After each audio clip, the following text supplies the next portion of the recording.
You don't like if you don't warm up your chat, like then you're kind of just like it. I really notice a big difference, right? Like if you just go right into like Hello, hello. um Oh shit, I should be into doing that too. streaming, Bro, then like I as go opposed in, to but like I just go chatting. in, I go in dry every time. Just 5 minutes before. Hey, Well, we're that's going. because you don't eat pussy. That's Oh, right. Jesus Christ. And I'm proud. I'm proud of it, Scott. Delightful. Oh no, I have to update You know, Streamlabs. in Eastern Europe, that's like I have the correct opinion. If I ever move there, I'll be amongst my people. Mm.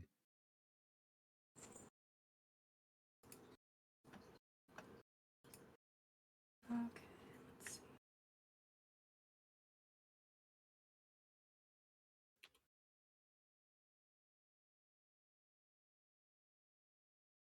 I hope that my computer can handle running OBS, Streamlabs, and a large art file at the same time. We'll find out.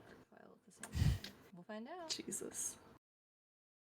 I am 5 followers away from 200. I am so excited, chomping at the bit. This is such a cool Nice. day.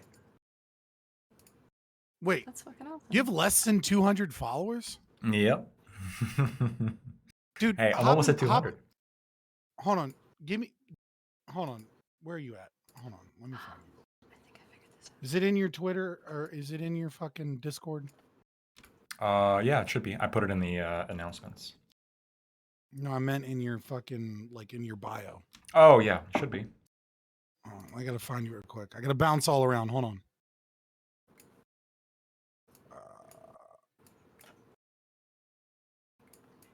Of course, it's not. You Is it not? no, it's not in your user info. Like, add it to your users. DM me real quick. Yeah, hold on. DM me your stuff so I can put it in my chat. So if there's anybody here that's not following you, they'll follow you.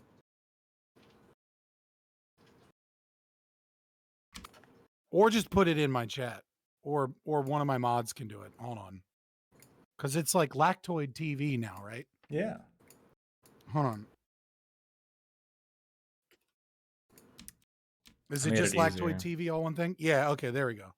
Guys, chat. Go follow him. Get him over 200. Oh my god. There's 40 of you in here right now. I know that all 40 of you are now following fucking Lactoid. Like,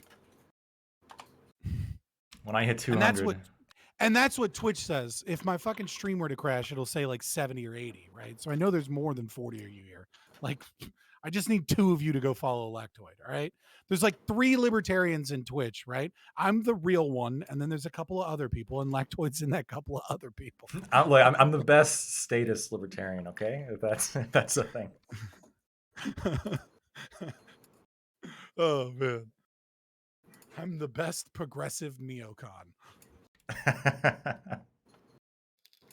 It's like it's a thing, but like not really. But still, follow. I do not like to. Why? Okay, well, don't like Lactoid, bitch. You're not the only one. I know that I'm not muted and that I'm talking to you guys, but like, I'm also talking to you, Lactoid, and letting you hear me talk shit on people that are not following you. Damn, this camaraderie, I love it. This is what we do it for. Someone said, "Now I need a shower," but I follow. Thank you. Oh fuck! All right, are you over 200?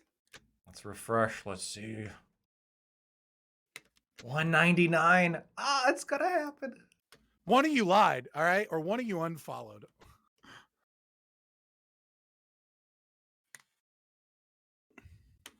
Virtual webcam.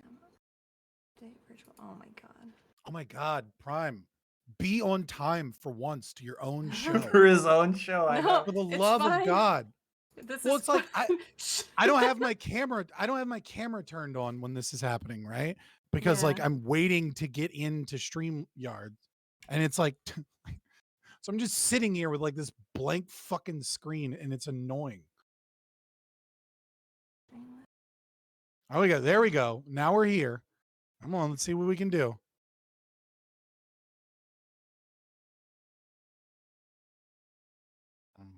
Is everything okay? What's up, Prime? Stop. I see Why do you. you sound so defeated? I don't sound defeated. I don't feel defeated. I'm just making sure everything's all right. Like I just walked into something. I didn't know what was going on. I was So, just talking shit on you for always being late to your own goddamn show. That's all. okay, cool. Well, as long as the standard quo is being maintained, that's good. Okay, so the Streamlabs. The virtual point of cam being didn't on work. time Shit. is so that people expect you at a certain time, but people expect you to be late. So like honestly, like you kind of are technically on time in a way. Oh, okay. All right, great. Like I like this. I put 8 o'clock in the invites, but like I never expect. My problem is I never expect any of you to be on time because no one. Me I'm and always on time. know- I we know are you always are. on time. All the right wingers are always going to be on time. Yeah. Okay. That's true. It's all these Jordan Peterson acolytes, they clean the room We've and they already show cleaned- up on time. We can clean our room so we don't trip over everything when we're on our way to our computers. We're here on time every time.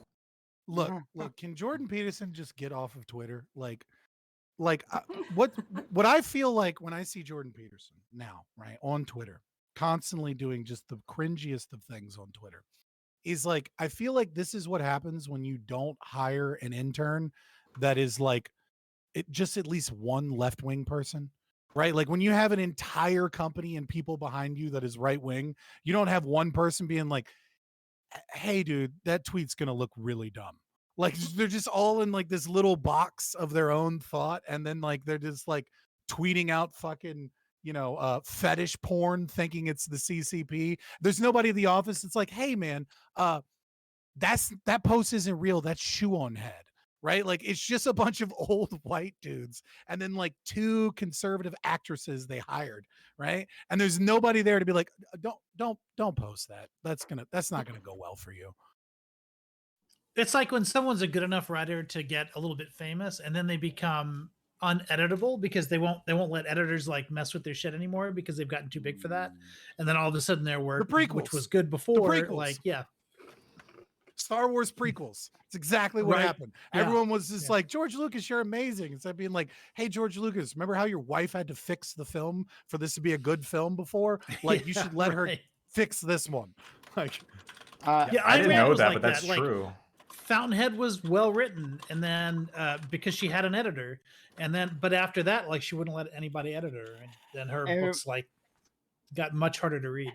It reminds me of Tetsuya Nomura, who is the director of of lots of things, but he's over at Square Enix and he does Kingdom Hearts games. He does other stuff too. But like his story for Kingdom Hearts. I mean, look, I love Kingdom Hearts. Like it's close to my heart.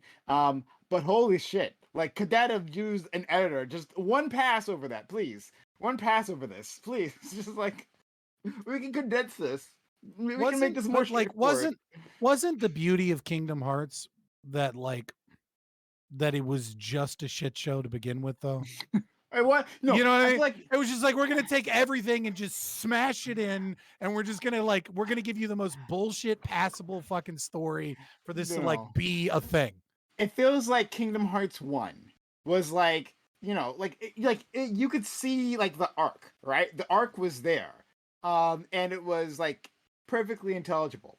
But then like the sequels and the prequels got added, and I feel like Kingdom Hearts was like KH1 was such a huge success, right? That is like exactly what you were saying with Lucas. That like it was such a success, then yeah, I guess he doesn't have to get any editors. I guess no one else has to have any input. So Tetsuya just goes on a roll, and he gets very Japanese with his storytelling, right? Very anime with it, and it becomes it's just bad.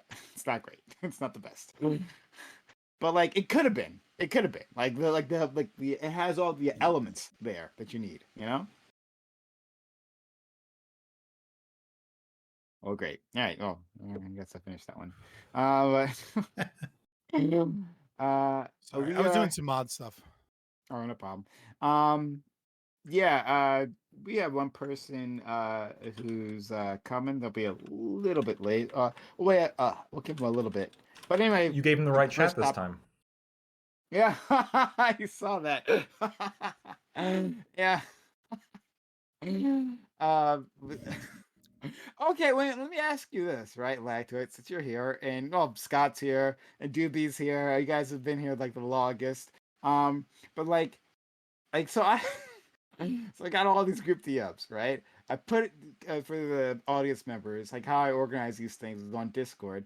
I make all the participants be Discord friends with me. That's the only way I can ever get friends. And then I like use that to put them in group DMs, like for each show they're gonna be a part of.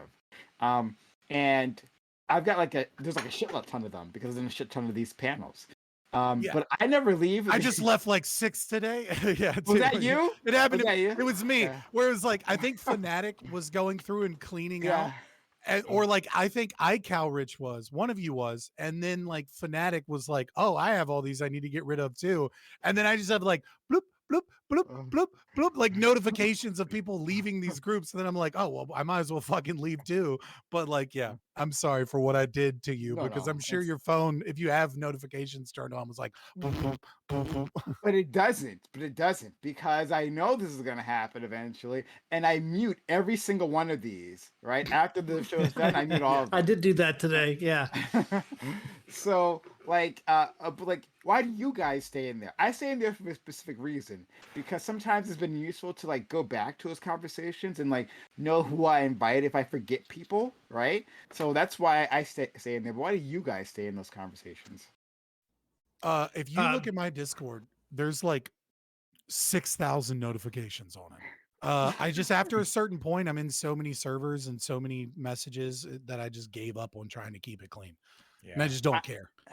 Just laziness. Just leave it. Who cares? It's just not worth the time to try. So and you keep it don't clean. clean your room after all. Look, Ah! I never. I don't even clean my room, so I don't even know why I said that. It's a total fucking mess. Yeah. Casimir says he stays in there last to assert dominance.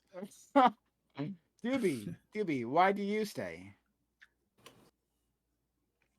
Oh, maybe he's not around. He might not be around. Dude, I Um, imagine that Doobie is in a much less enviable position in terms of how much junk he has in his note. He's one of the managers of a Discord server with 70,000 plus people in it. Like, I imagine it's just full of shit he does. And they're crazy too. So it's like you throw that Yeah. on top. They're fucking crazy. That's no joke. But no, like, for me, I'm actually very not scrupulous. Not scrupulous when the word I want to use. I'm on top of my notification, right? Because I can't fucking stand them, especially on my phone. There's only a very few programs that are allowed to notify me of any fucking thing, right? And then I had different levels of notification, right? Like whether you can just vibrate the phone, or like it's an on-screen pop-up, or like a light will pop on when the phone is locked. Like all that I got that shit like locked down. And Discord too. And so all servers I'm in, right? Like I make it so that I mute everything except like ads directly at me, right?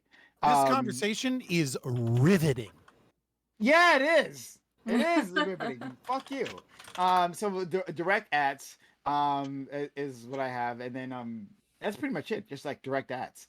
And so like the only time I know I remember Scott's server is that when he puts my name in his like server blast, right? I'm like, oh, there he is, Scott's thinking. But other than that, like yeah. I'm always There you thinking go. about you, Prime Kaz. Much appreciated, Fred. Okay, so the gang's all here. Pep, we can hear you typing, so just be aware of that. Oh shit, sorry. My bad. Yeah, no problem.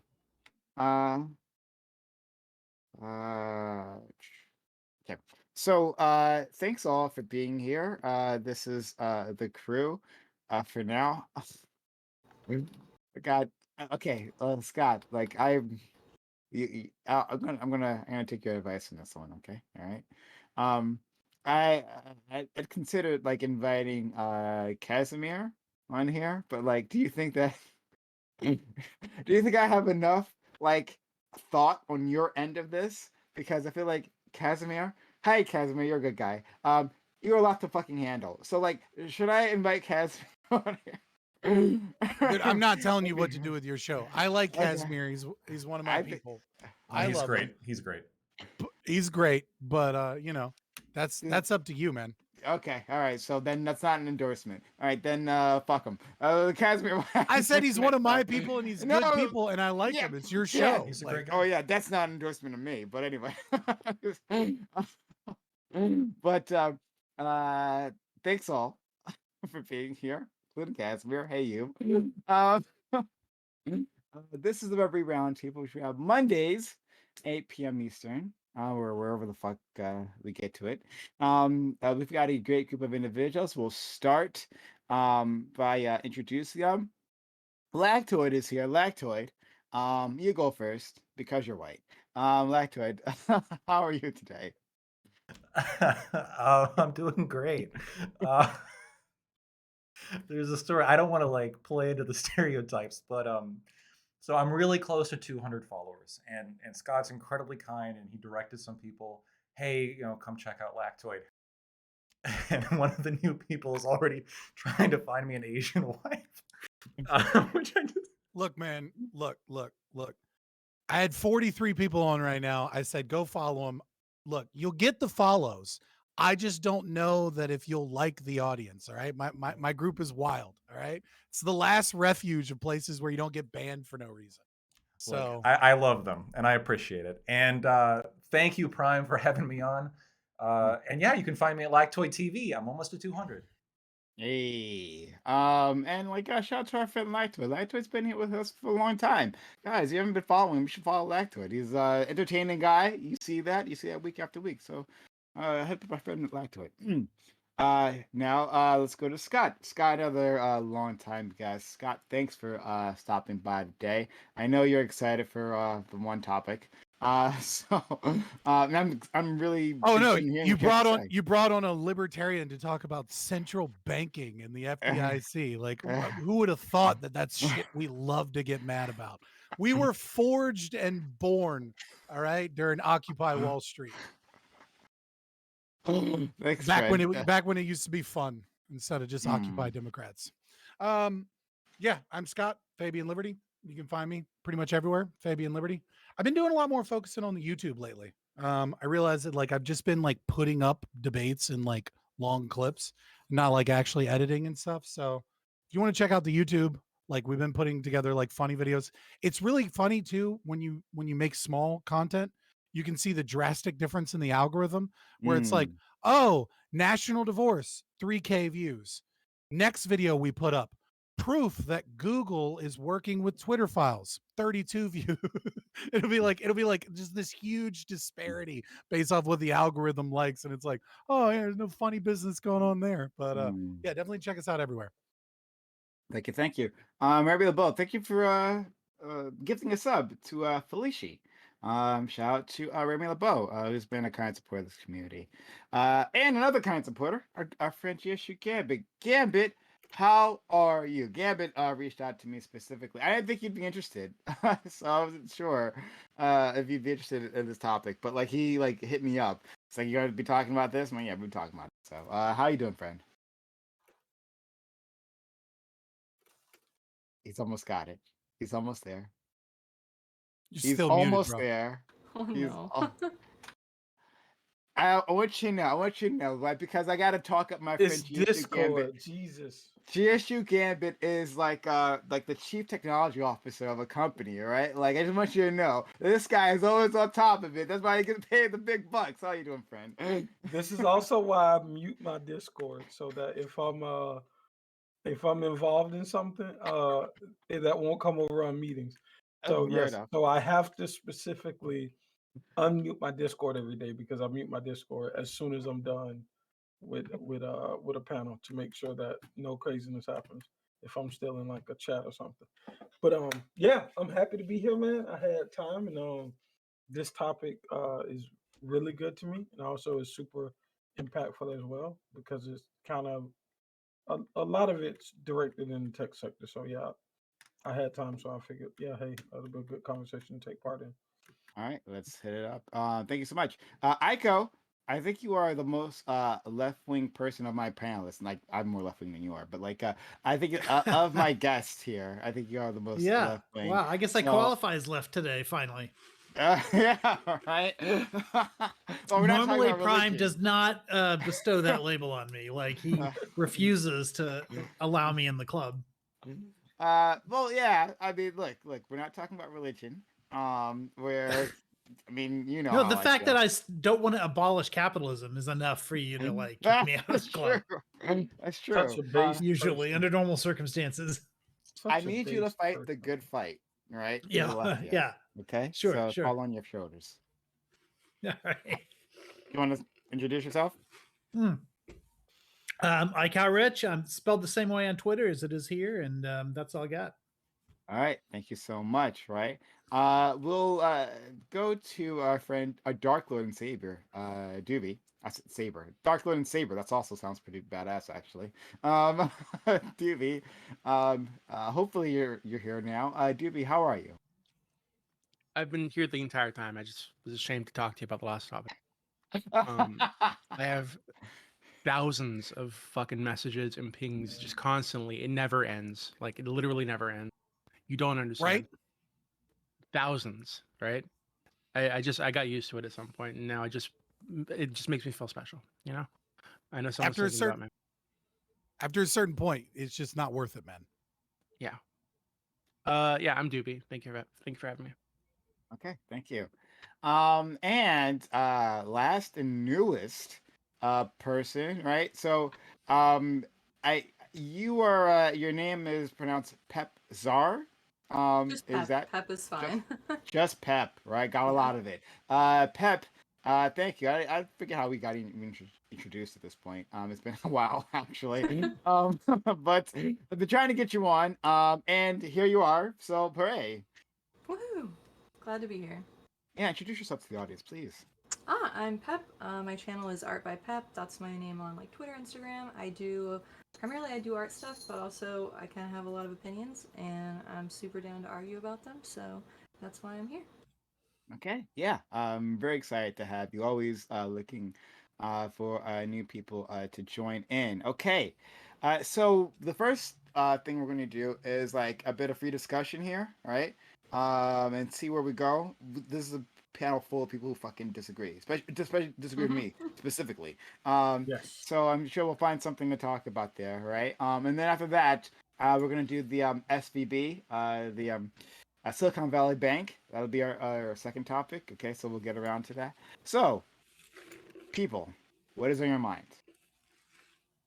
I just wanted to let Fabian know that sometimes different terms can have wildly different popularities. And it might not be that big tech is against you or censoring you, just that certain topics are more likely to be searched during a period of time, and that might be why it has more views. Just FYI.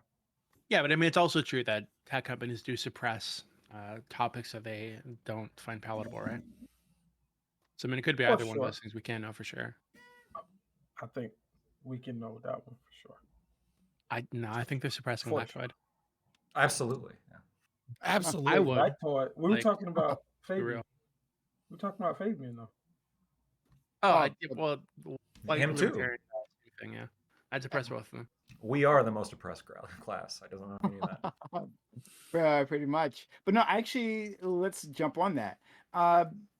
Gambit, right? So you've been successful in big tech, and I imagine you are generally a supporter, like just generally a supporter of the sector and like the general aims of it, right? Mm. Do I don't know. you? Okay, It well, depends. let's just see. Like, do you think that the criticism that we've been directed at big tech over the past 5 years, maybe, right, has been warranted, right? Like at first, tech was going to save us, right? Well, tech was first of all a new interesting thing that people didn't know about, right? Like with the rise of Microsoft and Apple, but it seemed really exciting, right? And then the money came, and the monopolies came with them, and then the government cracked down on tech, but that was long forgotten, right? Tech kind of reformed itself, especially with the rise of social media, Facebook, and all that. And there was a lot of like tech utopianism going on, but then that has gone Absolutely. off like the deep end because of privacy, because of a whole list of issues. And now tech does not have that level of cachet, and people are extremely skeptical of it and hostile to it oftentimes, right? And so like looking at this sweep, as I've laid it out, like, do you think it's been warranted, like, or do you think it's been overblown, like the public's newfound the uh like Yeah, I think feelings on tech? I think that is uber complicated. I think that obviously, right? But I think that I don't think these things are overblown. I think that in some respects in tech, we're like in over our heads. There's very, very complicated social matters afoot, and how we direct systems to handle with that complexity is going to be due to either personal biases of the people involved or personal biases of the people who have control to make systems work how they would like. And I think that the hyper partisan media does us no favors in this as well. And I think that conglomerate of things drives us to further division. So I have long since thought our social media platforms are for sure doing more damage than they um whatever amount of help that they're providing. There's things like the Facebook and the Instagram research, right, that showed like that like teenage girls are like significantly more depressed the more that they use it and things like that. Um I, I think it's I'm almost a bit doomer on it, and I try to get out of that mode because this is like my life at this point, and there's no going back now. But it's like a urbanization or globalization problem, and I think there are more problems with it than we foresee, and I don't think there's easy solutions to it when you're peering into the backyard of other people, and that's like primarily the causes of all of the Instagram stuff. And then you start to do these comparisons of yourself versus other people and blah blah blah. So I think that technology has enabled us to do miraculous things, but I think that biologically we may not be positioned well with the advantages that technology gives us, and I think some of the detriments that we see are exclusively because of that. So So let me add one more thing, and then I want to go to you, Scott. yeah. Right? Like, because I think GSU touched on something super interesting, and um, because like it's the center of like what I want to discuss here. Talking about that report that Instagram and Facebook are like really bad for like teenage girls and their self esteem, right? And GSU goes on to say that like I think maybe biologically like we just haven't acclimated to this new reality, and we don't know how to use this technology to the best of our ability. So like people see that report, right? Or see the headline in which way, and they say, well, tech equal bad because they didn't protect our children, and I think there's something to that. But also, right, like we kind of knew these things, right? Like we kind of knew these images were out there. This isn't like a new problem. We had this problem with like television, right? And like changing how we looked at ourselves, right? We had this problem when advertising, like print advertising, first showed up, right? And it Hmm. changed the way we viewed ourselves and our habits. Like, but now, like it seems like tech becomes a convenient a place to blame, right? Like, oh well, Hmm. now it's definitely your fault rather than like the parents' fault. Like, why weren't where were the parents, right? Um, Yeah. where were the government regulators? Maybe like where were a whole list of things that would have made a bigger difference here, rather than just saying, well, it's the tech company. So I just wanted to like put that out there. Yeah, Go ahead, I Scott. want to hear Fabian. I want to hear so Fabian. I just want to add so one I little anecdote. Well, no, go ahead. God damn, how many things do you want to put on me right now? Go ahead. Go no, go ahead. No, go ahead.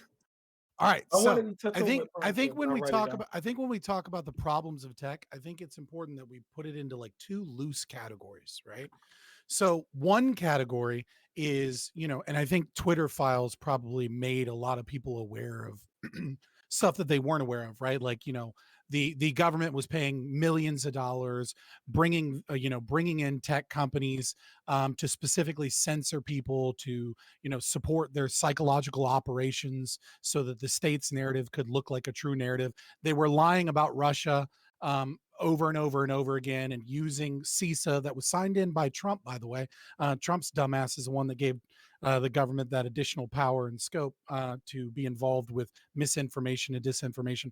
The algorithms, and I think we've seen these examples. Like, there's so many examples, right? Like when Kamala Harris got destroyed by Tulsi Gabbard in the debate, and then Google immediately got rid of her website from showing up for 2 hours after the debate so that nobody could find her, because we need our prosecutor in chief to be more popular than our anti-war Democrat, who's obviously become a little bit more conservative over time. I don't know if that's a grift or if that's just It's a grift. getting kicked out. I don't know. I mean, I don't fucking, like, I try to, unless I like know for certain, not call that. So that's one category, right? The censorship, discussions around Section 230 reform or properly enforcing Section 230 according to Clarence Thomas and his asserted denials, all that stuff. And then there is the entirely separate discussion almost. And I think the problem is we end up meshing these two together too much, which is the psychological, cultural, societal impact of having our phones constantly, of looking at Instagrams with filters, of younger and younger people, and they often bleed together. Like you see conservatives a lot of times they're talking about TikTok. In one sentence to the next sentence, they'll be talking about little girls fucking dancing and like showing off half their body, and then the very next topic is about like China and government censorship and poisoning our minds, etc. And so I think these end up bleeding into each other. I don't want to say irresponsibly, I feel like that's too strong of a word, but like sometimes our hatred of the political situation in the state and the way that it has created public spaces where it grants protections, gives millions, and secretly works with social media to engage in psychological nudging to get you to do what the state wants to do is one thing. I think the other thing, the social kind of aspect, the damage, I think it was most eloquently put by Jonathan Haidt, who is a moral psychologist. He's worked with FIRE. He's gotten some heat for being too centrist and not left enough in that field, but he's a brilliant researcher, especially in moral psychology. He was actually more accurately able to predict the 2012 election than pollsters were, based off of moral psychology tests and mapping them up to political affiliation.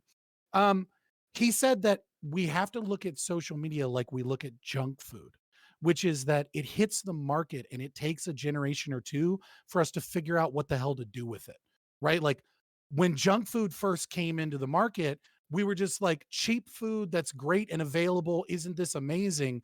And we're finally, like 2 generations later, being like, hey guys, maybe eating things fried in seed oils and like full of high fructose corn syrup and carbohydrates, like, I don't know, isn't fucking good for you. And people are starting to change their behavior, really pay attention to what they eat. And like, yeah, we can get into like a capitalism fucking rhetoric about food deserts, et cetera, et cetera. But nevertheless, the culture around the way that we approach junk food has changed. And I think we see this with like Gen Xers and millennials, especially now that millennials are starting to raise Gen Z. I think you're going to see a shift because millennials get the dangers of social media in a way that Gen Xers and boomers just didn't. And so we have to evolve our culture and our way. Also, I think it's really important that we start looking towards market-based solutions to these things. So like we see this kind of a little bit right now with Twitter, where there's like added context. And we see this with government funded organizations like NewsGuard that pretend like they're private companies and do the work of the state.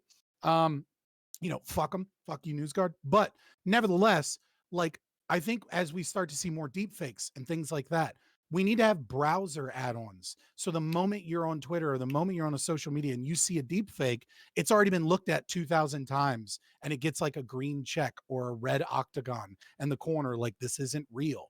I think we need to start adding things to do this with like Instagram filters and things like this, and start marketing like, hey, this app can tell with 90% certainty whether or not this photo has a bunch of filters applied to it. So that like, if you are going to let your daughter or your son or yourself even, use these programs, you can look and see what a real Instagram photo looks like and what a heavily edited one looks like. Oh boy, I have a hot topic that I'm gonna see if I can get Destiny to be a part of later on, and it's involving like Instagram and that stuff and social media, and it's along those lines. It's a really good one, hopefully. But uh, yeah, this is interesting. Oh, for sure, GSU, you want to say something first, so say that first. Yeah, it was about like scapegoating tech. And you mentioned how, print media and television, we started to have like little inklings of some of the inefficiencies it can create. I think the tech thing is its own monster, and I think it's its own scale. And I think that you can increase scale in such a way that it's its own unique problem, even though there's different domains where those problems pop up. And I think the uniqueness one of social media is there's feedback, right? So people can start to gather personal validation because there is feedback, there is the like, there are comments. You can see how many you get versus other people. You can comment on people's posts that typically get lots of feedback in order to hopefully expand your own reaches and things like that. So it's those things about social media and technology today that I think make it pretty distinct from media forms of the past. Mm. Um, Social media particularly took off. Like social media was kind of big on MySpace. It was really big, but it wasn't like, like it is Dude, today. MySpace was lit, bro. Yeah, MySpace was amazing. But None when of you Twitter, fucking Gen Z will ever know the joy and the shame of going to the weird horse girl's MySpace page just because she had really interesting music and then being like, I don't want anybody to know, but like, you know what I'm saying? But yep, these are some dope ass songs. or the complexity before they made top 8 expand and you had to actually pick 8 people. Yeah, like yeah, life was hard back then. But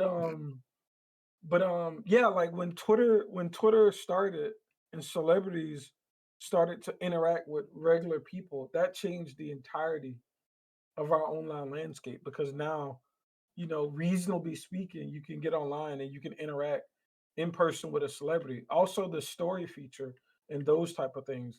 Typically, like Michael Jackson, right? People were falling out at Michael Jackson concerts, but that's, I mean, not to say that his stardom is greater than the people of today, but his access was much lower. So you were only going to interact with this person in that type of Mm. domain. So it Hmm. was more like, oh my God, I can't believe I'm seeing Michael. This definitely won't ever happen again. Whereas now people post stories and you feel connected to them, even though you really aren't, right? So I think all of those little nuances, and I think young people, particularly not understanding a lot of the consequences of nuances, and I don't know if it's within their like within our chemistry to even be able to comprehend that at that level.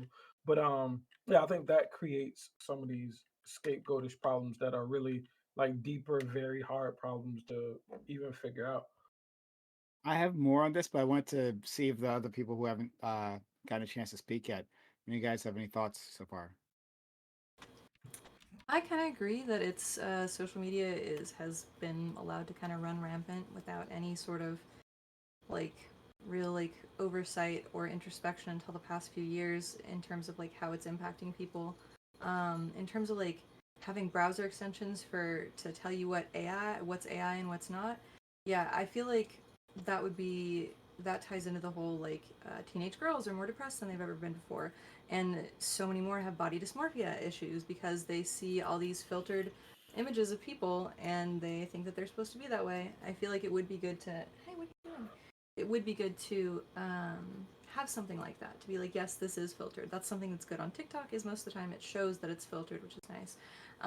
But in terms of like detecting AI stuff, I feel like unless there's some sort of like legal regulation that gets passed around that, people are going to be developing like ways to avoid detection as fast as people are developing Yeah, things to detect AI. So I feel like that's going to be difficult. That's just going to be like a Sisyphean like hurdle that'll never for be sure, counted. Yeah. for Yeah, sure. but I mean, But the same is true with the government, though, right? Like, I mean, we have tons of examples where the government is trying to keep up with people that are trying to do a black market on these things. I mean, I mean, look at the Mhm. honey trade, for example, right? Like government regulators are constantly trying to find out what is and isn't real honey, because the overwhelming majority of like honey, natural honey that you get at the grocery store, even the expensive shit, is fake Chinese honey that's then moved to Malaysia and then shipped out over here. And it's one of the reasons why like the market in honey, like why honey is so cheap, is because you're mostly eating fake honey. But I mean, like you see that with steroids, you see that with so many things. Like it's always going to be that hurdle.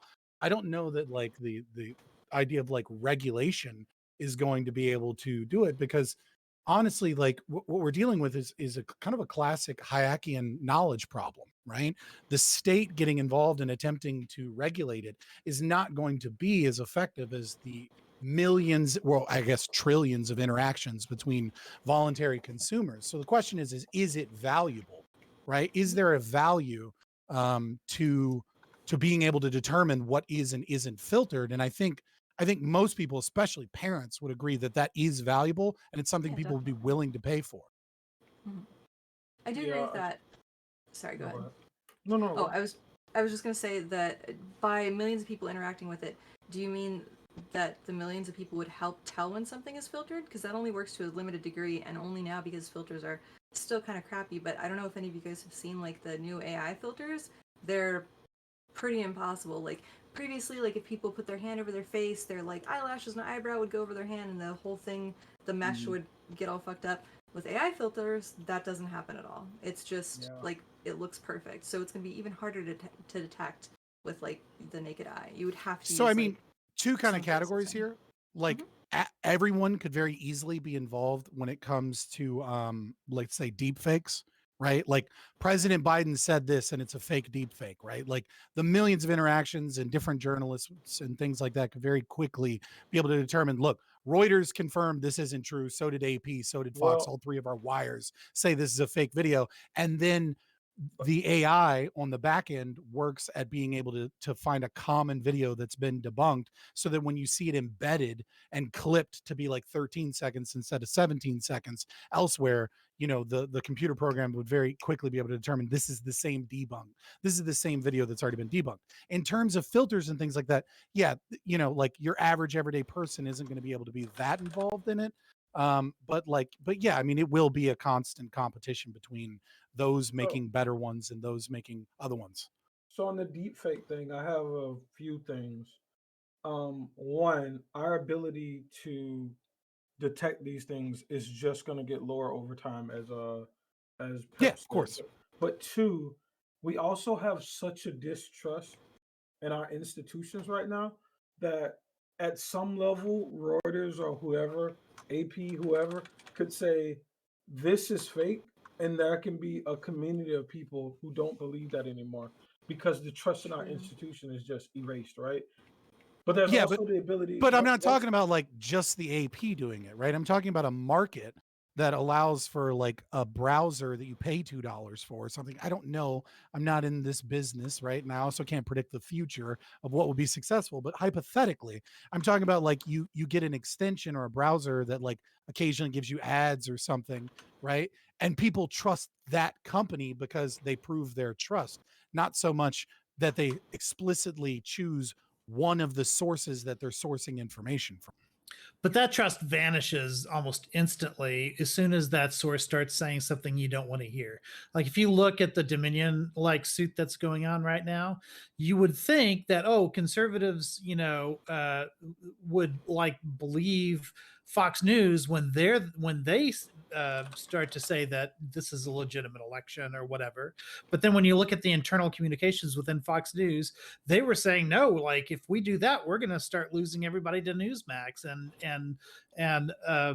other Dog, places that are dog, willing to tell it's them what they not want to hear. fair. It's not fair of you to bring that up as an example because I can't rebut it on Twitch because I will be silenced. While we're Well, having a right, okay, well- conversation Well, about censorship and big well, tech, if I start talking about other things in terms of election integrity well, and, you know, fraud and voter fraud and things like that, I'm not Careful, Scott. allowed to say that Well, you're but wrong. But that's not the conversation they were having inside Fox News. What the conversation Yeah, they were having I'm was just saying it's they don't funny believe while we're this talking stuff, about but big they have tech to and say it anyway. believing things. Yeah. Yeah, You know, but I'm not Fabian, I allowed to think, have that conversation. but Well, they Fabian, wanna weren't come to either, Rumble. because if they have that conversation, then their audience would start flocking to someone who told them what they wanted to hear. Like that. It wasn't them saying, "Oh, well, you know, we'll get busted if we say this stuff because the FBI doesn't like it or whatever." These were Yeah, I'm just saying, conversations I have with them rebuttals saying that I we can't say. Let's Yeah, go to well, yeah, okay. yeah. Lect- Let's get off of that. But I hold want to on, ask. before I want that- to ask Fabian one thing. Okay, ask him, So, and then I go to but, Lectoid. but Fabian, I do think there's psychological evidence to support if you hear certain things, like almost mentally, you can't block data that you've heard, and you have to process it. And if those things are repeated, those things can create beliefs that don't exist somewhat. And maybe I need to find a link because of how your face is looking. But there are some things that I Right? No, don't no. know It's just how like much. I'm fairly aware of the literature. Like I went to grad school for counseling, right? Like so, like Yeah. I agree with what you're saying. I'm just also trying to make sure before I agree that you're not saying something technically Gotcha. wrong because you're kind of talking around it. Yeah, I don't know how much. I have to watch what I listen to because I don't know how much psychological defense I can have from certain things that I consume. And that's also an aspect of this like online world of blasting thousands of ads and thousands of information to you. You don't know what implicit things are being marketed to you. And because we're not aware of that, we also can't be aware of what psychological defense we need to deploy to protect ourselves from it. So at a level of that, when it comes to deep fakes and all of this other stuff, I don't know how much is reasonable to assume that most of the people can suspend what they've heard and market it as false to themselves and actually believe it and move on. If they're Lectoid? like deeply Oh, hard. I thought you were done. No, I'm done. I wanted to. I've been thinking about this, and I think the main issue, of course, with social media is that kids are on it. But assuming we can't just get rid of all the kids on it, what about this as a solution?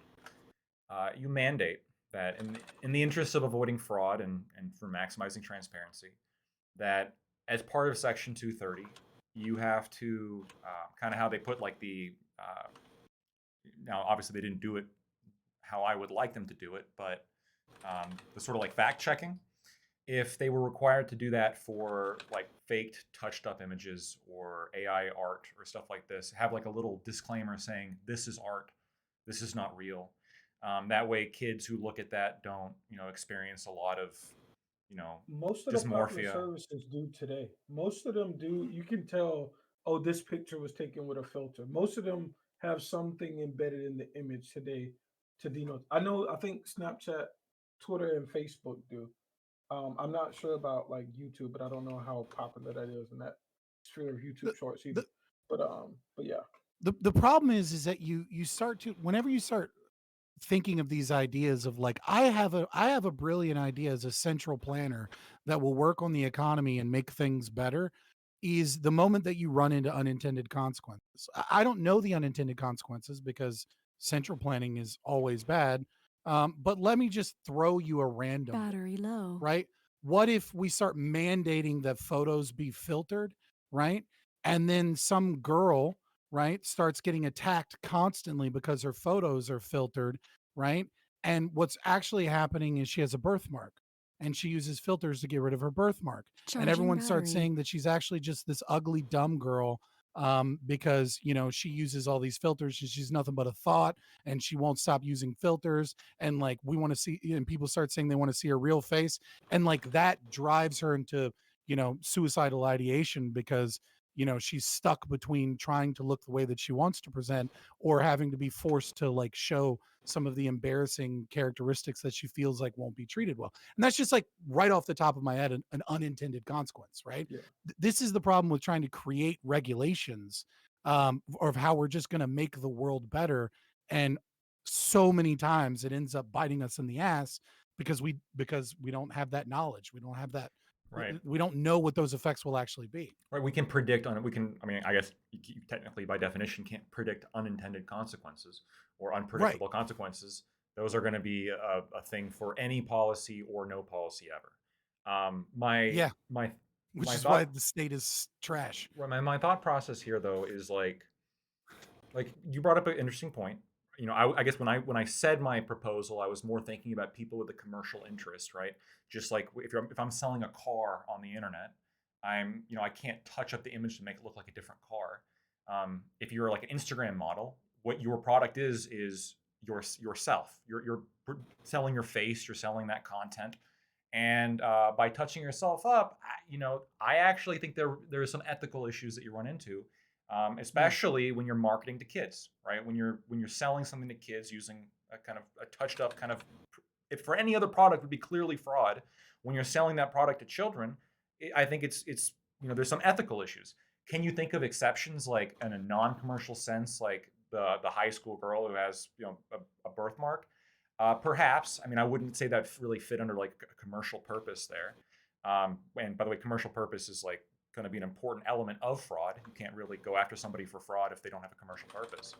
But I mean, the problem is not a high schooler hiding a birthmark with like makeup or like an Instagram filter. I think the problem is people selling media on these social media websites when they're selling a product that doesn't exist, and they're not calling it what it is, which is non-existent art. That's all it is. And if you want to call it art or don't call it art, but call it what it is if you're going to sell it. So, like you were, and I figured you'd be in this ballpark, Lactoid. You're going in someplace I wanted to go with. Because I found it interesting that Scott, you talked about a marketplace response to the images we see like on Instagram and social media in general, and having some sort of detection system. Well, looking at the marketplace has decided they're pro filter. They're pro all these things, right? Like, True. I had read this article a long time ago, just that talked about how like Instagram filters and the stuff like it are like digital makeup. And like this is, and like women have said almost unanimously, it feels like, that they're for it. At least the women who are on Instagram, obviously. And not Kind of a exclusively biased them, sample size. also men. A little bit, yeah. Also some men. Sorry. Kind of a biased sample size. Yeah, that's what I'm saying. Yeah. Fair enough. Yeah, but and also some men. To be clear, right? It's not just exclusively women. But like, but they are for this. They use it all the time. I've talked to women in my personal life, and like not just, they say not just I use it, but everyone I know uses it, right? And like none of them seem like to disinvest from that system by just like, don't put on a filter, right? Even those like no filter posts or have filters on them. So like it seems like the Woke up market like wouldn't be this. able to respond to yeah, exactly, right? Yeah. I don't know like what the market would respond with. So Yeah, go when ahead. you talk about market failures, right? Like I hate that term because it's it's baked into it is that it's like this horrible bad thing, and it's like why capitalism sucks or whatever. Right? Which is just stupid, but because it's not like the same thing doesn't happen at the state level. But when you're talking about market failure, specifically, you're talking about an information failure, right? So 20 years ago, none of us could have predicted or known, let's say, what touched up images might do to girls' self-esteem in social media. Some of us had an inkling, right? It's not like feminists weren't talking about like magazines and unrealistic beauty standards for 30 years, and we're like really quiet about the fact that dudes went through the exact same thing with like jacked magazines and Hollywood and stuff like that. But it's not like they weren't calling out unrealistic beauty standards from touched up magazines, and you couldn't have like taken that logic through to its conclusion on social media, where we're all the consumer and the product at the same time. But what you're talking about still is, even if you understand it, there's a difference between understanding it and knowing it, experiencing it, right? Like people can intellectualize problems and then still say, oh, it's not that big of a deal, or oh, it wouldn't happen to me, right? Or you know what I mean? Like you can think something's not a big deal until you have a daughter, for example. You know what I mean? Like there's many different ways of knowing something, right? And that knowledge changes the way that you value the decisions that you make in the market. So when you say like the market has decided, well, the market isn't a person, right? The market is made up of all of the interactions that we choose and what information we have available to us and what values we have and where the culture is and and to what understanding or level we accept or don't accept the banality of evil, right? Like, we all buy cell phones and technology and things like that, and it's like a lot of us accept the banality of evil, which is that like Chinese people have nets at Apple factories so that when they commit suicide they can go back into the factory, and like most of these precious metals and conflict metals are mined with literal slavery, right? But like, so I mean there's a lot of factors there, and so yes, the market has made a decision, you could say, right, that like this thing is valuable, but that's where you in these discussions and other people's discussions and culture and media and all these things go to change how the market values these things, right? Yeah. Like, I also want to say that I don't think the market has entirely decided. I feel like there's been a huge pushback of people posting unfiltered things, unedited things. There's like something called like Sanity Sundays that a lot of people do where they post just completely unfiltered things. And I think a lot of people are accepting of the filters on TikTok because it's there. It says it's a filter. So like knowing it's a filter and knowing that it's unrealistic, I feel like is a little bit different than people who are like, yeah, this is natural. Like this is totally me. I feel like that is much more damaging, and I feel like filters are fun to play with. They can be, as long as like you're aware that that's what's happening and that what you're looking at isn't like reality. Well, I don't- think So I don't aware that think you guys are that- like Oh, going go like ahead. full like a fucking prude, to be honest, because if I'm not like an Instagram person, right? But if I were, and I wanted to find some like hot women on Instagram, I wouldn't want to scroll through like 50 unpainted fucking hags who want to show me their normal natural face like they just woke up in the morning. Like I don't want to see that shit, right? You're gonna kill my boner. It's not a good time for me. So Go maybe elsewhere maybe for the a issue boner, here Jesus isn't Christ. maybe the issue here isn't that these people are like putting on filters or wearing makeup or taping up their fat on their face or whatever the fuck they're doing. Maybe the issue is that little girls are attaching their self-esteem to what people look like on Instagram, right? And you're tackling the problem at the wrong place. I do agree with that. Yeah, but Doobie, I do agree that it should. Yeah, We- but I don't think we I don't agree. think That's a the way thing. to- Is that my position and everyone else's position is actually like congruent, right? Which is that if we allow the market to be able to determine these things and more parents use, browser add-ons and filters and things like that, you can do the exact opposite, right? Like you can have spank bank degenerate piece of shit Doobie who can't have children because he can't get his own shit together other than finances, and he's an immoral person that just now had his first slight breakthrough with hallucinogens and still hasn't quite figured out what the humanity in himself is, right? Filter specifically for you so that you can maintain your boner and you can filter out all the no filter things, and you can have fun objectifying women to your heart's content. It'll be Yeah, but awesome for this you. issue And on is top bigger. of that, you can actually get rid of the boner killing photos intentionally, so that you're only left with like your Okay, this is- Coomer land. This is why it's important to recognize that you're the fungus, right? That we're all connected, because I can understand fully, right, that this isn't just about me. It's about all the other men who don't want to go on Instagram, don't want to go to the workplace where women have stopped wearing makeup, and they got their fucking mustaches, and they look like they fucking just rolled out of bed with their puffy ass cheeks and their disgusting fucking bags under their eyes. Like, I don't want the world to be more ugly. Okay, I think the world would be a lot more ugly if women stopped wearing makeup. It seems like that issue that you guys are talking about isn't just social media; it's movies, it's all media, it's video games, it's comic books, it's just the workplace, right? And women being expected to wear makeup and shit. I like that standard because I like looking at pretty women, right? And I think other people like looking at pretty women. I think women like looking pretty, and I don't want them to feel bad for wanting to look pretty, right? So Why I do think you that need to look at pretty women when you're at work, though? When you're at why work, not? Yeah, why not?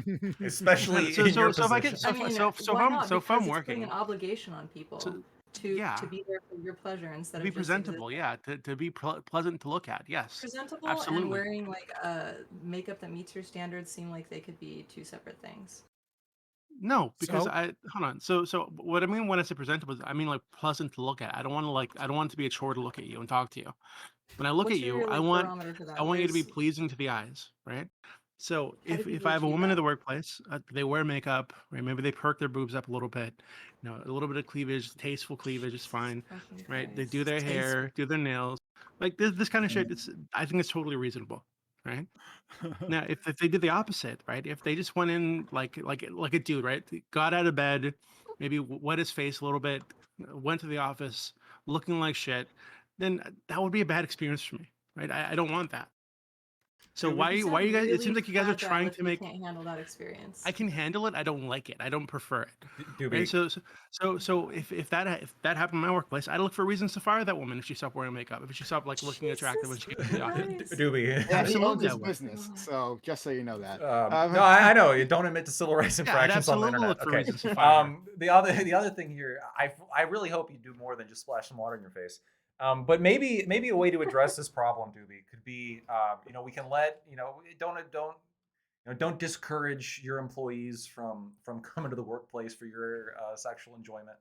But what if we instead, like in health class, we had like a unit that taught kids, hey, this is what people look like without their filters, and this is how pernicious filters are, and don't believe anything you see on the internet, kind of thing.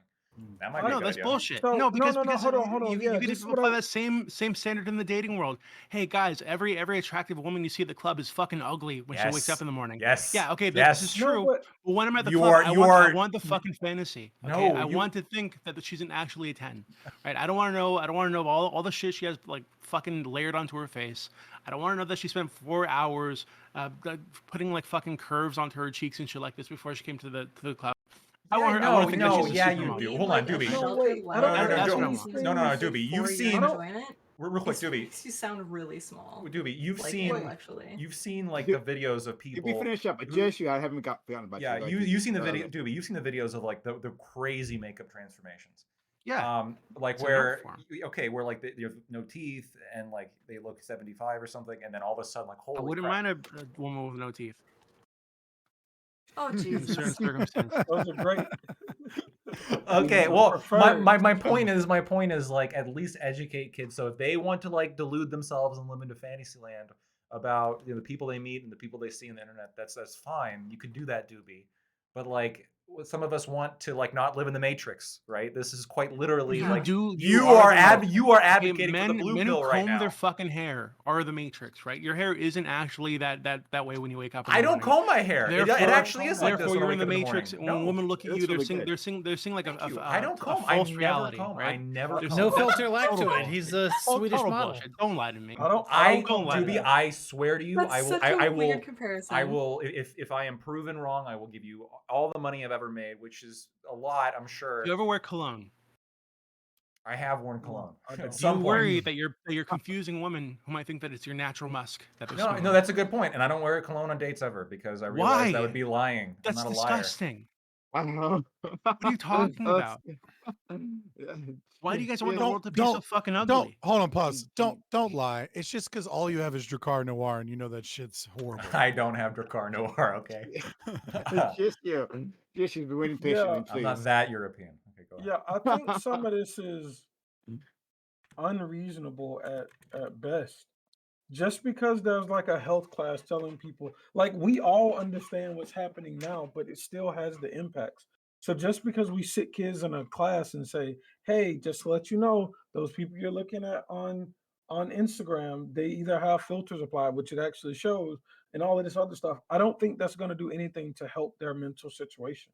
So I think it's unreasonable to like. Wait, why not? We can have a million health classes, but the impacts of seeing these images over and over is the actual cause, and knowing whether or not those people have applied something through AI or through whatever means, I don't think that's going to help with this situation. See, Why not have movies I about think it beautiful will. I people feel like No, I've no, seen Kids it might already think helping. We they're already see they're this ugly. online on Instagram. Maybe your kid already. is fucking ugly. Maybe they do need to work on some shit. Maybe they need to go to the Oh, gym. Maybe they need some plastic What- surgery. Yeah, Right, so, so yeah, what so, evidence have we I don't seen? understand, like, gym what is these- work? gym is always good, but Jisoo, I'm guessing confused here because like teaching people, I'm pretty sure like there's been studies that show this is actually effective. Like teaching people, No. like prepping somebody for It's not. fraud before the attempted fraud happens lowers the chances that the person's going to fall victim to fraud, obviously. Mhm. Because you're trying to fool Yeah. somebody when they were just warned, hey, Yeah, these but people this are going to isn't try to fool fraud. you.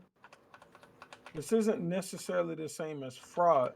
This isn't something that like It's it's a not lie. that type of I think it's it- not I that mean, type of trickery though. I would be shocked if y'all could find like 1% of evidence to support what y'all are saying. I don't think it exists at all. I think it may seem like it logically follows y'all, and that's why it's like a bold claim, y'all. But it's absolutely nonsensical. Wait, what I don't claim? think telling people that, hey, these people are wearing filters and all of this like somewhat lowers the damage that social media is doing to our kids. I don't think that makes sense at all. I don't know. I think it'd be worth a try to like educate kids on not only how to avoid like fraud in these realms, but also like But- be skeptical, right? Critically think that you like. I thought that was a Wait. principle that we wanted to teach kids, Wait, right? Critically think, Listen, doubt listen. everything. Wait, listen, hold on. We have to understand that our kids participate in this. The kids themselves are applying the filters and they understand the landscape, but that doesn't mean that the impact of only seeing these presumably 10 people, like in 10 as in the ranking people, is gonna somewhat like lower their expectations to present themselves as a 10 at every moment. Like what you're saying is, yes, you should know the images are fake. I'm saying that they participate in creating the fake images and are still mentally impacted by it, even the people themselves that are creating the content. So it doesn't seem to follow to me that if we have a health class or whatever extended amount of education, that's gonna somehow lower the damage that this institution is doing. Like I hear your point. I know that children have a very difficult time making connections between internal realities and external realities. And when you see somebody else, especially if you're naive, which children are, you're much more likely to just accept that as true, whatever you're shown, as opposed to even if you yourself might be involved in some poor deception, where even if it's not a very good job, there's assumptions that are made that aren't necessarily congruent with reality. I think it's a bit different though. I don't think that, and this is I'm having a hard time like expressing this in words. I don't think it's naivety. I don't think it's like kids being idiotic. I think there's something about this enterprise that we can't deal with. And I think it's a new thing. I think like I don't think, oh my God, he just or she just needs to understand that these images are fake. I think fundamentally with that interaction, there's something that's happening there that even if you know it's fake, even if we all on this panel know it's fake, it affects us. What's the And we're harm in adults. trying? I What's the think- harm in I think you trying? want my to- I don't solution, think though? there's a harm in trying, to be very clear. I think there is a I harm don't in think trying. I don't think there's anything wrong with the health class. I think that the assumption that it might help is wrong, though. So I think if we want to invest in that and try to figure out what the results are and see if it helps, cool, perfect. I'm all for that. But my initial assumption being that the people that we're trying to help are party to that enterprise, I don't think is going to be that helpful. I don't think Yeah, there's I think- anything to I think the suggest that health it might. class would be the least effective intervention for this. I don't think there should be any intervention at all. I think that what you guys are missing apparently is that people do this for escapism, right? They're having a shit day at work, shit day at school, so they get on the phone, they scroll through some YouTube videos, scroll through Instagram, and they know that even though their day is shit, even though their box sucks, their job sucks, and the school sucks, their life sucks, somewhere out there is Stacy with her big ass bubble butt on the beach, running around without a care in the world, right? And that's what they're looking for, right? They don't want to know that she has a camera crew there. They don't want to know that she sent the photos to some dude to touch them up before he posted them online.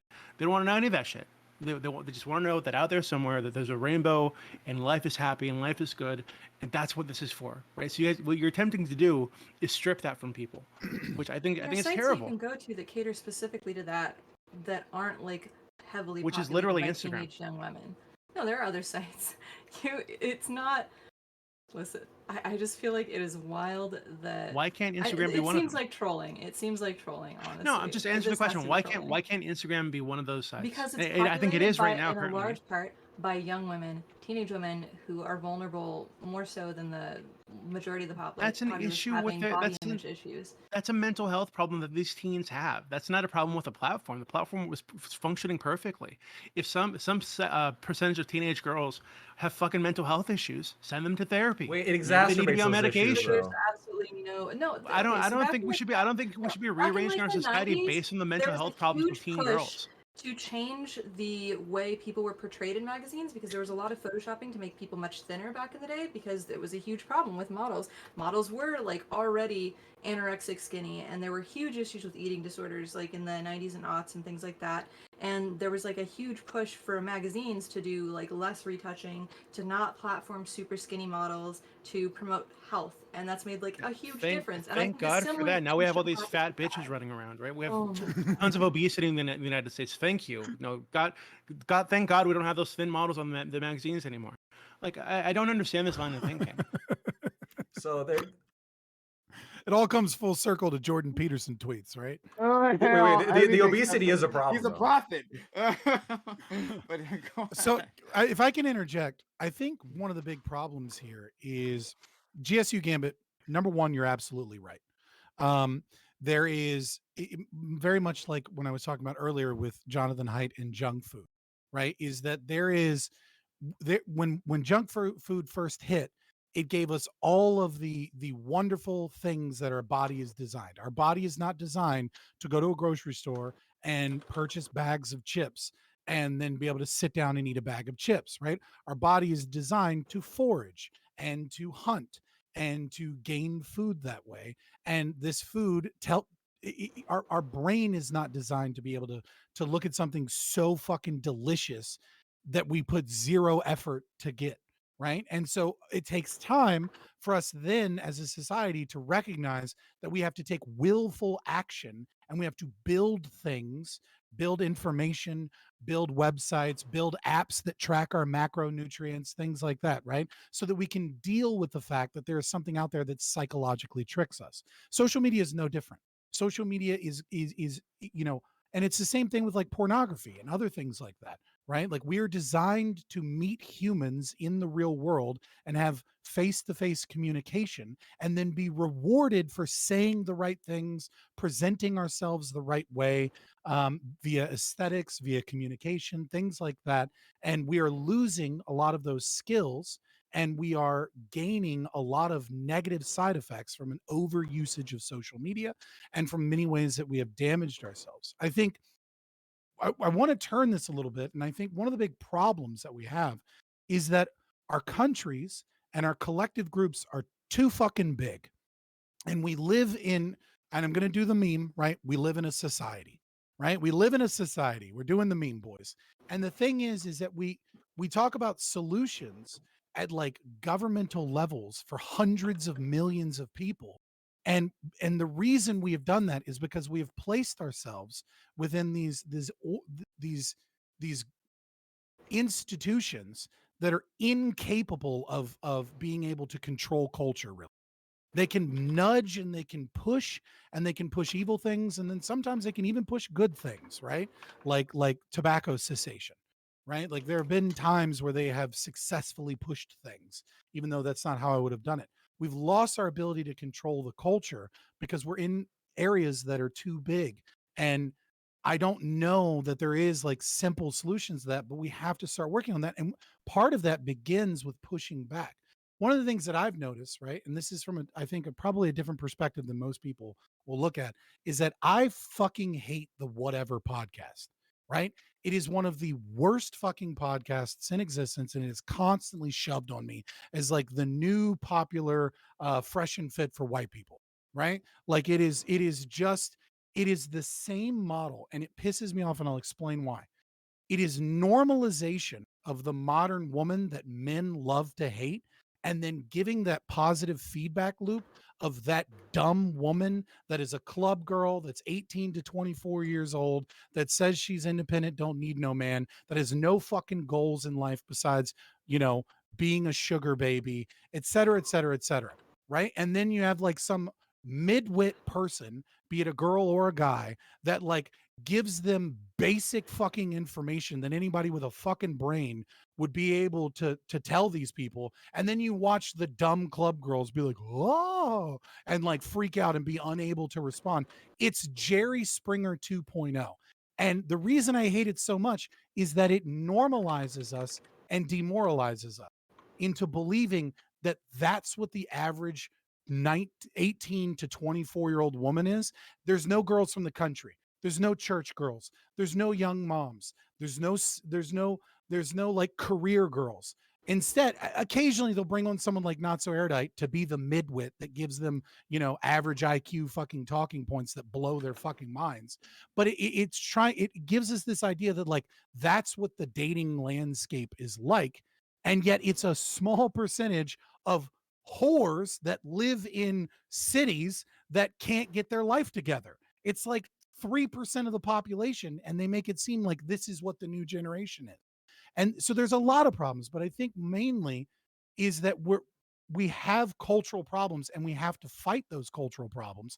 And what we're doing instead is we're looking to solutions for hundreds of millions of Americans. If you're in America, if you're in the UK, 90 million people, whatever the population is in your country, instead of having local communities that work together and families that work together and forming that social capital so that we can solve problems in an ever-changing world with ever-changing technology. Wait, what's wrong with I don't understand. So what the whatever podcast? I'd never heard of this before. So the whatever podcast, I just like. It's fresh and fit for white people. So What does that mean, whatever though? critiques you have, whatever critiques I don't you have any for critiques of whatever Fresh and Fit. podcast, Isn't it's and Fit fucking for white fresh and people? fit. No. You don't have Like, any I don't- critiques of Fresh. It I just mean, I'm seems like- obviously it just seems like- joking, but it's instead of it being fucking, it's very similar to Fresh and Fit, except it's a bunch of white dudes. So it's like a bunch of like what, like mid-20s guys or like early 30s guys talking to like early 20s, late teens girls Yeah, wait, hold on. Is about that dating and shit. the one where it's like, would you let your man go to the club or something along these lines? So, like the shorts that keep coming up. It's the same, yeah. It's those shorts from like, and then they randomly Yeah, I cut to like gotcha. like a sex doll or whatever. Base. I don't know. So to me that seems fine, right? Like that seems like it seems to be like angled toward younger people who might actually be the kind of people that go out to clubs, that hang out with these kind of people in the real world. And these people do exist, right? They absolutely exist. So I don't really see how this is like, oh, this podcast exists, so it's like infecting the culture and making everybody think that all women are this way. Well, I think or all- he's saying that it's like overestimating the amount of people in the population that deal with the problems that they're talking about. But- I but- guess. It just seems like an However- it seems it's like looking at Jerry Springer and be like, oh well, Jerry Springer Yeah. is painting all Americans as like fat, crazy people who assault each other constantly. Or Right, or, but or it just trans seemed like- people are the ones who like that's what all trans people look like. Jerry Springer would do that, right? Have like trans people like come, you have clips of them Yeah, being but, like fucking insane. but no, If no, you but watch like Jerry Springer, you might think like wouldn't- half the U.S. population is like midgets or something. Like it's like, but it's I would, but no, no. I But if you had a but culture- I just say one thing, and then I will. I just want to respond to him. But fair Yeah, enough. yeah. No. I believe you can respond to me as well. Like I agree with what Doobie said though, right? That like, that the podcast, which I haven't seen, right? But if I'm going to go in your description, it seems like it's directed at a specific audience, right? And that audience, like that, it's not designed for the church girl audience. That's why you don't have like. Why would they Yeah. be catering to that? So like it's not necessarily that it's normalizing it. For like that's what the market wants. Well, it's a, right? it's Like, a symptom people- Okay, of so- a larger But problem. right. So, but the thing is that like I understand, but what I'm saying is that there are players in the culture war. I'm not saying whatever podcast is to blame for a culture of men that think all women are like this. But what I am saying is that there's something about social media where negative engagement is so highly valued. And so people feed upon that negative engagement and then blow out individual, like, and it blows up because people have a view of the world that does not match reality, and then it leans into that. And there is a cohort of young men, right, that like look at like red pill community content and believe that all of the women out there are like have body counts over 200, that they'll never be a good mom, that none of them want to get married, that like really it's all just about sex and power and your career. And I have to give up on the idea of like women being worth anything because they're not worth anything, they're just dumb whores. And then right, like they believe this shit. There's a large cohort I of w- people that believe this shit, I would say the and so thing it that leans into that and it gains a lot of traction because that negative engagement is so fucking enticing, because when you like something, you might leave a like. When something is enjoyable to you, you put it on in the car as you're going. When something pisses you off, you get into a 20 fucking tweet, fucking subtweet, quote tweet argument with someone, and you stay on the platform getting more ad revenue for Twitter or whatever other fucking thing you are, and it grips you. And so we take those negative parts of our culture to a large society that's looking towards governments instead of community and reality to deal with these things. And I think it gets blown up, and you get this level of like normalization Could of it be things that that are because not you're normal. on the internet and you're interacting with No, these spaces, no, and you're, wait. you're being fed that sort of That's stuff by the no, algorithm because no, because it's they know the that you watch it and it pisses you off? no, it's the Well, idea that's that just y'all think untrue. that Because when I don't get people that kind of content. no, no, Like I wait, don't it's get the flooded with MGTOW nonsense. Look, no, no. Doobie, you're smarter than that. Like, there's no need for me to engage with the idea that Well, yeah, this negative is the problem. engagement and things I'm like smarter that are. than the point that you just No, laid out, wait. right? So I think Hold that on, it's wait. ridiculous to No, speak as if it's cool to that speak as it's if there cool is that to speak as no, if the red pill Doobie, slash stop, MGTOW stop, type stop, of stop guys on the trolling. fucking internet Stop is trolling the with your average stupidity. dude. I'm Like, not. just No, stop. stop, please You're stop. you're trolling. That is Like, not But the you're that's making average a not real what guy. he's argument. Right? saying, Most Doobie. most Come guys on, aren't. man. Wait, hold Why on. just Don't wasting do this. Come time? on, man. I'm Doobie, wasting be an time. adult and be a Are you part guys of not the what telling he's conversation. me? Just saying. Are you go. guys telling me? Are you guys telling me that you believe the red pill slash MGTOW cohort of men is like a large portion of the population, or even a significant one? One that's Well, even hold worth on, wait. referencing? I I feel like think this I is a think tiny I think minority of what men that you you're said really was talking right. about. I think Doobie, Like incel Doobie. also a tiny here's No minority of what- men. No one's interested in you being Kathy Newman right now. I want you to try to respond. yeah. Right? So And we got Doobie, Pep as nobody well. is saying that everybody is in that demographic, but what Just ignore he him. said Just is trolling. true. Ignore his stupidity. The impact that these communities have on what common people think are tremendous. And it's like if you watch that Fresh and Fit podcast episode where I don't know which one is Fresh and which one is Fit right now, but I think Fresh is the guy that sits on the right. Oh, they're supposed They to be asked names? they, I didn't yeah, know no, that. yeah. So Yeah, they that's their asked him, names. they Yeah. asked him, but they asked him what percentage of girls do he think Oh God, at yeah. the local college gets flown out to have sex and shit. And he said like 50%. And Yeah. like you have to understand that like it's so Sounds about right. unreasonable to say any like percentage like even 1% is so tremendously outlandish. And like Yes. people have started to buy into this thing that most of the women that they're interacting with that they can't have sex with because sex rates are down everywhere are these people that are being flown around by millionaires out at night around the fucking universe. And like this thinking, even though I understand, Doobie, that there's a niche community of people producing this content, the amount of people that it impacts, and this goes back to what the social media and the pictures thing, people aren't able to realize how significantly small either the problems that these people are talking about or nuances around it and things like that. And that's what I don't think y'all are grappling with. Like you can have, yeah, it's just like a couple of guys producing this red pill content, but their reach and their impact on like normal society is They just had super Michael massive. Knowles on. You know what I mean? Like it's not like a random like little know nothing podcast, right? Like it blows up very quickly because people enjoy content that is Jerry Springer 2.0. But like to maybe make it more clear, right? There's a lot of data from Plenty of Fish and Tinder that makes it into when people talk about relationship between men and women. And I've used this data before, like I've talked about it before. But the problem is that when this data gets presented, it gets presented as if that is the reality for all men and women constantly. And no one mentions, hey, there's a self-selecting mechanism here, which is people that go onto dating apps, but also are successful on dating apps. Because if you go onto a dating app and you're an average girl and you don't really fit that vibe, you're not going to get a lot of success and you're going to leave that dating app. So like there's a whole cohort of the population that's not in it. And yet so many dudes believe that it is the unequivocal truth that like all women will rate themselves at like a 7 or higher, and all men and that all women will rate men like that are in the top 20% as 5 to 10, and that an 8 is considered a 5 by women. That is absolutely true for women on dating apps. That's what dating app data is. but that's not true of women.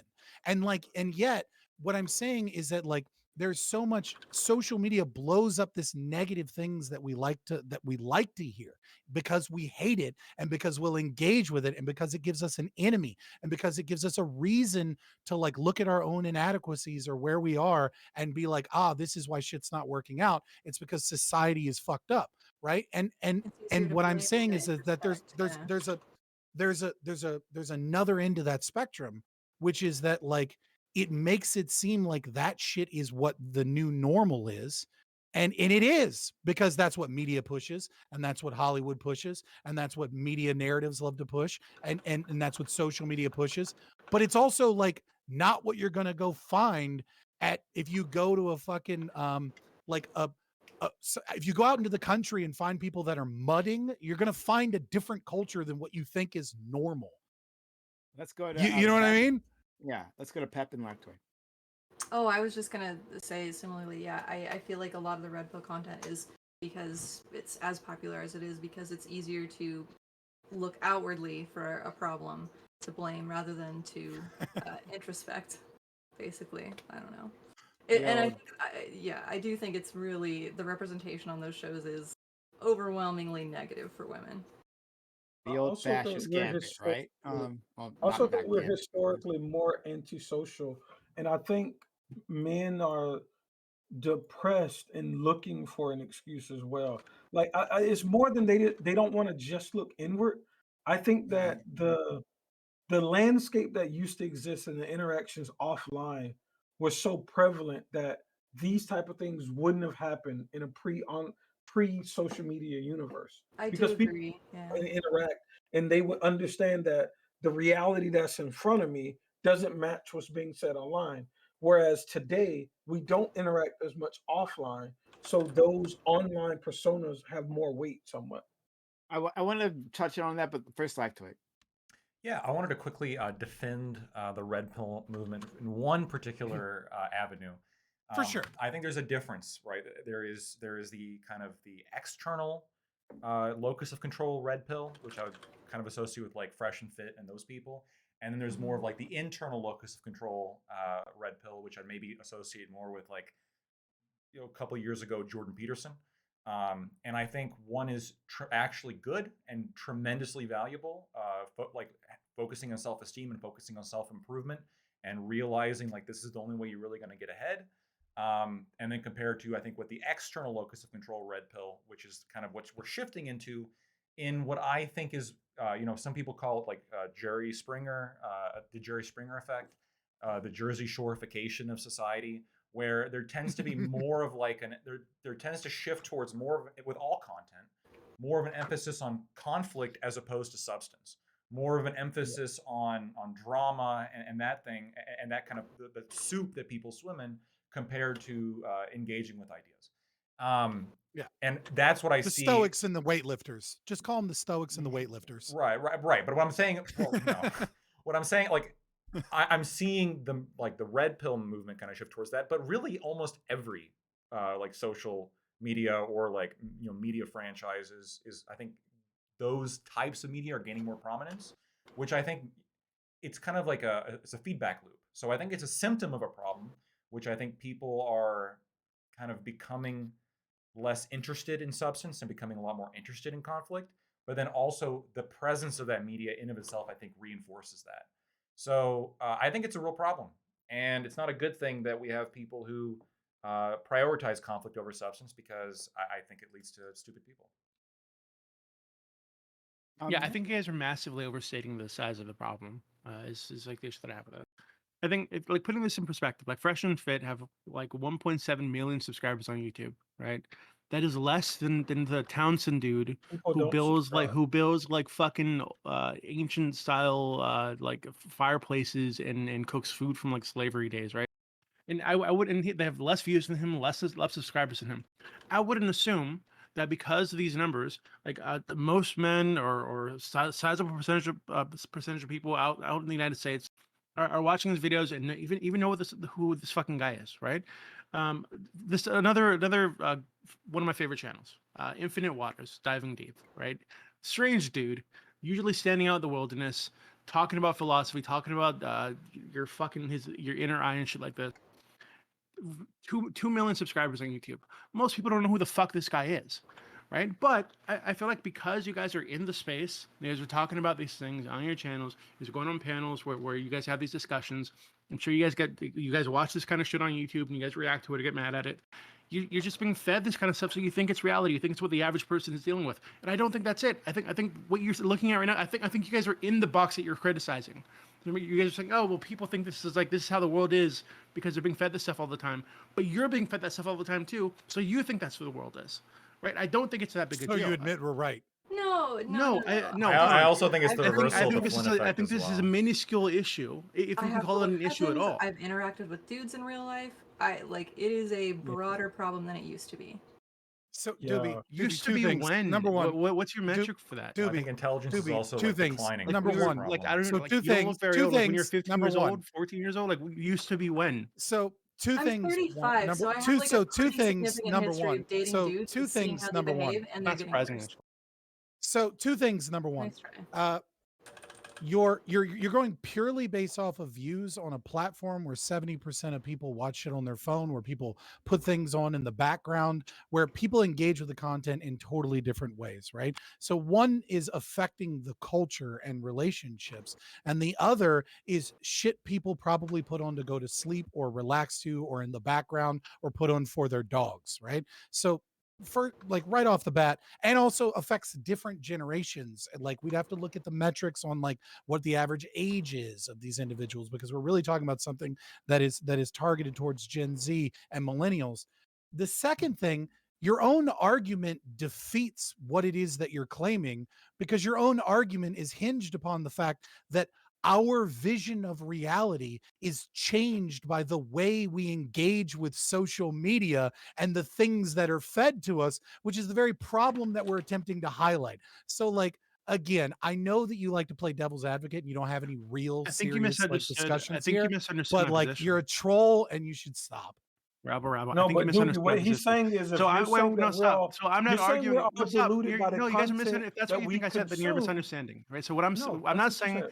that We're not the misunderstanding. media We're just calling you out on your is dumb that the bullshit. media that you. let Okay. DB get it out. I'm not saying that the media you consume does not affect your belief system, your beliefs about the world, etc. Like, of course, I'm not saying that, right? What I'm saying is that the thing you guys are pointing to, right? You guys are highlighting the incel, red pill, MGTOW shit. I don't think this is a big deal, right? I think this is small. I think there are much bigger issues, right? Much bigger issues we could be talking about. But you guys are focusing on this hyper niche bullshit that nobody actually gives a fuck about outside of these spaces. Well, How often do you go on dates explain? with dudes? Hold on, Of course Doobie. it's How not do you? I mean, we can always go explain that- back to the IG No, reports hold on on, girls, hold but I on. mean, This is apparently, easy. you know, This is everyone needs to easy, pop up Doobie. their tits. How do you explain one out of? Get, then we'll go back to Pat. Yeah, Doobie, how do you explain 1 out of 3 men aged 18 to 24 no longer having sex? If you think that the problems that we're saying aren't real world problems and we're just pointing to things because they're within our like group of interest videos that we see online, how do you explain the real world data that seems to be backing less and less social interactions, more and more like hate amongst the sexes and the declining sex rates and everything else that goes with it? If all of these like real statistical identifiers, like we can extract them from culture and see them, why do you think that we're deluded and you're not?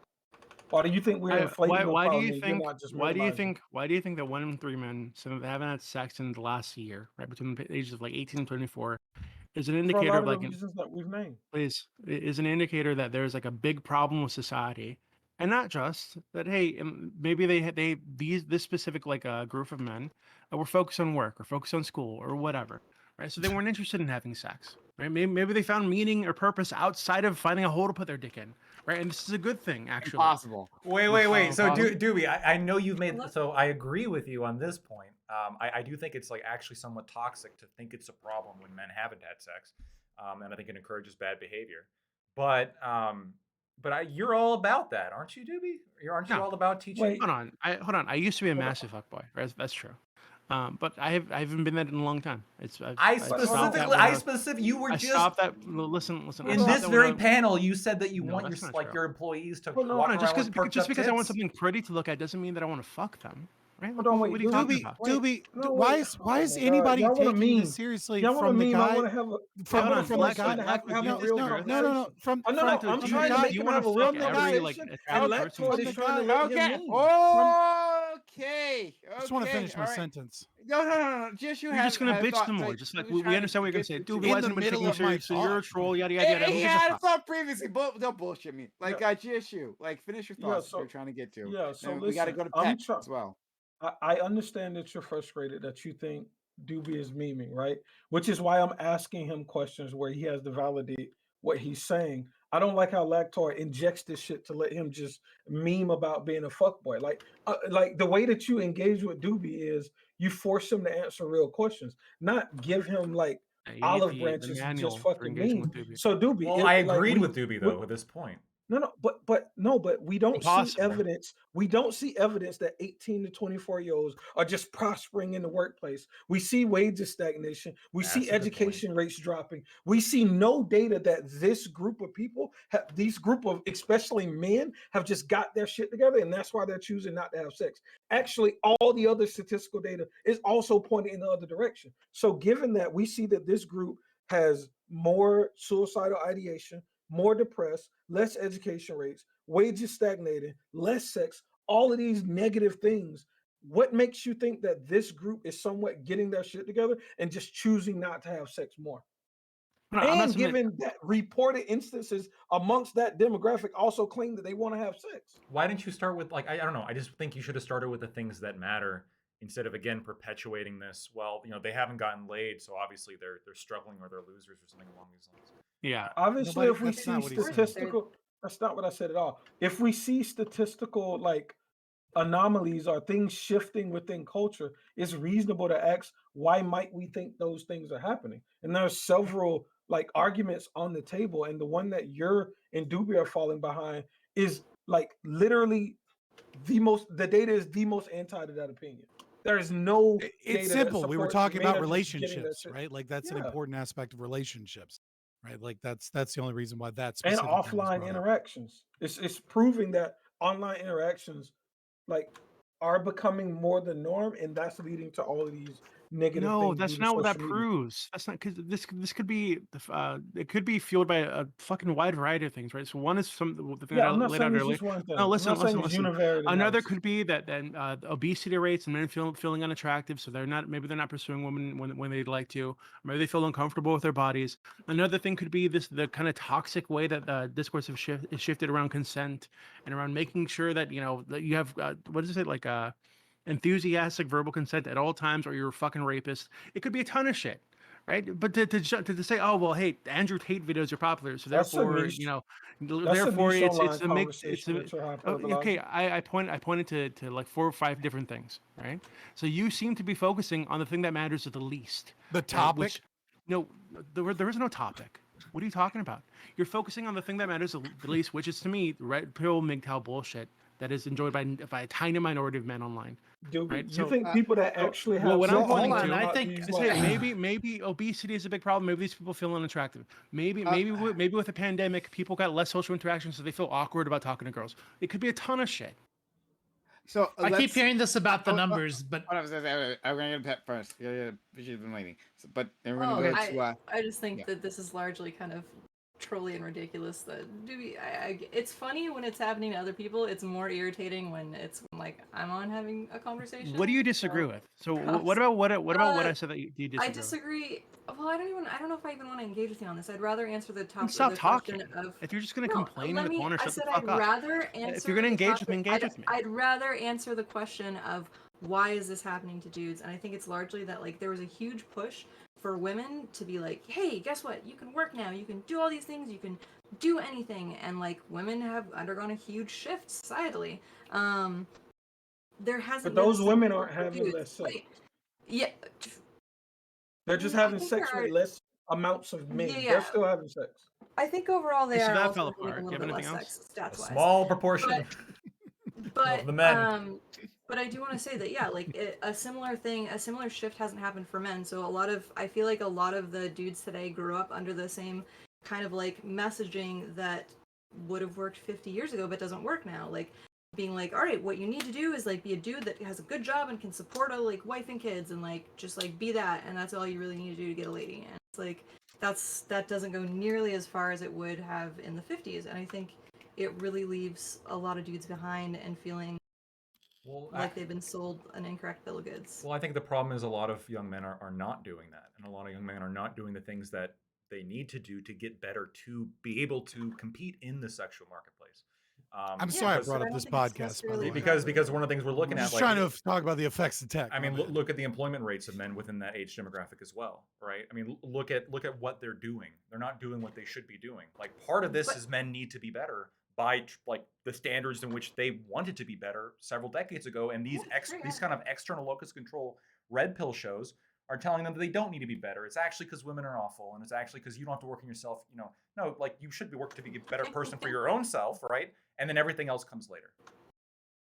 I wanted to But- I wanted to respond to Doobie's because this has come up now multiple times that the number of people who are listening to this stuff isn't that big. But there was a study came out just last week that said it was a study. They asked it was a questionnaire survey of young men in the UK, and more people had heard of and had listened to Andrew Tate than knew the name of their own prime minister in the UK among young men in the UK. So I mean that means he's got more exposure than Rishi Sunak has in his own country. I've never heard that Okay, name hold before. on. When right you're now. talking about fucking teenage boys, hold on. You could probably say this about like I don't know about PewDiePie anymore. Maybe Philip DeFranco or some shit. You'll probably find that teens in the United States are paying way more attention to Philip DeFranco or PewDiePie than they are to Biden or to whoever the fuck leads the Democrat Party right now. They're like, this is just. I don't think we can use that as any indicator. No. agree with I you. wouldn't use that as an indicator unless I was responding to the claim that very few or almost no young men are listening to people like this, and that it's not having an impact on the culture. Now I'm agreeing with you more. Now you're comparing like Red Pillars and Fresh Fit and people like that to like PewDiePie in terms of their cultural like impact on young men and boys. And yeah, I agree. That's the level of impact that we're talking about here. It's not just a very tiny like subsection of society that's irrelevant. It's large enough to where it's displacing some really pretty well-known personalities. Well, hold on, but given that Andrew Tate was recently arrested and he's been all over the media with, God knows how many news organizations talking about how he's like a sex trafficker and a rapist and all this kind of shit. Why would it be strange to think that Before that, he was the most Google man on earth. Before why all would of it the be strange? Please controversy, stop. all of that. Why would it be shit. strange to think that in the UK, right? These in this Stop! poll of, You're proving in my this poll- trolling wrong. Yeah. In this poll, Stop, of let me 1,200 pivot and make please up more stop. In this bullshit. poll of 1,200 young Why- men in the UK, Why are you they've here? heard- You just they've be heard troll. about Andrew Tate and they know who he is, etc.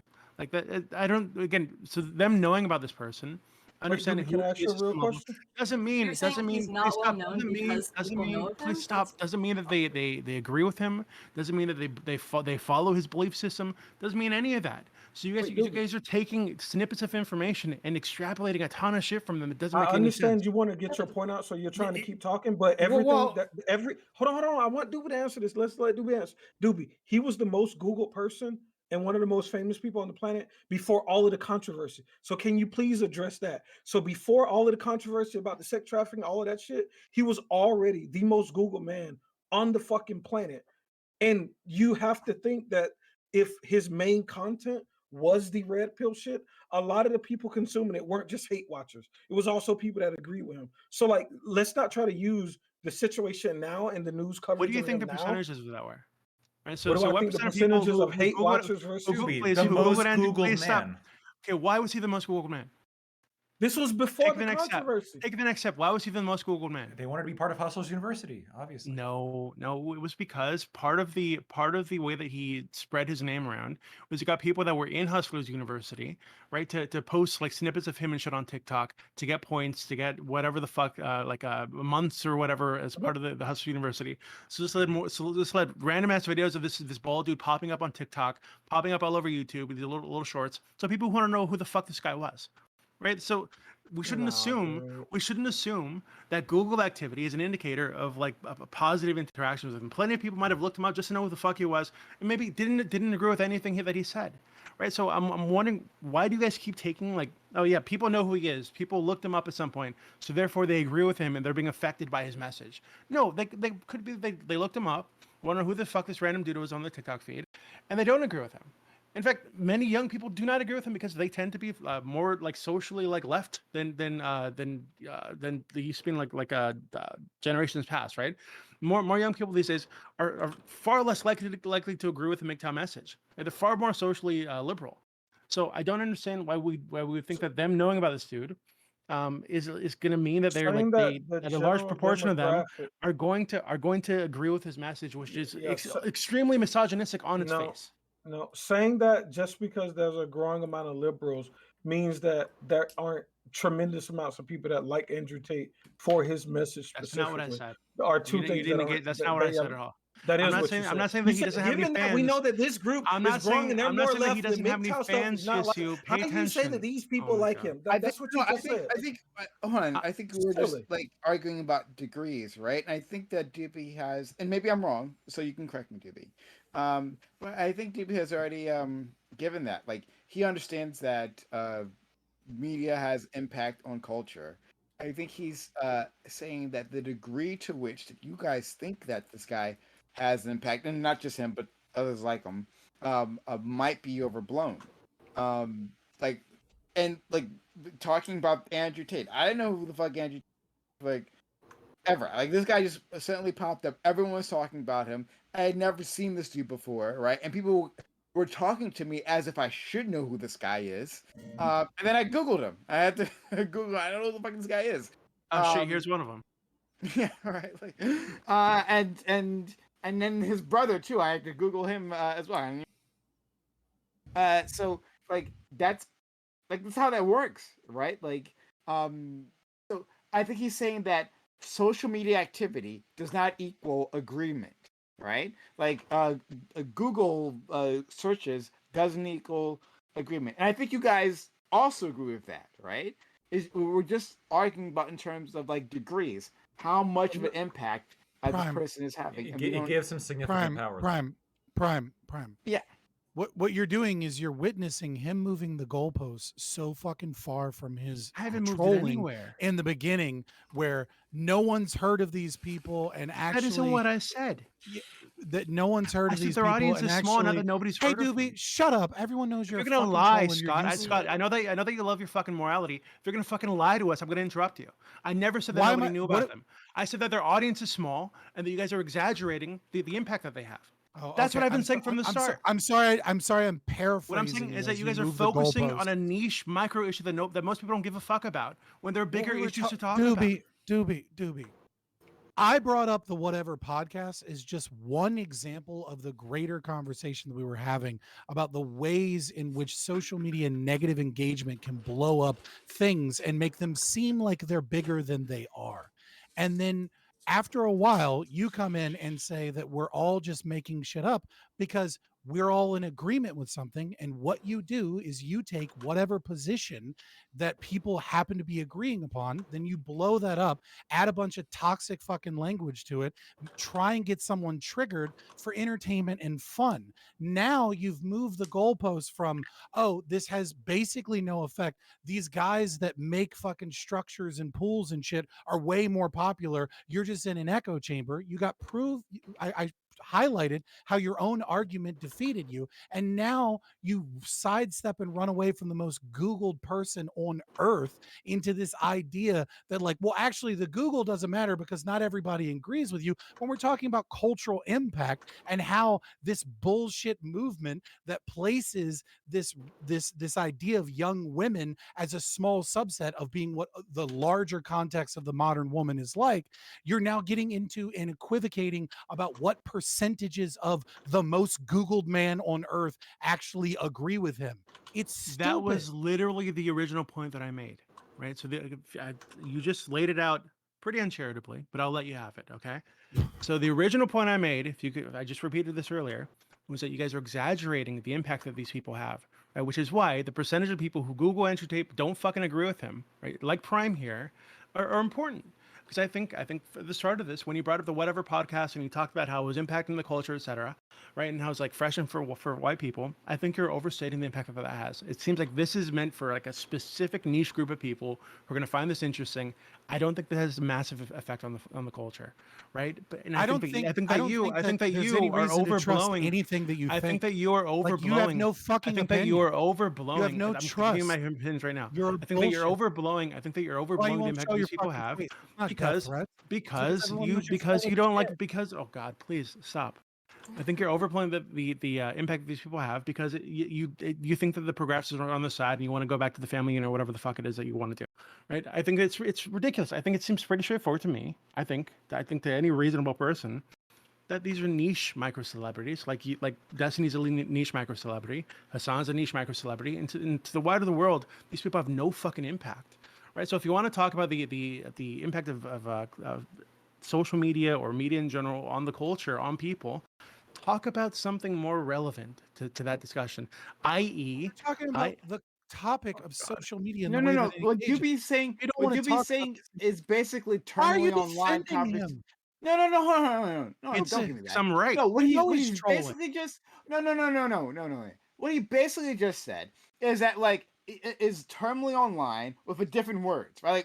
Like under a different name. That's it. A terminally online conversation. That's literally all that he's saying.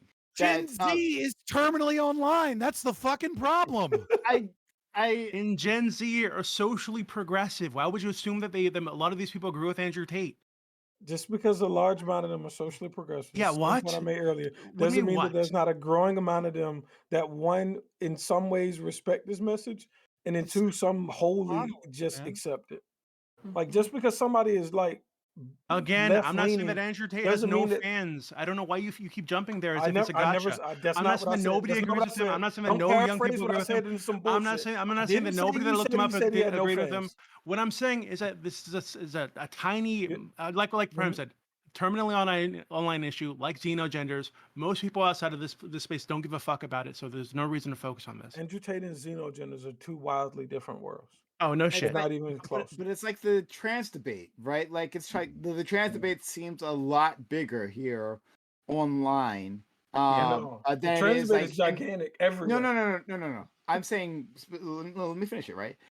Online than it is like in the general populace, right? Not like No. in terms of, for instance, in like politics, I think it has impact there, but like in the general populace, I don't think people are talking about these things like in the way that we think it seems like it is. Like if you experience fucking Twitter or some shit, right? There's a Like reason Prime, Republican legislation Prime, is passing everywhere, and it's not Prime. because we're no, overblowing the impact don't of give the me trans debate. hold on a second. Pause for a second.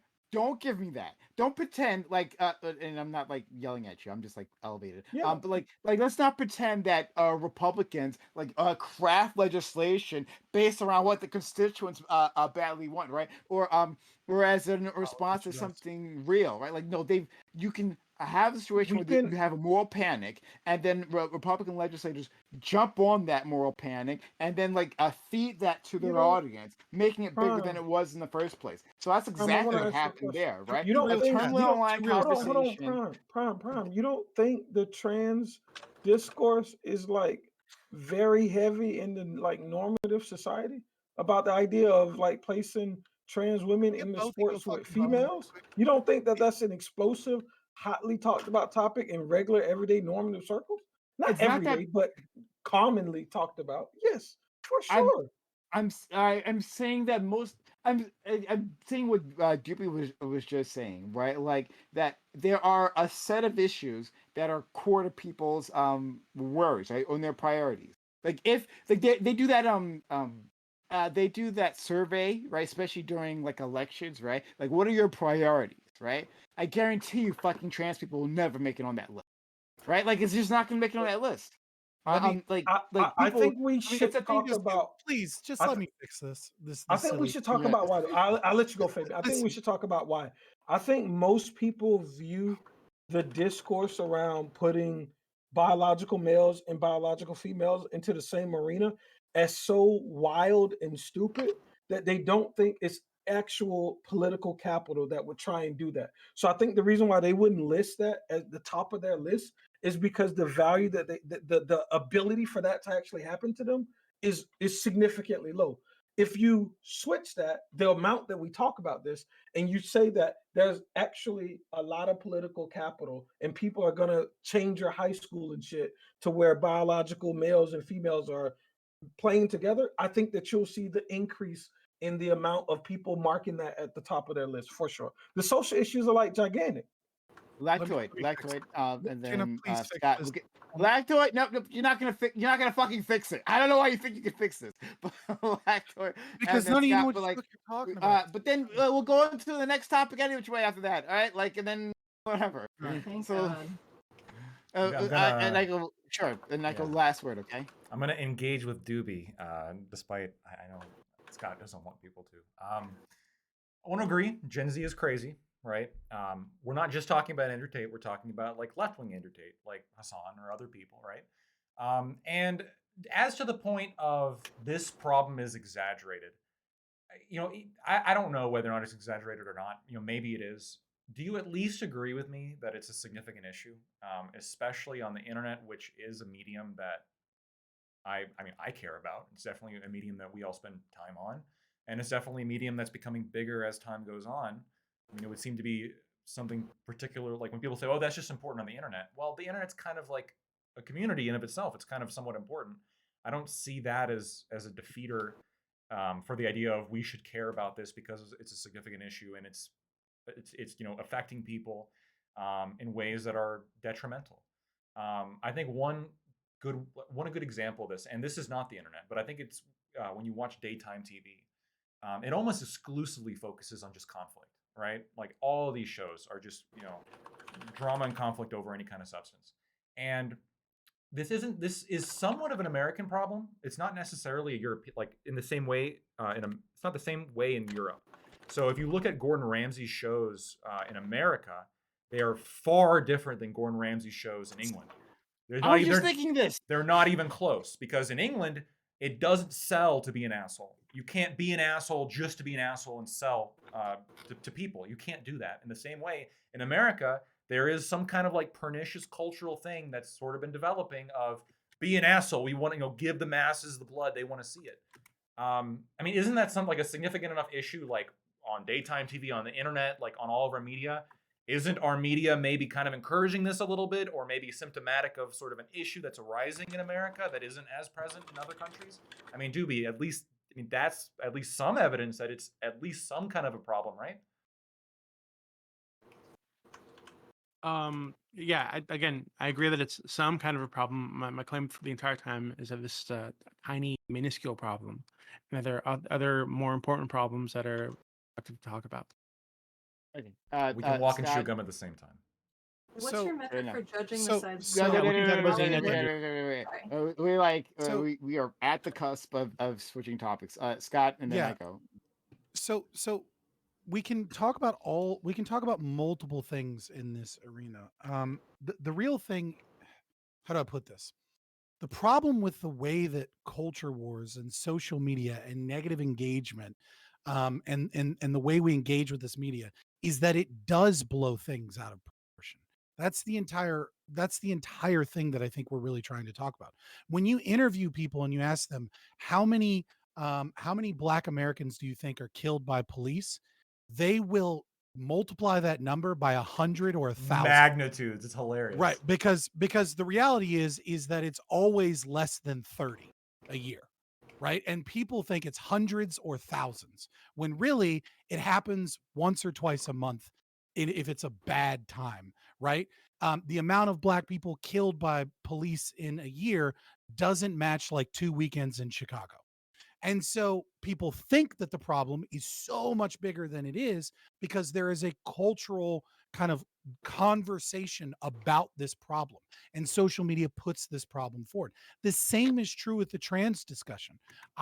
look, everybody fucking knows that I am a culture warrior against that bullshit, right? I don't think that surprises anybody, all right? And I will say that there are things that people don't fucking talk about that are a serious problem, like the fact that Second Step, that is intentionally supports transformative social emotional learning, is in 34% of all elementary schools. It is our schools are completely indoctrinating an entire new generation of children towards Marxist propaganda.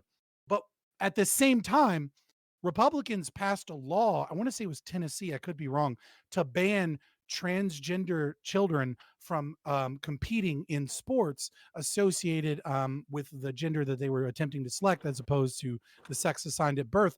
And there was not a single person in the state that was competing in, like, it literally had no impact other than a Pyrrhic victory, which I think can be important for conservatives in some That's regard not true. because they love to use the state to enforce these things instead of just getting rid of the tax dollars. And so, like, we can talk about like, that's the problem, is that over and over and over and over again, social media and media champion a cause, both sides of the spectrum consume this content and negative engagement, and then think that the problem or the things specifically that they're talking about are much, much larger than they are. And that has real world effects, not necessarily like the reality being misplaced, but their belief in the reality being misplaced. If everyone in America realized that it was 20 or 30 black people that were killed by cops, right, in those situations, I'm willing to bet millions and millions and millions of property damage and towns being burned down to the ground probably wouldn't have happened. That's just one real world effect of that misinformation. I would disagree with that for other reasons, but that's just literally some conversation. Aiko, Me too. give your final word on this.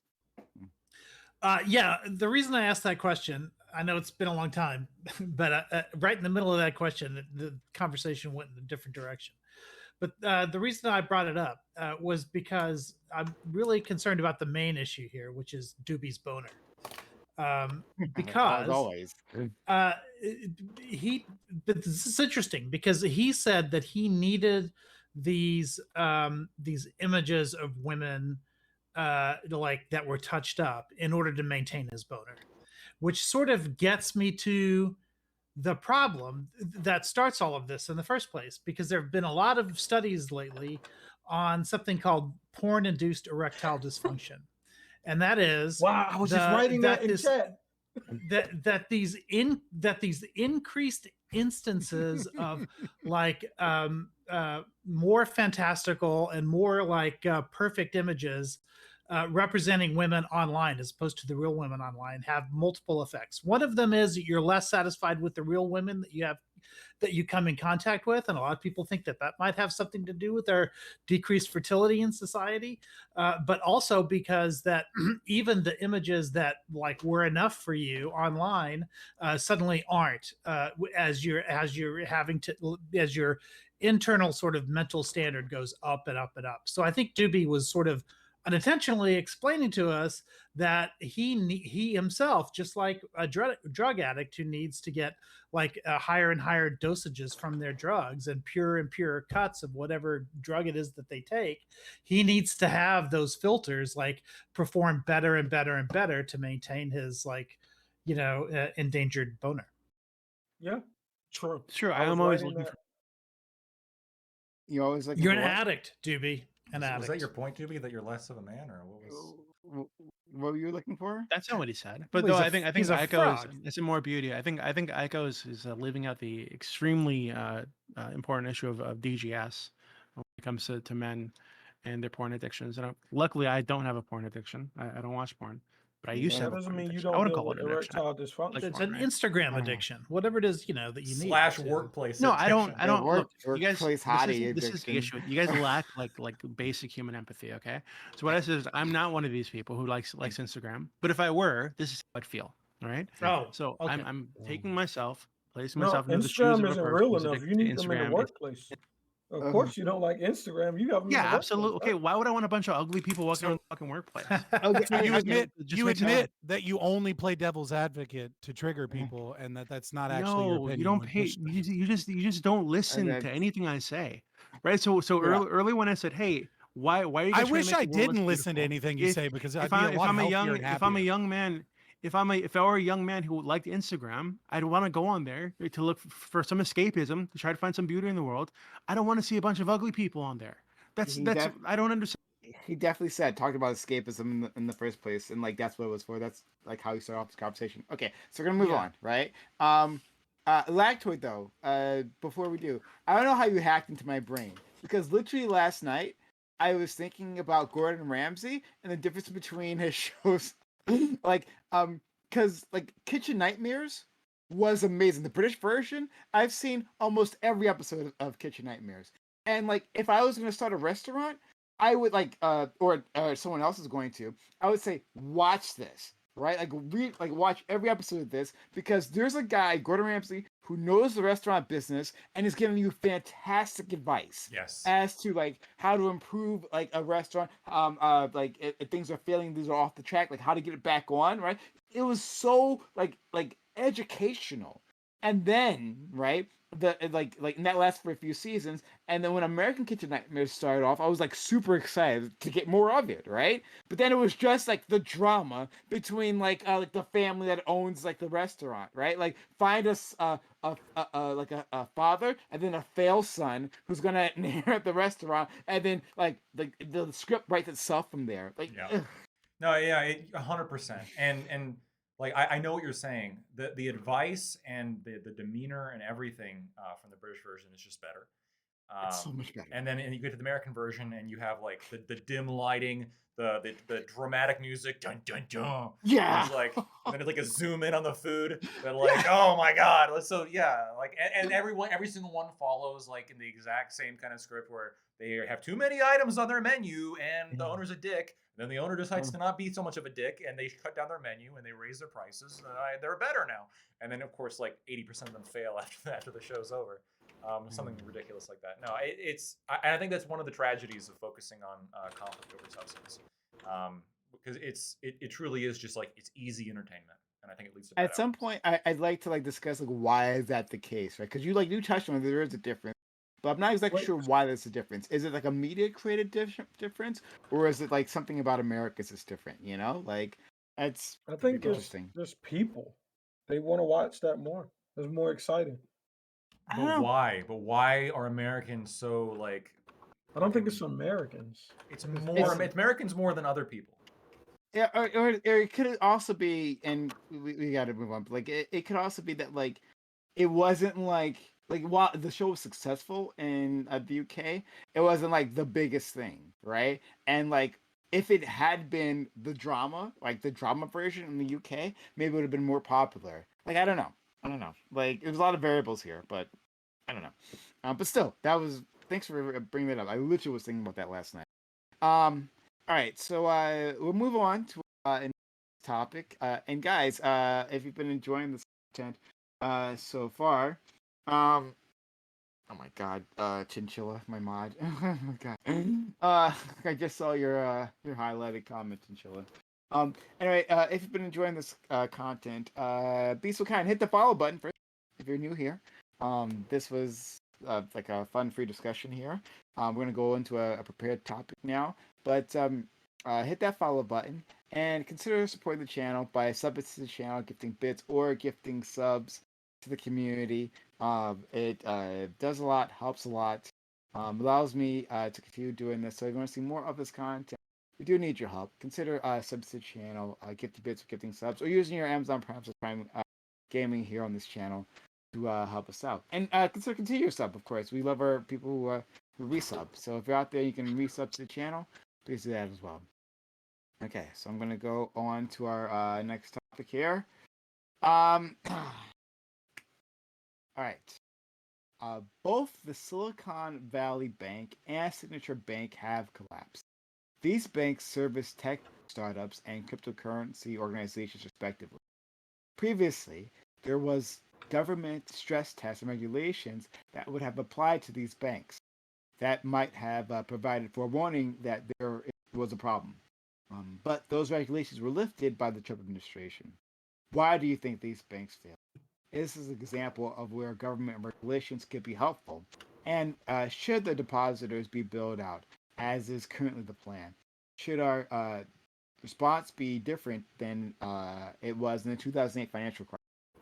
So yeah, this is huge, like the biggest news story by far that's happening, and it should that this bank has failed the of the SVB, being the second largest bank to have failed previously. Was it Washington Mutual? It was the first largest bank. No one's just said Yeah, it. But I think Washington it was. Mutual, when it was absorbed by J.P. Morgan Chase, was the largest in 100 years. This is the second largest in 100 years. Thank you. Yeah. Number 16 currently, but yeah. Yeah, number 16, like overall in terms of banks. Yeah. So this failure, like people were concerned a financial contagion, cascading problem across the economy. Quick action was taken, and it's interesting to see the difference in the response between what happened in 2008 and what's happening right now in real time. So I want to like explore that. We've got different people here who have different ideas on like what these things should look like. So yeah, let's start with our friend Lactoid. Oh, and before that, hey, Pep, we can like still hear. Could you consider like muting your mic, so we can yeah, not sorry. hear? Yeah, no problem. Lactoid. Yeah, so I wrote down some points here. The first thing is, and the article admits this, there's no guarantee that keeping the expansion of Dodd-Frank over institutions between 50 and 250 billion would have actually prevented what happened to those banks. COVID handout policies and the inflationary period that both happened after 2018. So we can't know what effect that would have had and whether or not they still would have gone bankrupt, especially considering the things they were invested in. Two, there was there currently, my understanding, is 9 large institutional investors that are still under the requirements of Dodd-Frank. And whenever you invest in a startup bank or smaller industries, it obviously carries more risk with more potential for upside.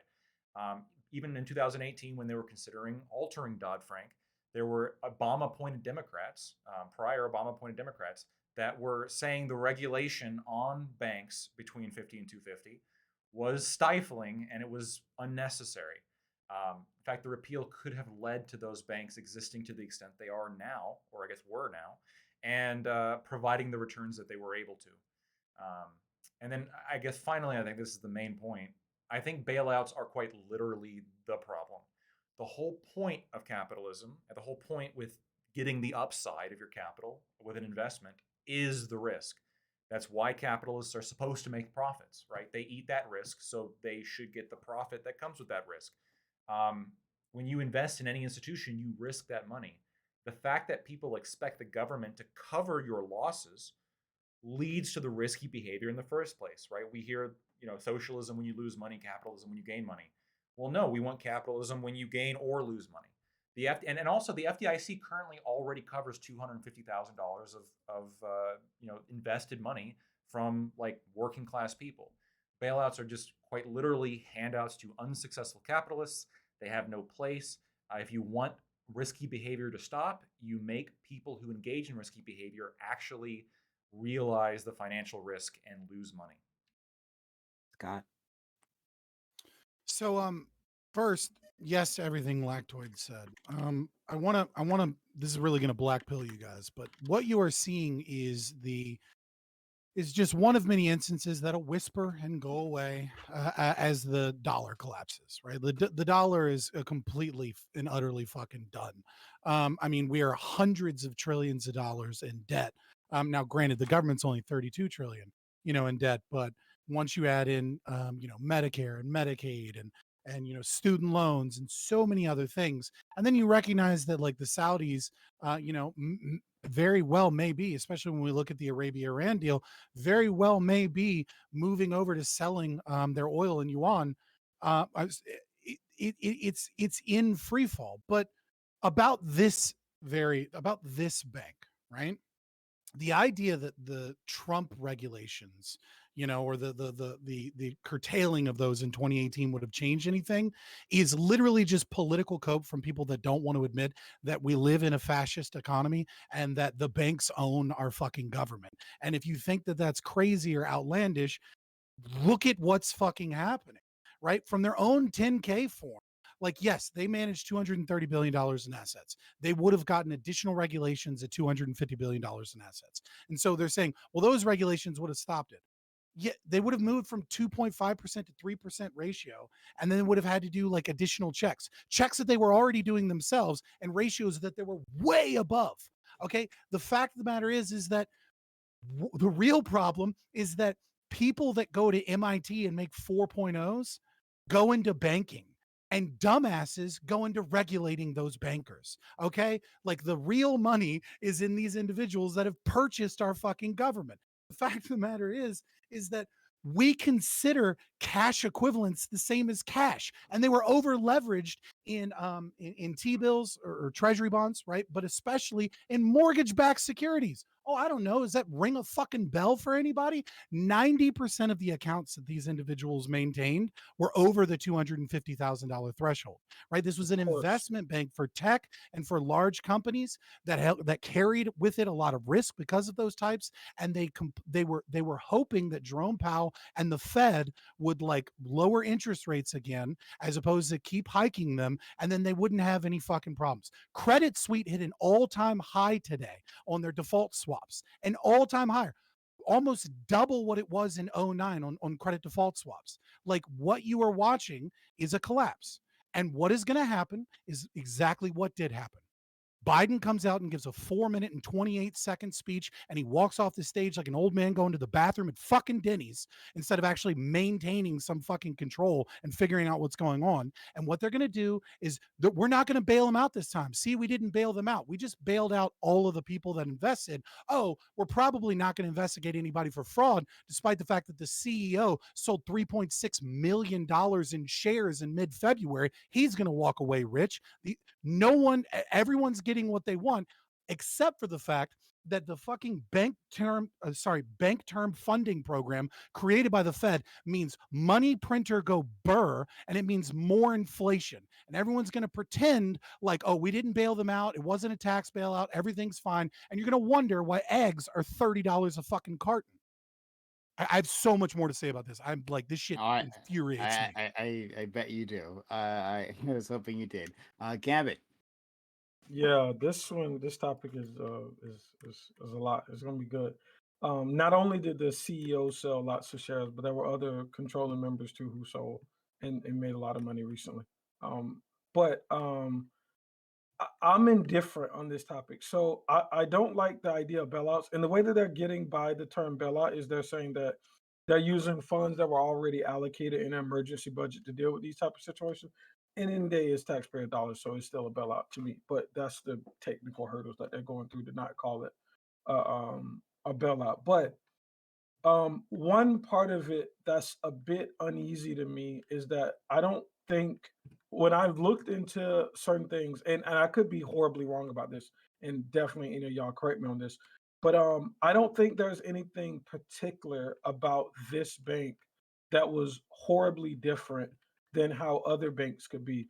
And when y'all talk about the Trump policy, I'm not sure if that's the unrealized losses portion of not having to report, or if that's something else. I didn't look up to see what exact specific portion was related to Trump, but basically they had unrealized losses, which they don't have to report until they become realized, which that didn't happen until they had to sell positions in order to cover the withdrawals. But the problem is, I think any bank could deal with this, right?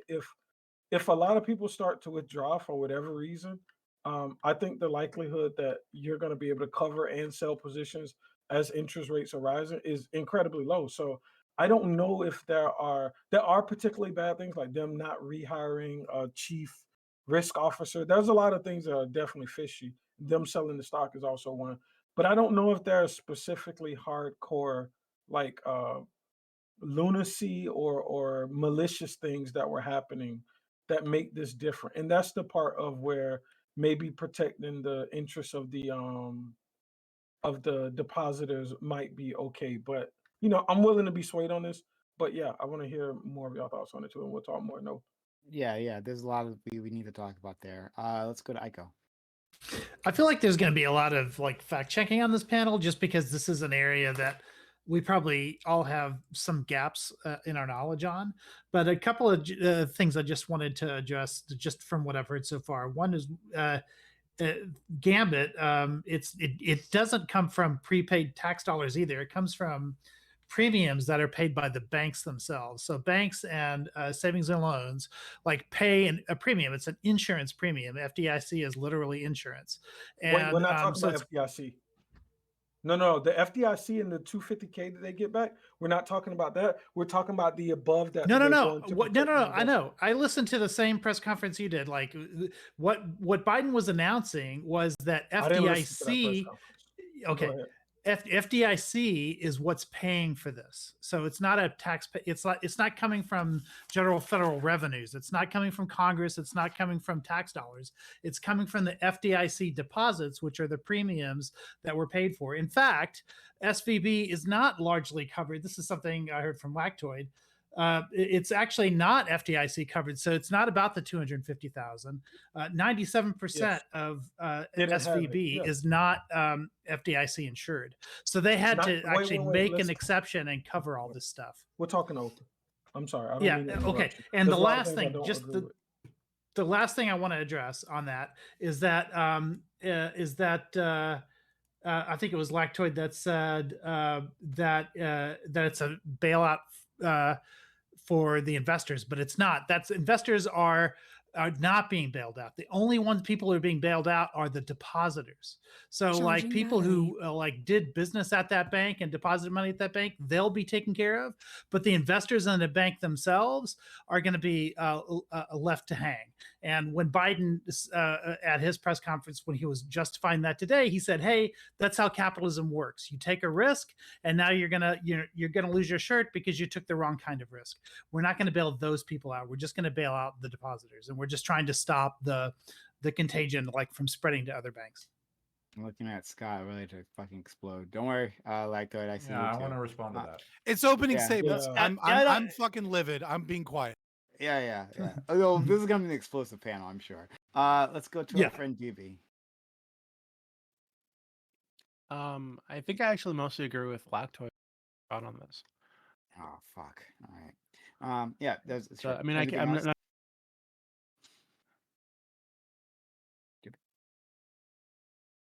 GB, sorry, You you agree? cut off. No, I don't have anything else to add. I think they. Oh. All right. I'm fair just enough. right. There you go. Let's go to our friend Pep then. You're muted. Oh, man. she's still muted. Quiet. Thank you. I don't usually use push to talk, so I'll probably forget more. I thought I was going to be more on the side of the removed regulations being the cause of this, but the more I looked into it, the more I feel like I still think it's really shit that those were removed, but I also don't think that they would have. I think they could have. They maybe would have like added some small percentage chance of avoiding this, but I don't think that it would have really. I don't think it would have for sure guaranteed that this wouldn't happen.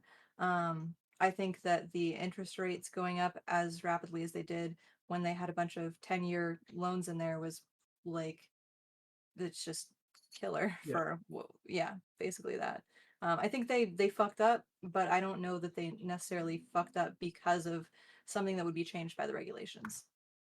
I'll put in my 2 cents here and then jump in. I think,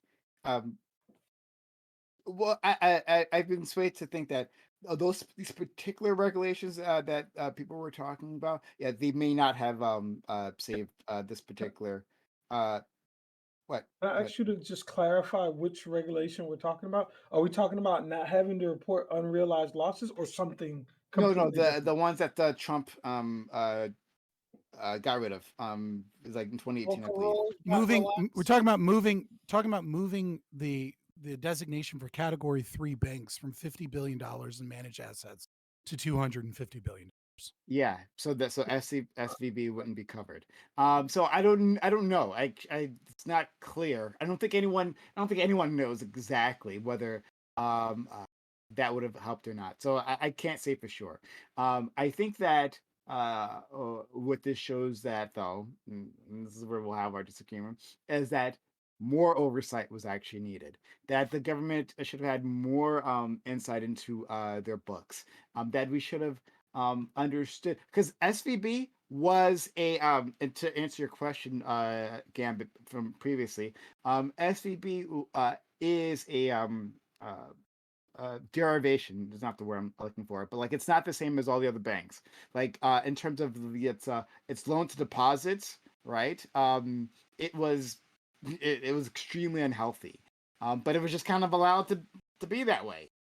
Why not? Why wasn't it on the troubled banks list? Right? It should have been there clearly, right? But it wasn't. I think we should have had more oversight. I think that the Dodd-Frank wasn't enough to start with, and then Dodd-Frank was weakened by Trump, and then by Frank himself. Barney Frank apparently was on the board of Signature Bank, the other bank that fell, and was lobbying to weaken his own legislation. It's incredible. It's wonderful, right? So I think that we don't. I don't want to get bogged down too much in specific regulation, right? But just overall, like the concept of like managing these banks, which are critical infrastructure, and like what does that mean, and is it actually necessary? So go ahead. Can I respond to? I want to respond to Aiko, and then actually my response will also be a response to that, Prime. If I didn't use my terms correctly, I apologize. It could be entirely my fault. When I look at so banks make they can make money off two ways, right? You can invest in the shares of the bank, right? But you could also, when you deposit money into a bank, they don't, there's certain cash holding requirements they have, but most of that they're going to take and they're going to invest it to try to make more money. Exactly. Now, the FDIC has insurance up to federal insurance up to $250,000.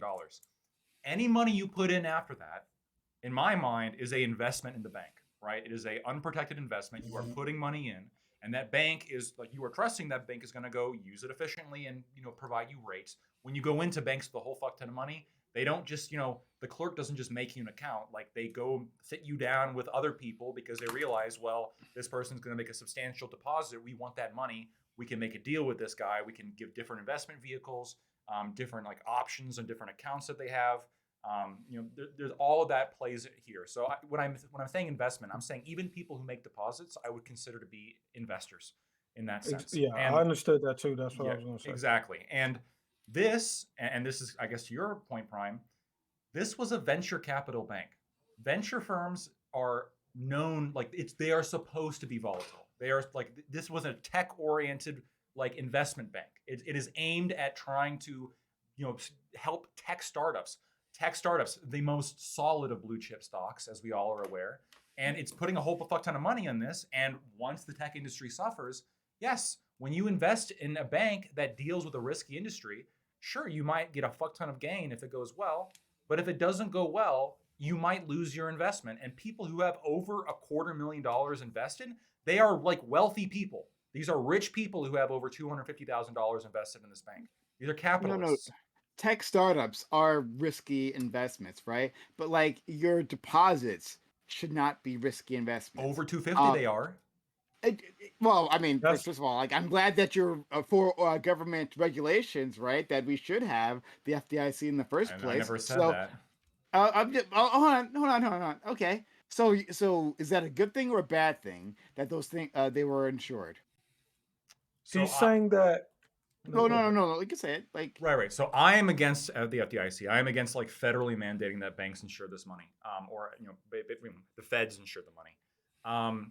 That being said, like, given the reality that we live in, where it is the case, like, the people who stand to lose money are the rich capitalists, right? Now, if we didn't have FDIC, it would be the rich capitalists and the poor working class who put money into this risky venture capital bank.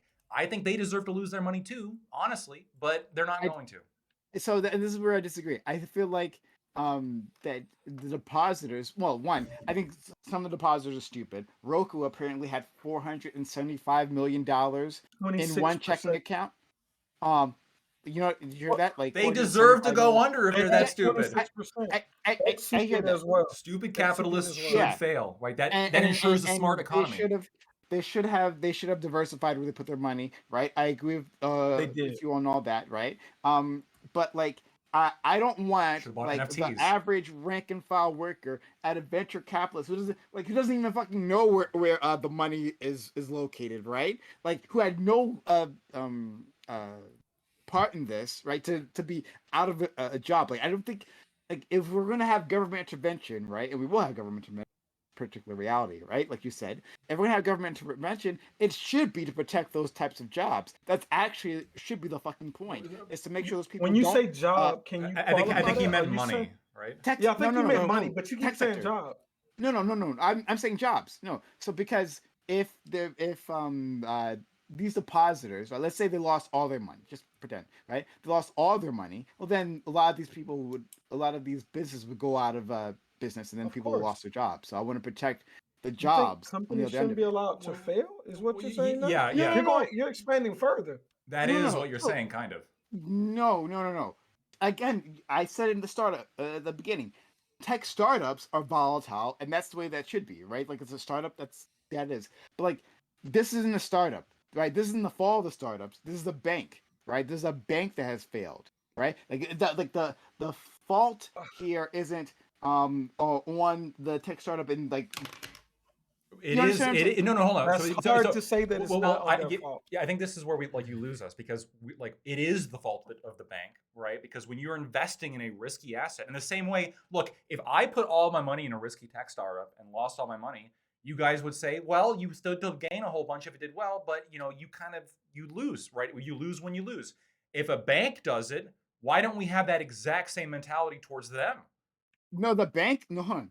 I am not a defender of the banks, right? Like, I think they should be Okay. investigated for fraud. I think that people should go to jail. We should make a fucking example out of these people. And you know what? We should go back to the 2008 financial crisis and get those people too, right? I've said that many times. So let's be very clear. I'm not a defender of the fucking bank, right? I'm not I'm saying a you defender are. of the yeah.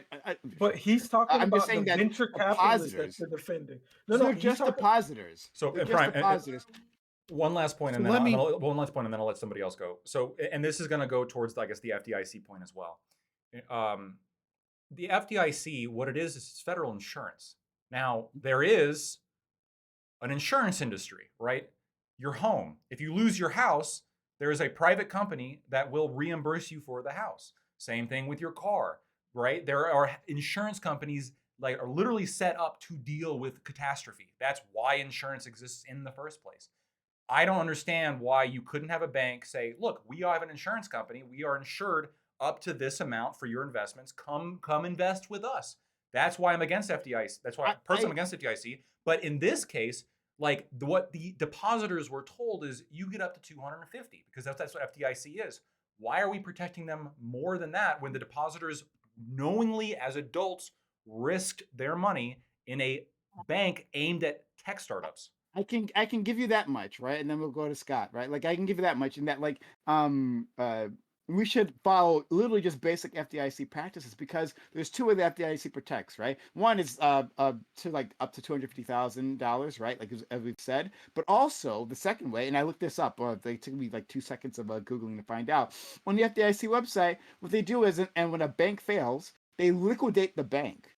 Completely, That's and then what they they're doing sell now. its assets. Yeah, and then like they use that to cover the losses. So Sure. in this, So they're case, going to right, give you like, more money then. no. So like what I've heard, and I don't know this part I don't know for sure, was that like if they had done it, and in fact they're still doing it right now. Like the auction Yes, for the they bank are. is like happening right this second.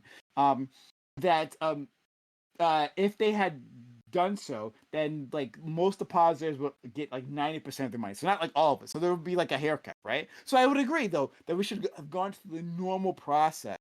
No, Instead that of is everything, happening. right? To be clear, we are going through that process. We aren't going through the normal process. So We're why going through co- why- extraordinary process. So why cover all the Uh, deposits if like the wealthy people what- are going to get 90% of their deposit Okay, back? we are liquidating the bank, but we're going to cover 100%. And it's it's a different process that they're doing. No. Hold on, wait. So let All me- I'm saying is that the process that you laid out, Prime, is being followed. In Yeah, they are addition, liquidating. after that is where they're going to cover more of the losses from the depositors. But Okay, they are going through the process of liquidating the bank, selling the assets to reimburse as many people as possible. Then from there to whatever the amount the depositors are losing is what I don't want to say legislation, but policy is gonna protect. Okay, so first of all, there already is a market for protecting your books, right? It's called a default swap, credit default swap, right? Like that's already a thing. Like these people were over leveraged in risk and like made bad bets, and that's why they need to fail. Right? So like with a default swap, it's kind of like, all right, so Prime, you have an electric bill, right? And your electric bill probably changes from month to month, I'm assuming, correct? Yeah, sure. Right. So like let's say your electric bill is basically always $90. But every now and then it's more than $100. And you have it set to auto pay and you have it and you have $100 in your account, right? So kind of like what the banks do with these default swaps, it's similar. It's not a one-to-one thing, but it's really complicated. And I don't want to get into like grad school level fucking finance, right? Sure. But basically, kind of what you do is that if your electric bill comes on auto pay and you don't have the money in your account, you're going to be fucked, right? So what you do is you go to your boy and you're like, hey, can I borrow $100? I'll give it back to you in one day. Like I'm going to give you back this in one day. I just need $100 to make sure I have enough in my account, right? The electric bill hits, it's $95. You give him back his $100 and like $1. Let's say your electric bill hits and it's 110. Then you're like, bro, here's your $80 and I'll get you the rest plus like $20 more, when I get paid on payday, right? And the idea is that like you need that money on your books when the bills come due, because if you don't, your power is getting cut off. You have late fees, you have reconnect fees, you have all of this crazy, horrible shit that happens, right? So there's already like mechanisms in the market for this type of shit. What you have is you have a risky bank that is buying a bunch of bullshit that it can't afford, putting out long-term loans, and then as the interest rates get hiked, they're fucked and they didn't do anything to fix this problem. You know why they didn't do anything to fix this problem? Because none of you are black-pilled enough to realize that this entire thing is a fucking house of cards. The US dollar is too. That's why the government needs to step in to stop a depression from occurring. One of the guys that's an executive board at SVB, he just happened to be the chief financial officer of Lehman Brothers when it collapsed. The CEO of SVB also happens to be on the board until Friday of Federal San Reserve. Francisco Federal Reserve. Like Mhm. this is a game, and you guys are like, the right regulations and the government. You guys don't understand that the people that write these regulations cannot fucking compete with these people. It is the smartest creme de la creme of individuals that go into finance and banking. That's why we have people that are math geniuses become fucking quants, and they sit in New Jersey with landline internet at the New York Stock Exchange writing fucking algorithms that come in to make more money before you can even physically buy shit. It's nepotism. You can't even do certain trades unless you're managing like $30 billion. Like the whole fucking system is rigged. And when you say, well, we need to step in because of the fraud that was occurring, and we need to insure these people that invested in that. No, you need to hit all of the people that engaged in fraud and get them to try and cover some of the assets. And if you lose some of your money, tough fucking luck, because money does not disappear when a bank collapses. What money does is it goes to places where people invested more properly. That's the market at work. But when you step in to protect the US dollar and to protect runs on the banks, because we have this bullshit fractional reserve banking system that is destroying wealth and keeps the poor poor, when you step in to fix that, what you actually do is you go to the corrupt people that are smarter than the regulators and you say, you're too big to fail. And what you can do is commit fraud, walk away with millions after Lehman Brothers, and then do it again on SVB, and we'll protect the economy and we'll protect people, which just means people do dumber fucking shit with money. Like you're causing more collapses and more problems and limiting the market's ability to actually self-correct. No. Jish, if you want to go first before I respond to all Yeah, that. I disagree with a lot of this that it's somehow. I mean, maybe you want to just call banking in general nefarious. I won't really engage with that. But the idea of the bank taking their deposits and some of their investments on top of that and trying to, do mortgage-backed securities or whatever to get a certain percentage on top so that the bank grows. These things are regular banking practices. And I understand your thing about default swaps, but the thing is if they have to sell off assets to cover while interest rates are historically rising, which is kind of unable to account for. I agree with you that people are going to fail and banks are going to fail. I don't think anything about that is nefarious though. Like the real crux of this is if there isn't a panic, this bank doesn't fail, right? The reason why this bank failed is totally because a lot of people went there and said, "Hey, I want my deposit back," and there's no way to cover that. And given the amount of time they had to cover it with the unrealized losses that they had on the book, so anyone in this situation would fail. And you can say that maybe there are different banks set up with different ideologies so that they aren't in this same risk class, but all of the banks in this risk class would fall victim to this that happened at SVB. And that's why it's hard for me to like choose a hard stance on You're whether talking or about not, Signature Bank, right? yeah. Well, No, I'm not sure what SVB. that term specifically means. I'm talking about Well, SVB. Signature Bank Bank is is the the one second that bank that failed failed. because of the $10 billion like pullout and withdrawals because of essentially contagion, right? This is what happens when a But bank fails. People invest in that's like what, Bitcoin and commodities and shit. no, but this is specifically what happened with SVB too, right? So they had like $15 billion in unrealized losses. That got reported in a press conference, but it also was reported, I think, in their earnings report as like a comment or something.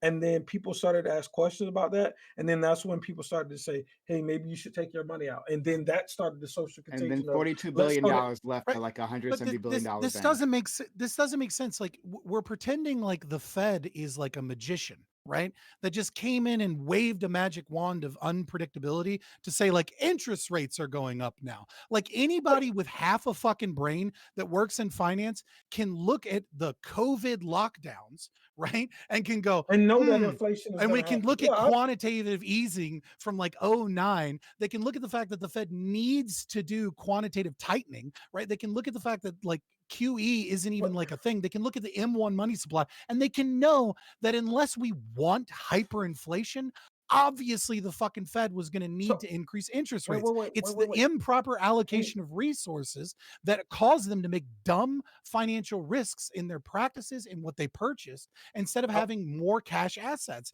to be able to I deal want to with make these things. sure you understand where I'm disagreeing with you because I think in most of the things you just said, I absolutely agree. What I'm saying that is in the institution of banking where SVB and their like peers live, rapidly rising interest rates along with a social contagion will tank any of them. So I agree with your point that we have to understand that this is a house of cards, and I'm trying to like reinforce that. But given that, it's hard for me to call this like maliciousness. I think this is just how this tier of banks operate, and if there's ever a social contagion on top of a pandemic that's going to cause inflation due to whatever circumstances, all banks that belong in that demographic will fail. Let In me any other, ask you a hold question. on, wait. But in any other scenario, that unrealized losses wouldn't cause a social contagion that causes a massive Not amount of social. withdrawals that causes the bank to fail. So that's what I'm saying. Like on a typical day, Let me this doesn't happen. But go ahead. let me ask you a question, right? Let's say you're a Mhm. restaurant, right?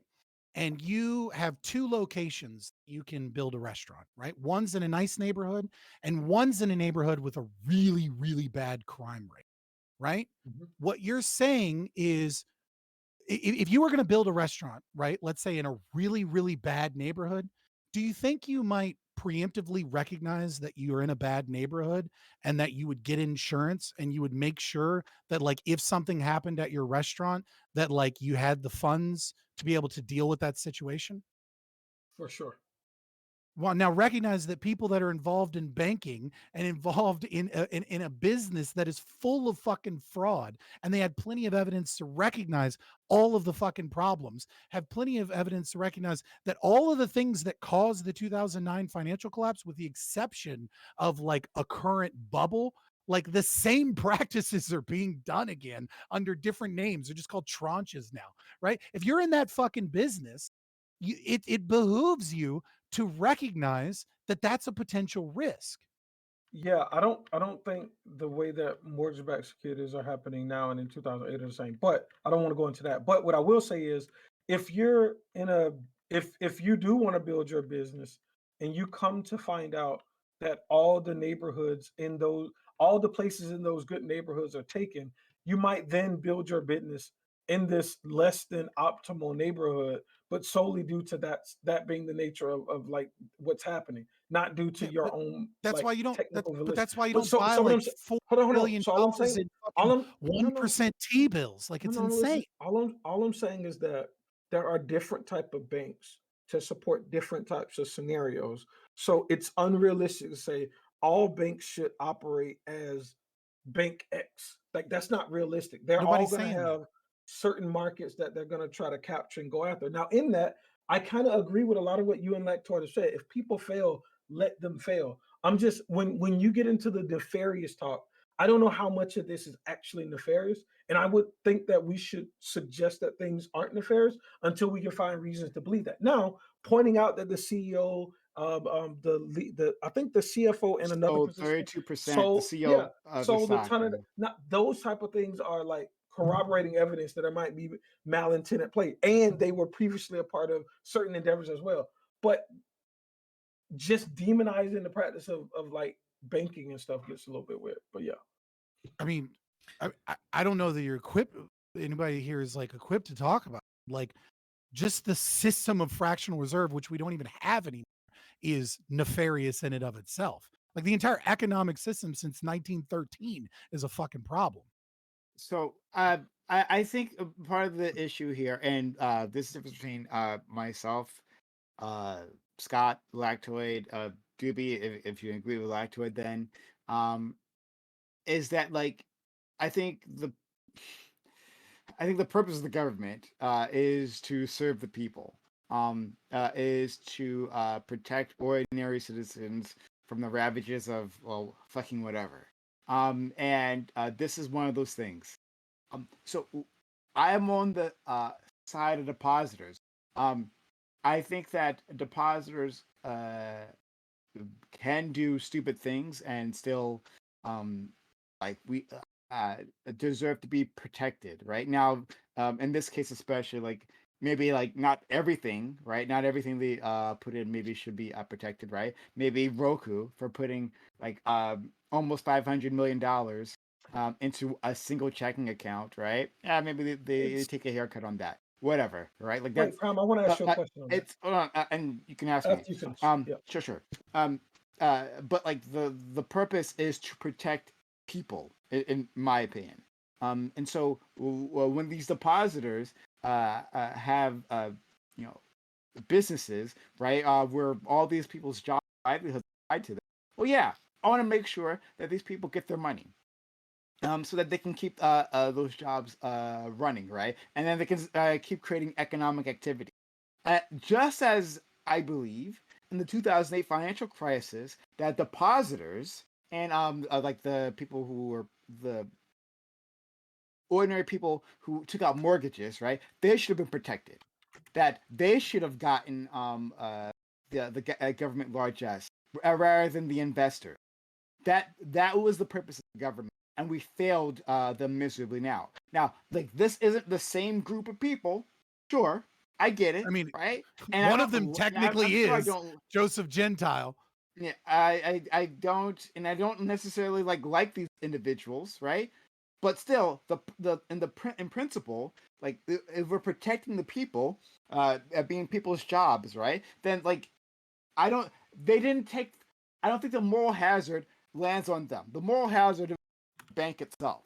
The bank is where we drop the ball here, and the bank should suffer, and the investors there should, and the CEOs in the C-suite should be investigated, especially after their sell-off of their stock, right? Like a few weeks before all this happened. That should definitely be the case. But I'm not. But when we're talking about depositors, that's a different thing. And also, to be Why? clear, I want, again, because it's a different ideology. We should have fucking public banks that don't have all these weaknesses, that aren't subject.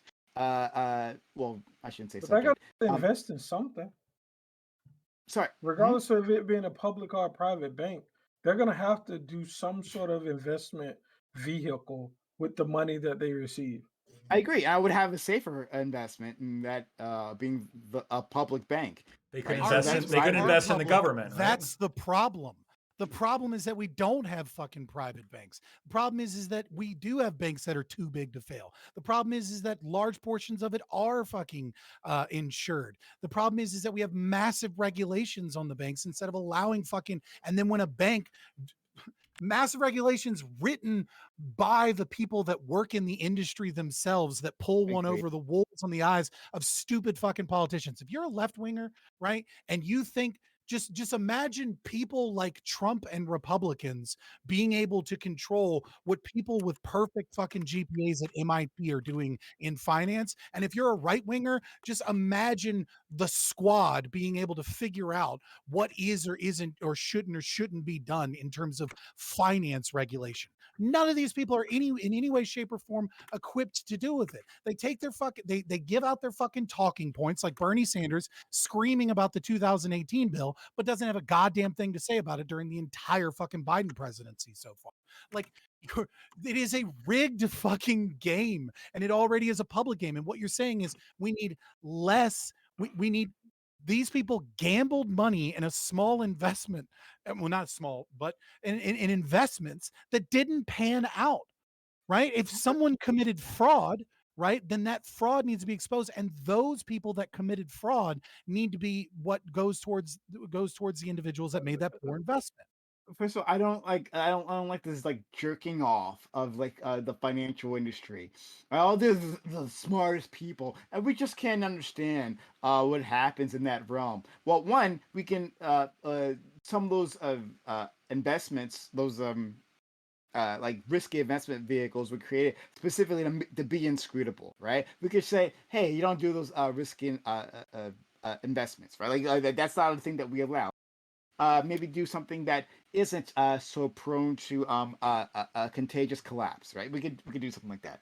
But beyond that, right? We literally can't. When we're talking about You're like waving a wand at something we're you don't talking understand. about politicians, right? Like, yes, obviously, most of Congress is not going to have the knowledge to regulate the banks. We get that, which is why we have regulators, right, to do such a thing. Now, I understand the realities of the American system, and that we have the revolving door there that like these regulators are so often captured by the industries they're supposed to have oversight, and I would have a whole list of reforms to try to take care of that.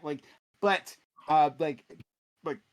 since that's a separate conversation, I right? hate this. I'm trying to design a world where one, we've already taken care of that, but also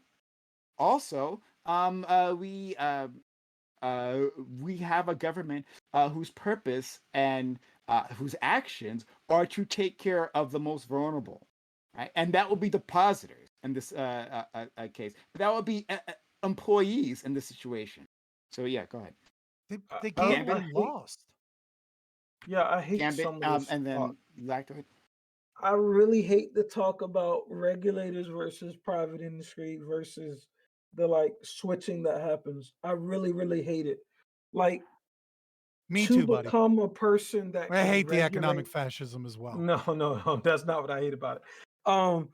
To become a person that can understand how to regulate banks, you need to have some level of like intellect in that domain. So the idea that somebody is gonna get really, really good in some role in banking and potentially become a legislator because of our regulator, because our legislator, because of the knowledge that they've obtained within that position is high. Those are the people that you would want to hire as regulators, are the people who perform the best and made it to the tops of their industry. And I hear the same thing in technology and every other place. Like the people who perform the best hopefully will transition into regulatory or legislative roles. And it will be that the guy who's the CEO of SVB, hopefully not SVB, but I'm just using this for an example, becomes some regulator because he was profound in the industry. So he understands the nuances. Fantastical, magical thinking. This is magical thinking. not. You have an Hold on, industry. hold on. You have an Wait, industry. wait. No. When I ask you a question, This I is want you so to I silly. want you to answer a question. I'm I letting alone you can fix interrupt it. me. I'm letting you interrupt me, but I'm just wanting you to answer a question if you're going to interrupt me.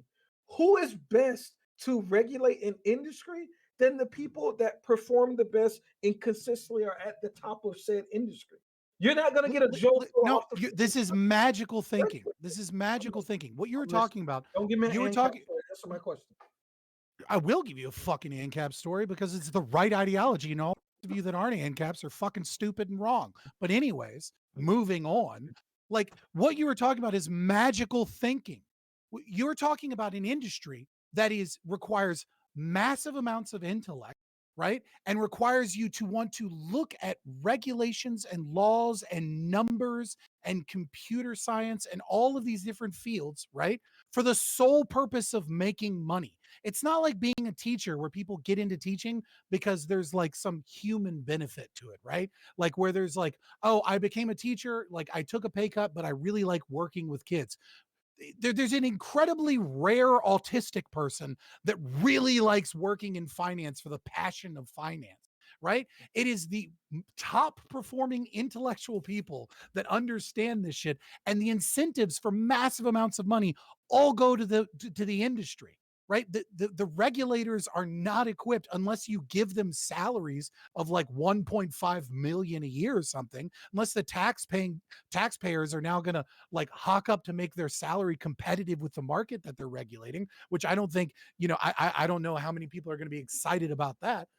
But no, like this hope that like sure, every now and then you're going to get somebody that has a change of heart that goes into regulating, that is going to investigate in the FBI, white collar crime, or is going to be a regulator, that is looking at the relationships between the credit rating agencies and hedge funds, et cetera, et cetera. But like overwhelmingly, these businesses have way more money and they have way Sure. more Well, talent. I'm And on answering my top of that, question. we have a Federal Reserve where individuals are like, we have a pseudo public private partnership, also known as fascism, right? Where the people are, where like they're not even really working. The agency that's regulating them are the same fucking employees that are owning the fucking banks. I So we understand can the problems respond to with your all issue, of then that, I but want I to go to don't think Lactoid. you answered my question. Like I understand that it's a complicated question, but I do want you to No, it's not a complicated no, question. It's an irrelevant and silly one. hold on. I just want you to answer my question, and you can use your Yes, ANCAP world. people with But I do want. knowledge would be better at regulating than people without knowledge. So you agree with everything that I said? No. Okay, I- cool. No, if you agree with me, that's fine. Perfect. No, So- literally, I don't. Lactoid. But I'll say this just before. I would definitely pay $1.4 million salaries to regulators. If that was like the magic bullet that would solve the problem, like it would be a steal versus like the damage that our financial industry does. If we can properly regulate them by just paying people more, if that was just the thing to do, I would What you want absolutely is do it more damage. any fucking day. You But are like, hold on, advocating for Lactoid, more damage. You're not Lactoid, advocating for less. Lactoid. So I'm going to skip the conversation about the black pill. Everything's captured. We need public banks and ensuring government or investing in public industries. Kind of coming down back to like this situation. You said the reason why, Prime. You said the reason why you wanted a public bank was, we want a bank for the people. My question for you again is, like, are you talking about people with over $250,000 in the bank, like, and all the investments over that? The people and their yachts. Right. We are like the people who stand, like the depositors who stand to lose anything here are people with more than $250,000 in the bank. You were They are- talking about yeah. like the wealthiest Americans. Sure. Look, I'd maybe be willing to like Oh no. no. We're not lowering the FDIC amount. We should Oh raise no it. no no no no no If no! I'm anything. not doing that. Oh no, I'd maybe be willing to have Make a it conversation private. about individuals, who had that amount of money, at the bank, maybe, right? But But what not companies. I'm talking about, what I understand is the businesses. Businesses have their monies there, and I think that businesses should be more insured right? Because of course they're going to have more money in the bank, so there should be more insured for the business. They're dealing in high value transactions. So yeah, like if we could protect those jobs, right? If it's still if this like resulted in like steel plants like going out of business, right? Like you could say, well, yeah, I guess they put their money in the bank or they didn't properly diversify. You could say that, sure, and I guess for those individual capitalists at the top of those organizations, yeah, that's true. But you know what? That guy, that CEO, he ain't gonna be poor. He's gonna walk away. He's gonna be fine. As business is in fucking ruins, right? Like it's the individual workers who are going to be in trouble. So I would protect that business to make sure it's up and running, so it doesn't have the commensurate financial devastation within that community. Those people because their breadwinner lost Rama, their if you wanna livelihood. protect Fuck the that. elite Well, hold on. class, So if you G- want to what G- protect the elite class, it's fine. Well, what GSU God, GSU said before in response to this was, you want to make it so businesses can't go under. What you just Not said is, what I said. well, hold on. But what you just said was, we need to protect these businesses because Yeah. So what does that mean? We got to protect these businesses when we're talking about I'm them sorry. not laying people off. Does it mean them Sure, not sure, going sure. under? If they had made a bad financial They did. Which they did. if yeah. if They they did. had uh sure. I'll go with this. Sure. If they made a bad financial themselves, right? Then yes. But like They the did. banking industry, right, is supposed to be safe, right? Like this is where we tell people like put your money within a bank. Our system like relies on people interacting with the banking system, right? Like look at the marijuana industry that can't use banking, right? And look how the mess that is, right? We want people. All incentives within our society is to interact with the banking system, and so when the banks fail, right, to no fault of the depositors, then that's a problem. And That's the why you agree the depositors amount shouldn't should go up, right?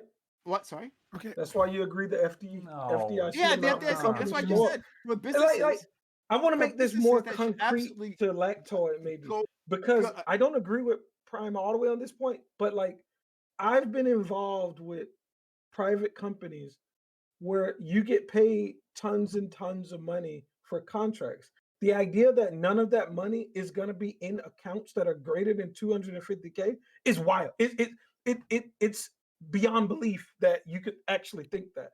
So these people are going to have to interact with a system in which they're above the FDIC amount often. exactly. It's So, not. oh, okay, I It's get- not always. Okay, I get that. I get that. But there's a couple things you're missing here. So, first of all, they A could lot of- they could insure the money over the $250,000, right? They should. Like just like you insure if they build a factory worth 10 billion, they're going to have to buy private insurance to insure that entire building, and they can do that. And there's companies that offer that, and they should have to. If they're companies, they're capitalists. They should take a percentage of their profits and use that to pay for the insurance to protect their investment. That would make sense. First No of all, argument. and second, you're right. So there's no reason why the taxpayer should ever cover it. They should cover it. And then the second thing here, which I think is important as well, is, and this is actually a common trope that I'm seeing on Twitter of, it's through no fault of our own. Like fault. What is that like in a capitalist market? Is it ever truly your fault if if the market shifts and you go out of business? Was it U.S. Steel's fault that the Chinese started stamping out steel that was just cheaper? Or was there okay, the market has changed. This is more valuable than this now. And part of creative destruction is the less valuable industries don't keep up. Not like the vast majority of the time when you open a restaurant and you fail, it's not because you're quote unquote at fault. It's because the market is oversaturated. There's too many fucking restaurants and you can't compete. Right. And if you put all your money in first of all, a risky bank, and you don't insure the money beyond of what you have the 250,000 for, then you are also taking a risk. The whole idea is rewarding risk and punishing risk when it's realized. And for some reason, over and over and over again, with this industry in particular and a number of other ones, but this one, I think the most, every time they fucking fail, we come back in and we pay the money to help the rich people. So I'm gonna go to Aiko, but you've on one point I can agree with you. At least I think we can find common ground. You talked about having a private insurance. I didn't really consider that like a private insurance for Yeah. your deposits. Okay, right. I think maybe I could say. How for, did you not consider that? That's what a default swap Shut is. the fuck up, dude. I'm talking to I Lactoid. I'm not explained talking it to you, like Holy step by shit. step. Shut the fuck up. I'm talking to Lactoid, right? Like, holy shit. Like, what the fuck? I'm having a conversation here. So, no, like that makes sense to me, right? If we have insurance for that, like I can go through that far. I don't mind public investment to protect businesses. I don't. Like I don't have like I'm not ideologically opposed to that. In certain circumstances, this would be one of those circumstances. But if you want to say that we just don't insure these, take this completely out of that market, right? And we just focus on retail investors, meaning ordinary people, I think I could deal with that. Good Ico. Yeah, that was actually a perfect segue because I wanted to bring this conversation in this direction because we have an expert on the panel. We have Doobie, who knows a lot about the insurance industry, is in it at a deep enough level to where he might be able to understand how doable this is. Earlier in the panel, out of curiosity, I looked it up, how much money is in the Federal Deposit Insurance Fund, and it was a smaller amount than I expected. It's $128 billion. So that's not like one could argue that no, only the government can do this because the amount of money required to be able to insure all the banks in the country aren't at risk. Only the government can come up with that. But it seems to me that the insurance industry could pretty easily come up with $128 billion to do something like this. No problem. 120 billion for the whole country. Yeah. That's what I'm saying. It's a smaller amount. 250. No. It's up to 250,000. That's like Right. what that number is supposed to represent. It's like that's what the banks are like- supposed to put in. That's and like they cover what the Credit 250,000. Suisse So does. you're actually like supposed to have more than that. Sure, okay. but if they could charge high enough premiums, like it would be worth it. They could charge the companies money to protect their assets, as they do with $10 billion factories, right? Amazon, when You they know build why these- they don't do it? Because we bail them out. Right. Like if you stop fucking bailing them out, that they would do this. The other thing that I think it's just important to add, because I think maybe people get it, like no one would lose all of their money, right? Like understand that what you're talking about is when you go under the 1-to-1, people pull out their investments, but like nobody that has, let's say, 10 million is like walking away empty handed. They're walking away with like 7.5 or 8 million because they invested in a bad investment, right? Like, Okay, but my question's for Doobie, and I just wanted to know, like, in the part of the insurance industry that you're helping to run, like, what would it take to set up something like that? Could it go beyond what FDIC currently does, and to what extent? And would it itself need to be backed up by some other entity in order to make sure that it's able to like have its own risks taken care of?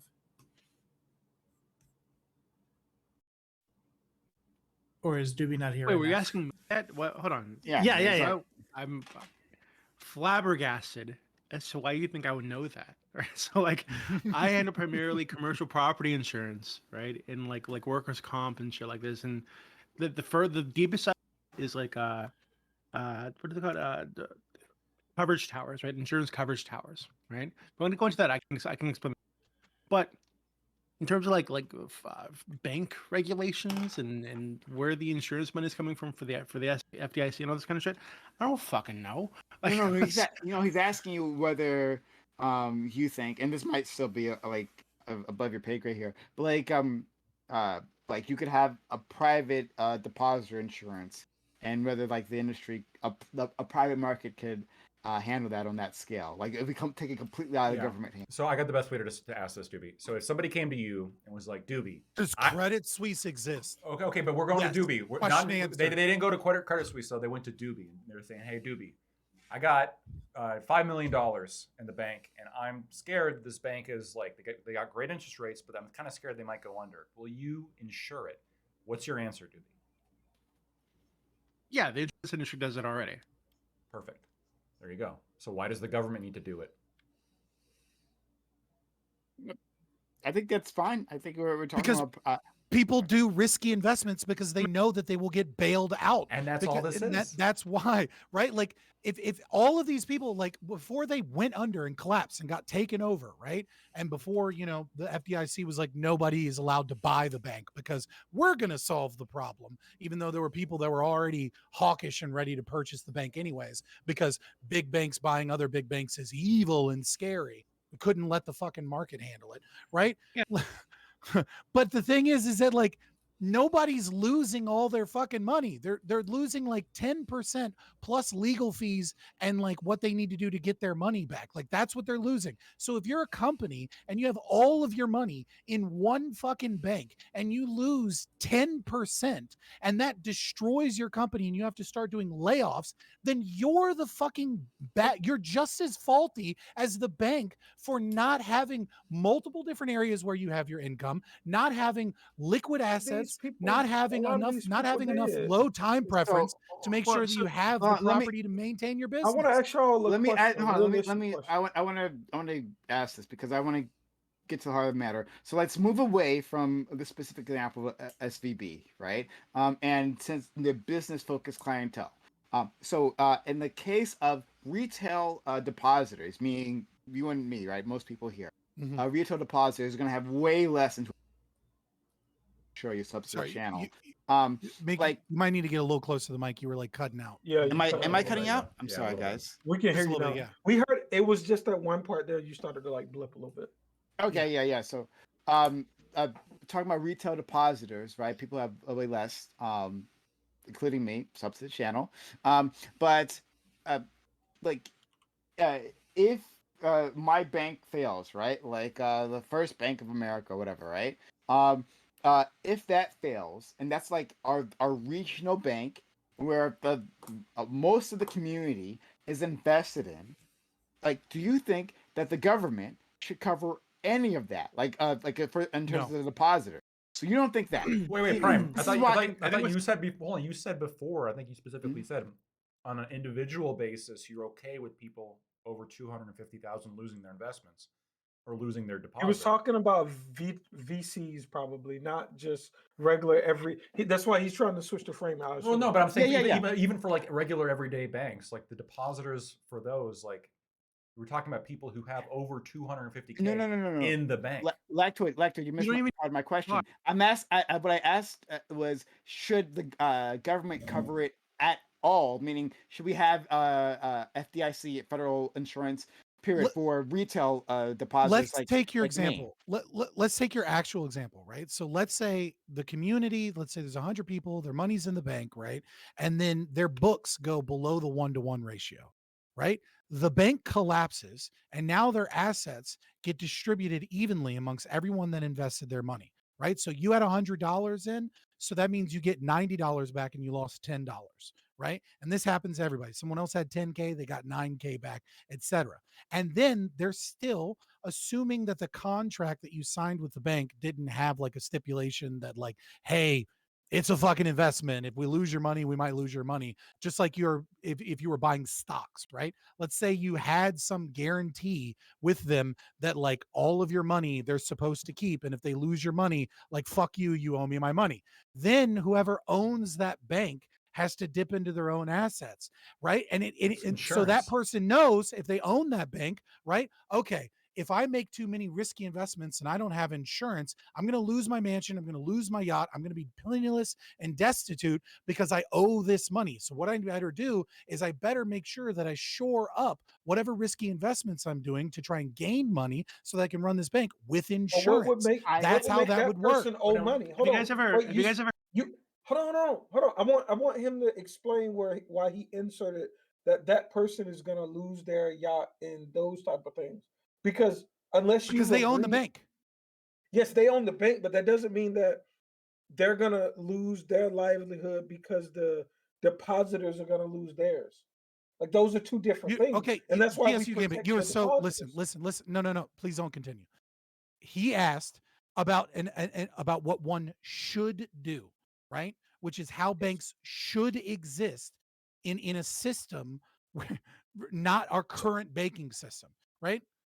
Our Okay, Scott, current banking system has so many other levels of Scott. regulation and ways that things work. What we were talking about I is don't- the principle of what Yeah, but I should don't be think you're done. understanding, Scott. Listen, Scott. It No, takes 200. trust me, No, you're no, the no. one lost Listen, in Wait, the wait, when sauce. you It buy a takes two. car, No, no, do you no, pay to no, no. insure Let it? me ask Scott a question. Scott, it takes. I can't remember if it's 250K or 500K, but it takes that to start a bank, and then you have people invest into that bank via being depositors. Those depositors can invest whatever amount that they want, which is what Prime's point is. When the money of those depositors is lost, I might lose my initial investment of whatever it is, but that's not going to be my total wealth. So you can lose a lot more than the owner of that bank. You've set up this situation where you're presenting as if the owner of the bank is going to lose the most when that's not true So at all in any way. what Scott's presenting GSU, is what GSU, Scott. no, please don't tell me what I'm presenting. You're presenting just an insurance company, no, but at the bank was the insurance no, company. please, right. He asked me what should be done. What should be done is that property is owned by a person, not fucking pseudo mixed with the fucking state and all of these other things. In a scenario where we're actually doing what we should do, a person owns a bank. And if that bank defaults and you have contracts where you owe people money, then your own assets will be taken if you owe people money. Oh, So okay, you're okay. saying Wait, the before we relation- get hold on. So I understand. your ANCAP world because I like to understand, even though I mean An about it, I ANCAP like. world where like No, people own Wait, property. I'm trying to be I need to charitable and respond you to get this. a I'm losing my piss. shit. Nigga, I'm trying to understand you. Just shut the fuck up. So what I'm trying to understand from you is what you're saying is that if somebody takes out money, if somebody invests in your bank, then the owner should be personally responsible for all of those investments, is what you're saying. That's what it sounds like you're presenting. If I'm you just have a trying to make contract, sure. if you have a contract that says I guarantee this money, then that means you owe that person this money. But those If type you of don't contracts pay don't this exist right person now. that money, then you're liable for that money, including You your own agree that assets. that's not the contracts that exist today, and you're advocating for that, right? Right. We have so many other layers to banking regulations and things like that. Prime asked a simple question.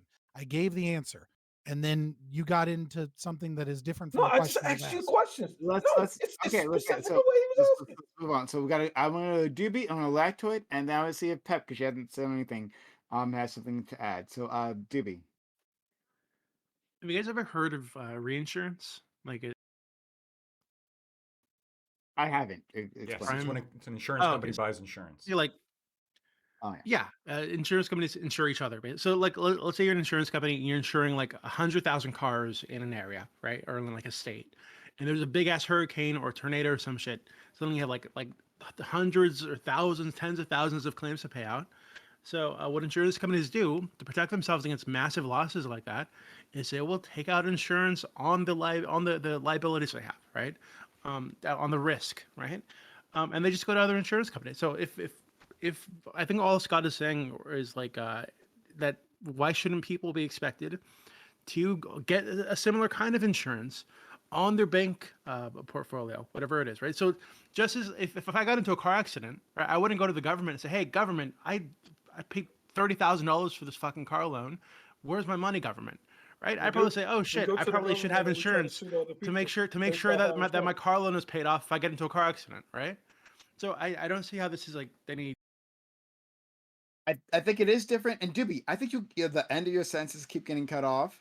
And like we kept thinking that you're not done talking, but just be aware of that, buddy. Not even the person, for the record, Doobie. The bank, let's go to like the bank should have that insurance. Lactoid. Yeah, so and I then think banks should have. Yeah, he's cut off. And right now they again. don't have it in the same way that insurance. Doobie, you're cutting out. Apparently, like I was cutting out, you're cutting out. Definitely, we're missing pieces of what you're saying. Yeah, and then he get mad and he talks louder because he think you're trying to Yeah. interrupt him when he just keeps cutting off. But yeah, it's hilarious. So Doobie, give it one more try, and then we'll go to Lactoid and then Pep. Can you hear me? Yeah, we can Oh, hear you, yes. buddy. Can you hear me?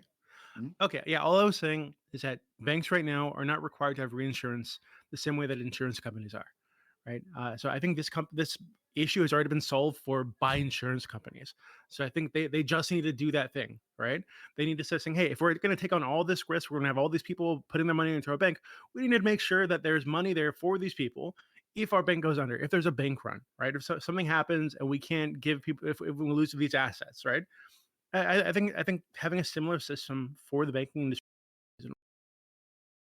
You cut out a little bit at the end, but we caught everything else. Electoid and then Pep. So I don't even think that like Doobie's suggestion is one way, right? One option, but that's not even like the only option here because what I guess Scott and Doobie proposed is, well, what if the bank offered insurance on the deposits? That's fine, right? That would be a great service that the bank could offer. Like this money is insured up to this amount, right? And we charge this amount, or there's some kind of like reduced interest rate or something along these lines. That's totally fine. But you wouldn't even need the banks to do it. You could have private insurance companies insure your bank deposits just like they insure your house, your car. They can insure jewelry. They can insure business assets. They insure your small business, your coffee shop. They insure your work vehicles. They insure precious family heirlooms. They insure a bunch of shit, right? And so this idea of, and by the way, they even insure cash sometimes, right? They even insure cash. Why not we just transfer this idea of when you own an asset, you pay to insure it. We just apply this to money too. We apply it to like the money that you have in your bank account for everybody. Like just like if you buy a $30,000 car or if a $150,000 house, like I'm paying. Look, I didn't pay $150,000 for my house, and I'm paying insurance for it. I'm not expecting the government to pay for my insurance. Let's go to Pep. Yeah, honestly, this is all new to me, and this isn't in the arena of stuff that I was kind of like looking up and reading up on today. So I don't feel like I have a ton to contribute on this, but I do think that, yeah, I think making the bank responsible for having like a backup plan in case something like this happens is a really good idea. And whether that's via requiring their customers to have their own insurance or whether it's requiring the bank to have insurance over a certain amount, like anything over what the FDIC insures, then I think those are both like, I don't understand why we don't already have that, honestly. Because it absolutely makes sense. Like you should always have, there should never be just like, I feel like nothing should just have a fail state. There should always be like a backup plan. Or even if there is like a fail state, there's like and this is what we do then to prevent things from getting worse. And it seems like that's what, yeah, both the insurance things sound My- great. It's actually My really problem- easy to answer that My question. problem is that like You that have to we're put the money in the treating bank. like I've already like conceded the point that all depositors aren't the same, right? Mhm. So if you want to say that people who are not retail depositors, right, like people who have assets greater than 250,000, that's the hard number we're going to settle for, right? Mhm. That they need to have insurance over and beyond. Okay, maybe I'm willing to listen to it, right? If you're saying that businesses need to have a private insurance, okay, I'm willing to listen to that. But like our libertarian friends here are for getting rid of the FDA in general. For I don't love that. basic insurance, right? For everyone, for you and me. And I think like we have to engage with the banking system, right? Our society's built on engaging the banking system. If you are unbanked, right, and there are like millions of people, right, there's a whole list You're of cutting out, disadvantages Paul. that you You're also have. cutting out again. Oh my god, Yeah. that sucks. I don't know what's going on. Maybe it's Discord or So something. the same But for people who don't own houses or cars. Right? so well, hold on. I'll deal with that separately, right? But like there's a whole list of issues. Fuck, god damn it, Electroid, you're distracting me. Address that too. But there's a whole list of issues that happen if you're unbanked, right? If you don't have that access. So I've been there. like Yeah, I don't totally want to. know that. Yeah. Yeah, and I'm sure you do. Yeah. And so I don't want to put additional barriers. Oh, can you not afford the banking insurance you need, right? Yeah. And Yeah, the little exactly. bit of money, right, that comes out of your tiny paycheck, right? Additional money coming out for that, like no It would be thanks, another right? way Like to like nickel and dime people with all kinds of fees and things like that. That's why I think it has to be over the 250. exactly, Oh, yeah. you are So completely cut out. yeah, so I Never wouldn't mind. get rid of the FDIC then, right? And I think you're saying that as well. Yeah, I agree That'd with be a that, problem. yeah. And yeah, like fucking black dude, I'm a fucking socialist. So even when I talk about those houses, We all get free houses and This cars isn't too, even right? Well, Fuck it, socialist, though. let's be clear. Free This is a jewelry and family socialist. heirlooms. This is just bad economics, right? Like, No, it's not. listen, first of all, nobody loses all their fucking money when the bank fails, right? They lose a percentage of their money until it's that could be determined that the catastrophic. bank is failing, right? Then they get most of their money back, right? When you're saying like, oh, well, we need the government to ensure these things, or just hear me out. If the government wasn't, when the government bails out banks and when the government insures things, what it does is it allows the banks to engage in riskier behavior. Both the insurance of individuals that are banking that have less than 250,000 collectively added up, and the fact that like they know that certain banks are too big to fail, allows them to put their money in really, really risky investments for high return on investment, because they know if the whole system fucking falls, that they'll be covered and they'll be protected and they'll get to walk away. What we're talking about is instead is having a private system where you go to the bank, you sign a contract, and the contract says, I owe you all of the money that you put in this bank. If the bank fails, right, they're still liable for that money and they end up in How does court the- and all these other things. How So does to this bank stop achieve that, one-to-one the parity with bank, all of its clients? So This then doesn't make the way- sense. let- You keep let- saying just I- stupid shit, and they just let you. I'm not say saying it. stupid shit. It's just like you're. How would this a is bank basic maintain fucking one-to-one econ. parity if Amazon walks up to them and says, "I want to create an account. I have a payroll of $100 million." How the fuck is this bank gonna ensure that, hey, I'll be able to give you your money back in case the bank They fails? go to Geico This or this State idea Farm. this idea You're that not- every you're- bank has one-to-one parity with all of the investments that they receive or deposits they receive is absolutely bananas and stupid. It's not bananas It's and stupid just because absolutely you don't stupid. understand it, right? No, Like, I understand what you're saying. The listen, idea since you is don't dumb. understand it, listen. No, it's very fucking simple, right? I'm a bank. I have $100 billion deposited. I have a balance sheet, right? I have a certain amount that I need to keep in the bank. Setting aside the whole problem with fractional reserve banking, okay? So I need to make money. So instead, we engage in fractional reserve banking and we lend out more money than we actually have, right? Instead of charging fees for you to Not what bank, I'm which is asking how you. you should do banking, right? Instead, Not what I'm what we asking you. do is we keep. I know that's not what you're asking. You avoid all Just questions. listen. You avoid I'm not questions because avoiding you- questions. Yes.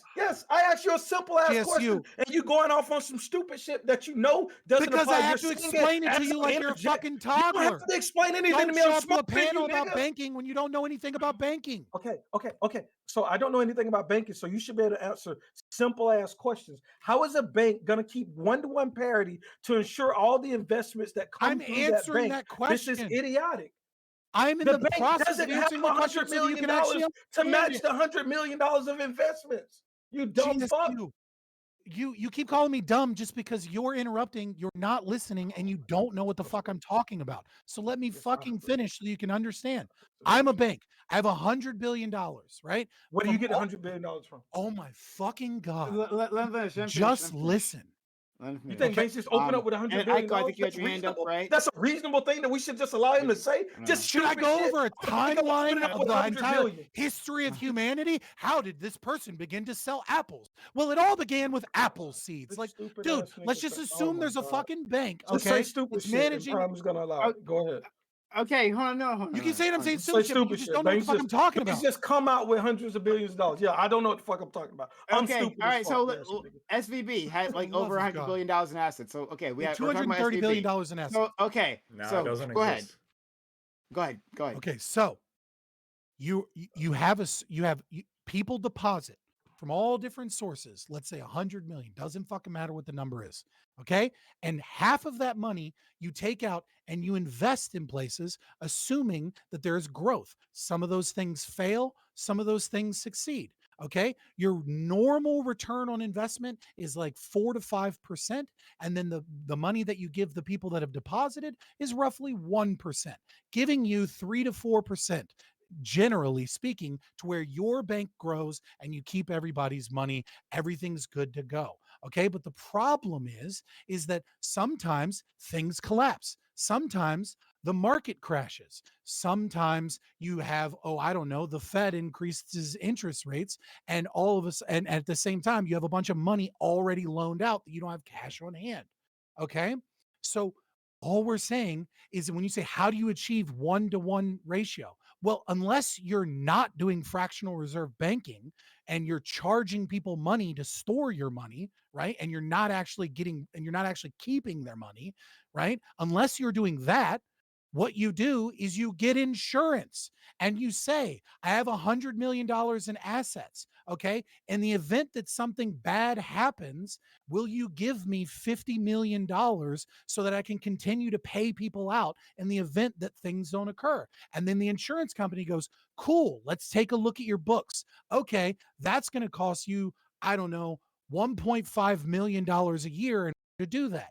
And then that's what you do. The insurance company makes 1.5 million. Now, in the event that something bad happens with that one specific bank, they lose 50 million that year, but they're gaining 1.5 million from like all these other banks. And so they're still able to profit.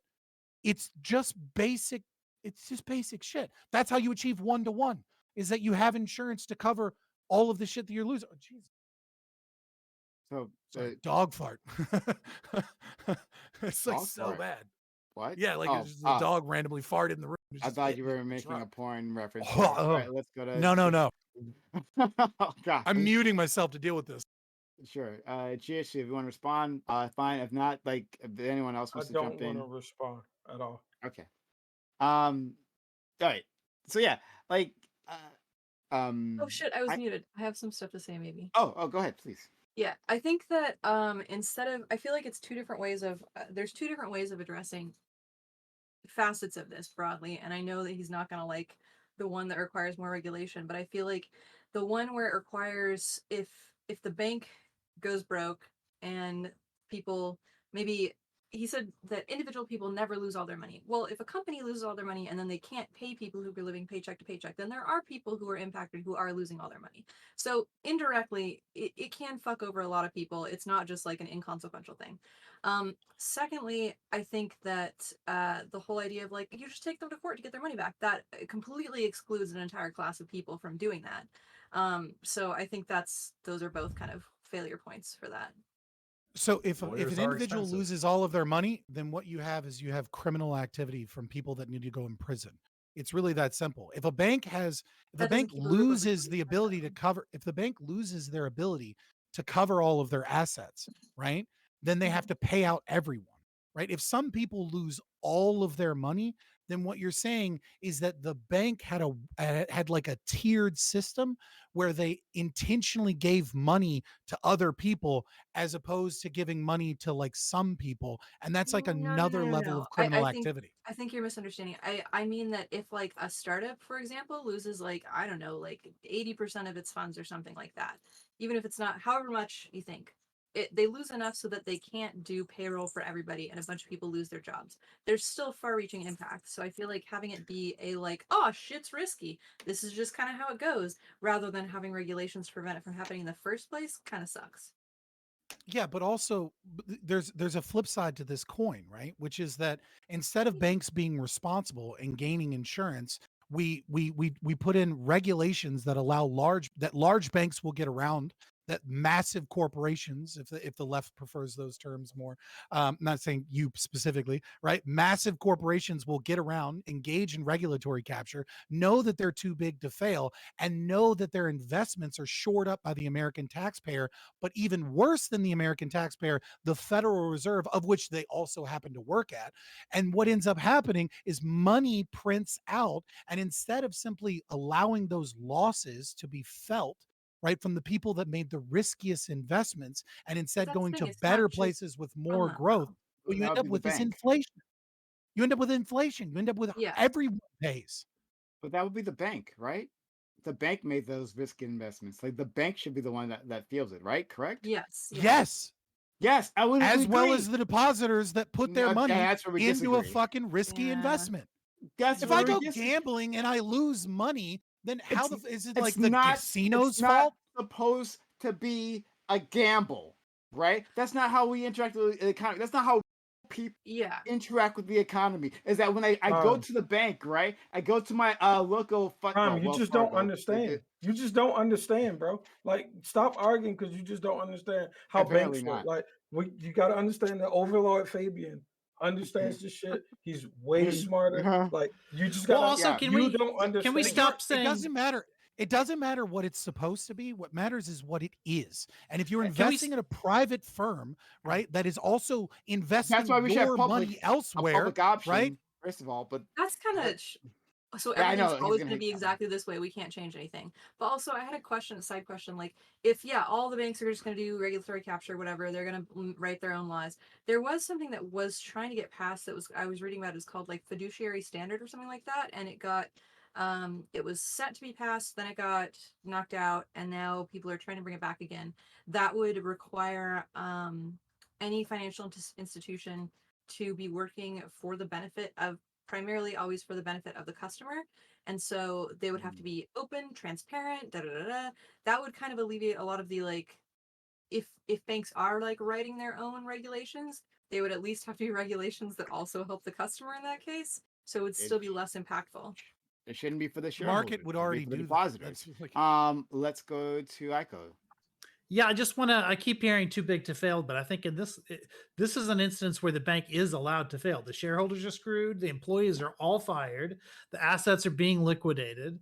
This is not like this is a fundamentally different handling than what we saw in 2008, at least. Like the people who are making the investment. I mean, at the very least, we can say that this isn't too big to fail. They are at least right. This is a failed bank. It's not coming back. The shareholders aren't like getting It's any a value for compromise. their investment. Yeah. it's a compromise between the free market and too big to fail.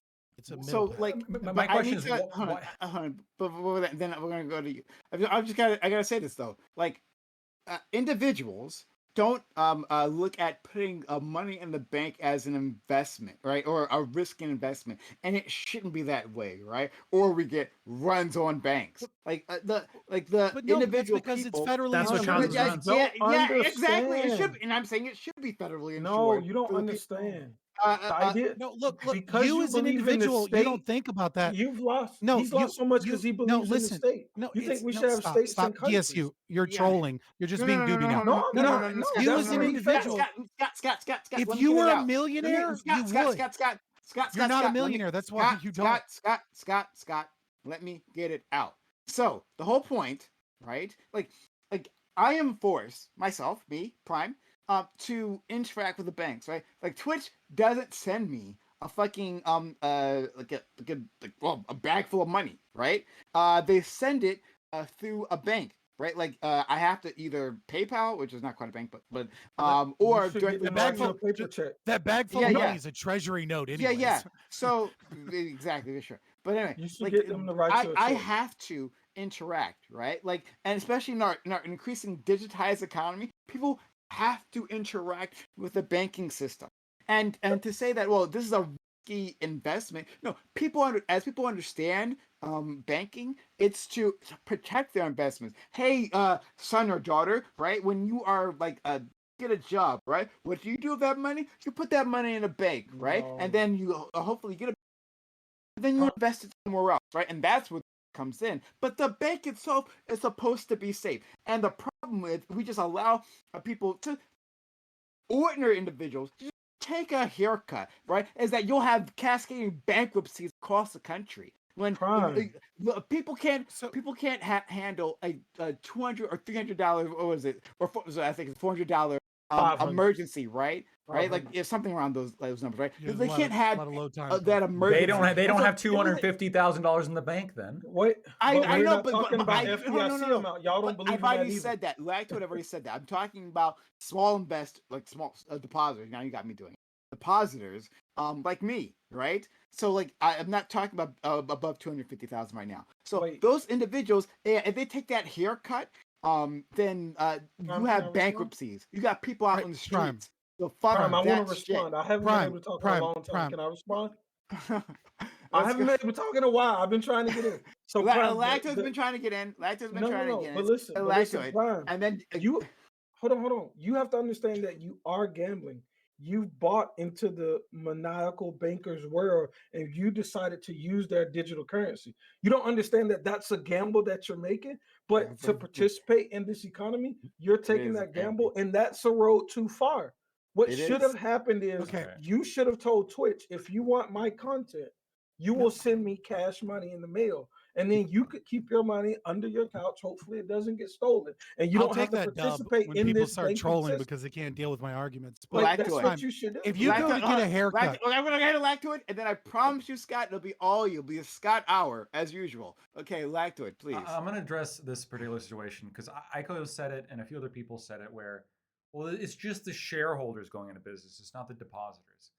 And like the thing that comes to my mind is like, where is the sympathy for the shareholders, right? So if I'm like a small like retail investor in Robinhood and I put all my money into this bank, now I lose everything. And then you might say, well, but you decided to put that in there. You took the risk. Well, the FDIC only covers up to 250,000. So everybody who put in more than that, than that 250,000 also took the risk, right? Well, no, that's different because it's a deposit, not an investment. Well, but it is kind of investment because you're giving the money to the bank and they're taking that and they're investing it right away and they're giving you an interest rate because they're taking that money and holding on to it, just like shareholders do. So my question, Prime, do you think the FDIC should insure my Robinhood investments up to $250,000? No, I don't think they should. Why? And I'm invest. That's right. That's because where I that- keep all of my money. I will be broke, Prime, if there's Yeah, a bank, if there's a stock run and the stock market goes down too quickly. You I'm don't saying need that to the- invest in Robinhood to function in society. You're I- making I- a yeah, choice no, to I do do. that I versus use- having to bank. I use that for my bank. They have banking cards that you can use. You can You have literally other deposit options, right though. out of your spending. Oh, you have other options, but there's also other options than a venture capital bank. There's other options, but I'm using this one. Sure. Again, I'll give you no. Like I said, the venture capital bank. I'm willing to talk about that in terms of like of requiring people to have private insurance. So I've already given you that. So that's why I moved to the retail space. That's why I want to like test you Right. principles here, right? But you also don't think that the FDIC should exist for retail depositors. Right. Okay, but I'm a retail stock. You know, I have my own stocks. I'm a retail investor. Why can't those be protected in the same way if I'm a retail investor in a bank putting it in a deposit? I think it's we have a difference of in thinking an ideology as to what the banking should be, right? Banking Okay. should be the safest investment, the absolute safest investment that an individual could engage in, right? It's a gamble, And Palmer. and I think that not only should be a safe investment, like because of its central role within like daily life, that those people should be protected because what happens when they're not protected is that ordinary people end up on the streets, right? Well, we had the 2000 Same with the crisis. stock market. That's what happens Same with when that. Well, yeah, sure. You don't have you don't have to engage with the stock market in the same way. You know that's not. And like I said, like this is a difference in ideology here because I think banking should be that safe investment. I think we should have public banking available. I think that should compete with private banks within the market.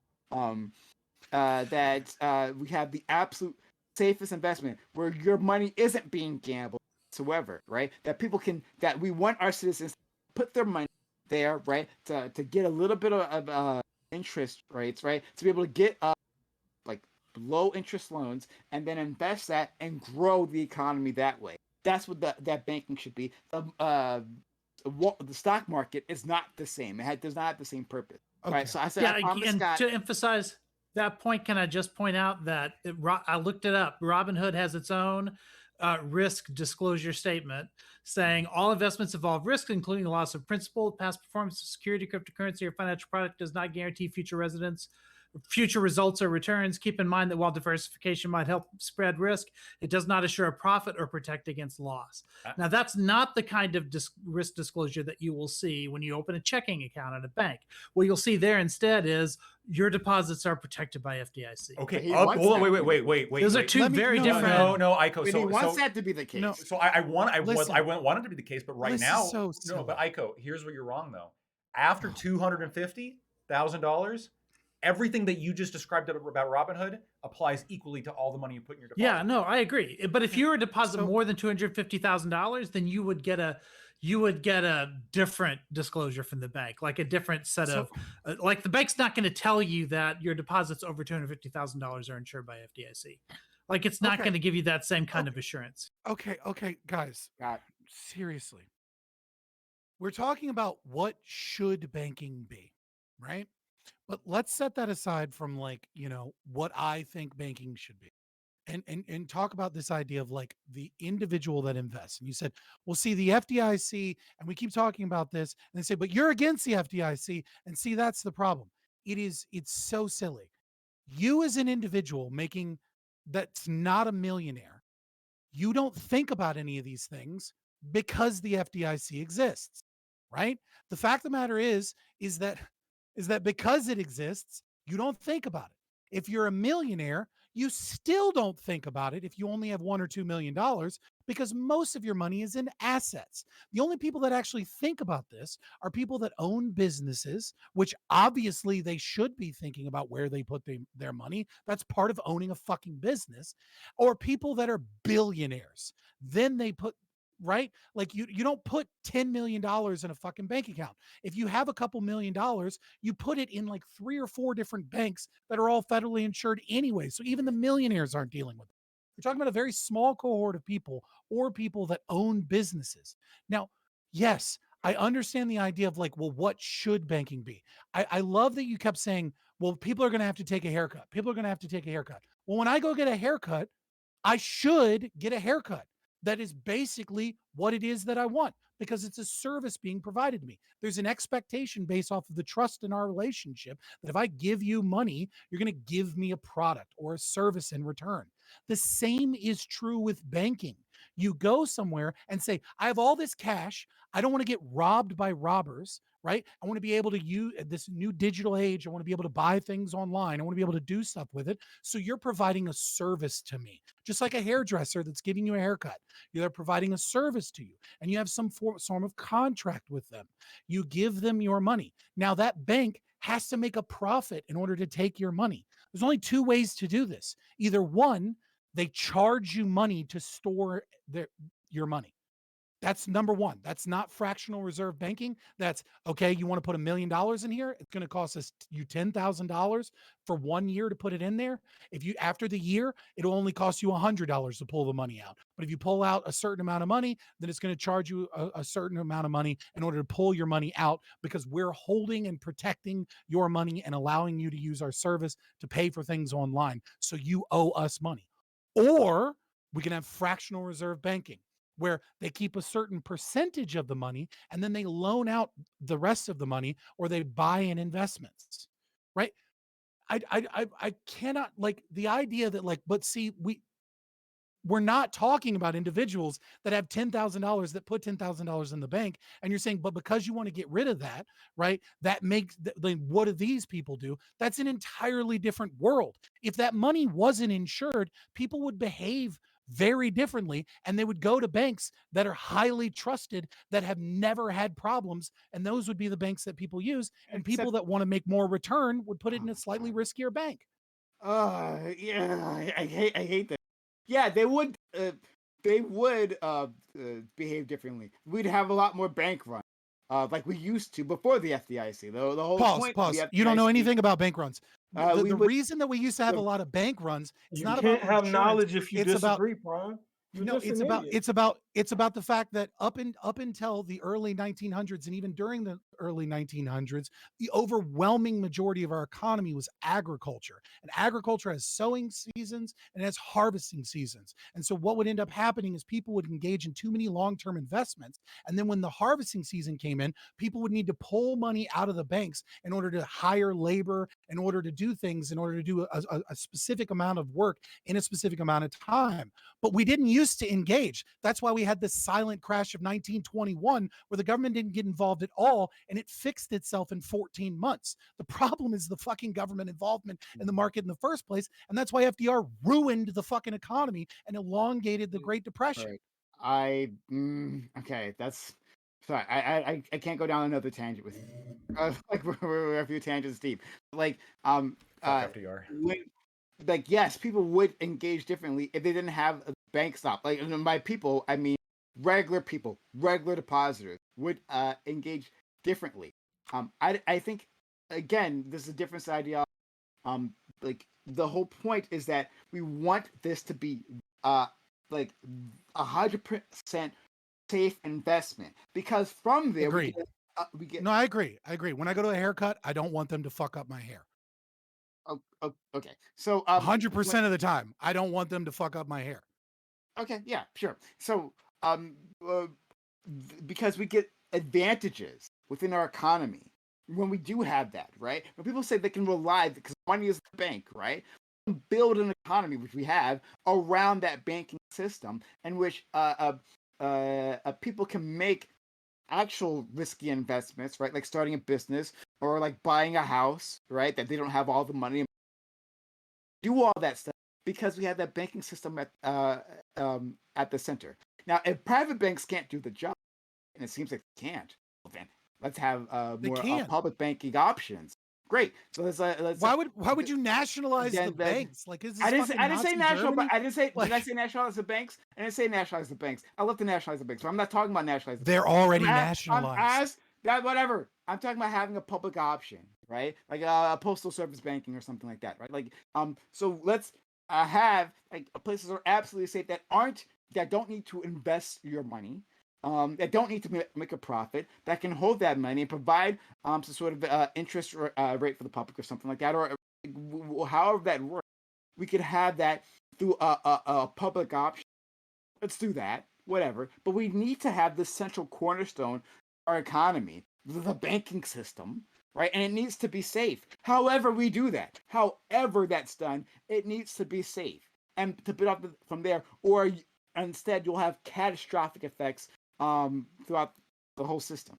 Would you be okay? Prime, Would you be okay that'll if would it you didn't- expect this what if it money to didn't pay grow with interest? inflation? Would I'm you sorry. expect this money to grow with inflation, Prime? Would I expect that? And whatever this public bank is?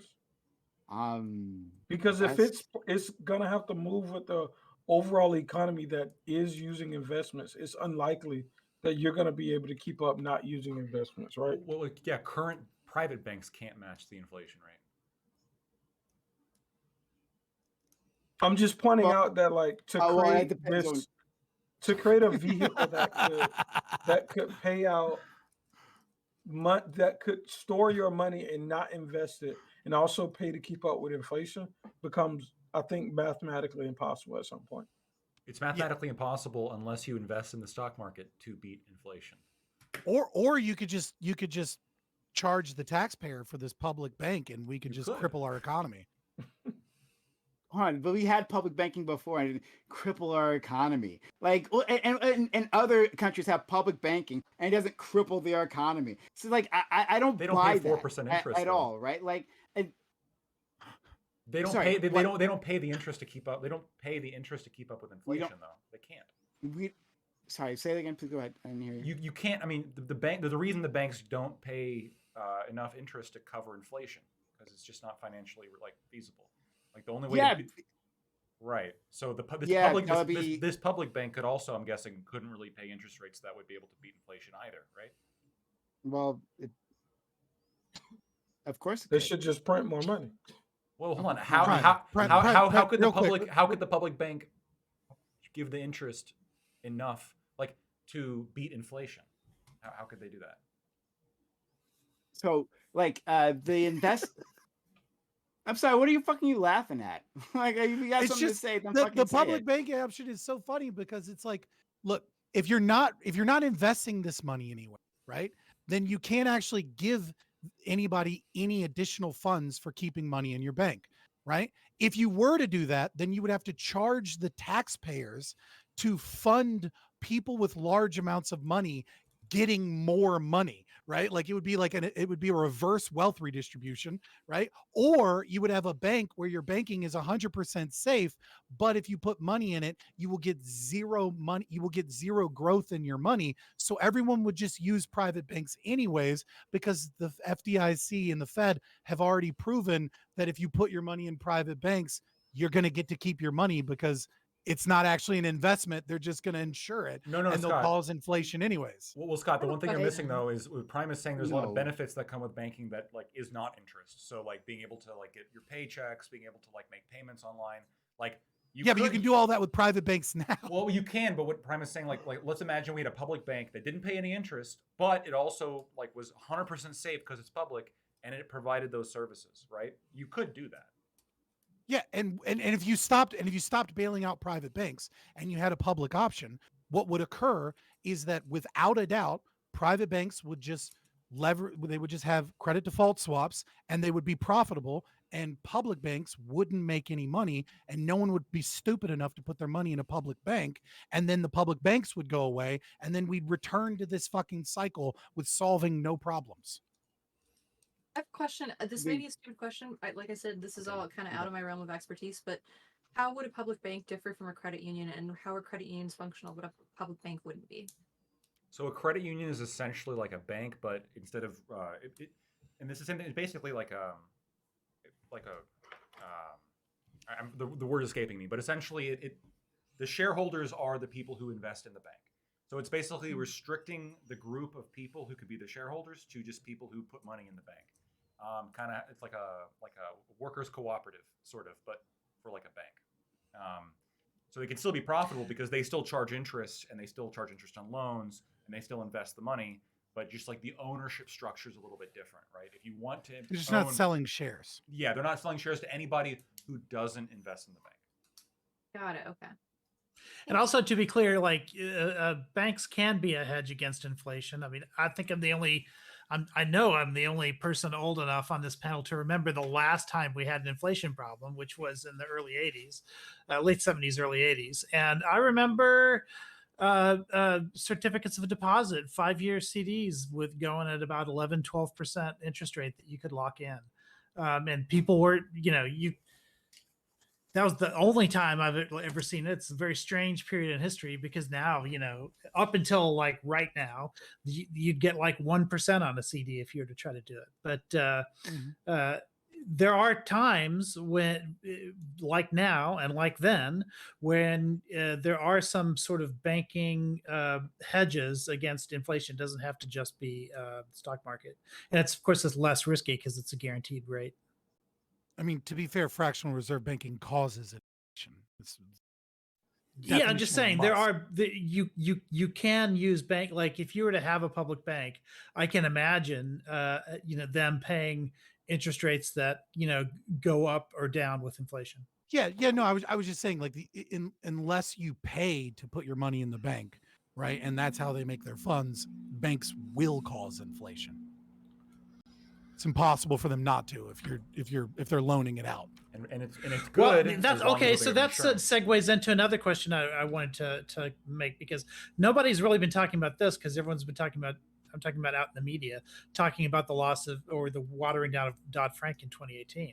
But back in 2008, everyone was talking about the repeal of Glass-Steagall, right? And the fact that this was a commercial bank that was making investments that would have been expressly illegal before 1998. So what do we think about that? Like, should commercial banks be doing these kinds of investments, or should that firewall be, reintroduced? I thought Scott was like addressing some like I didn't bring that up because I thought I wasn't talking about Glass-Steagall.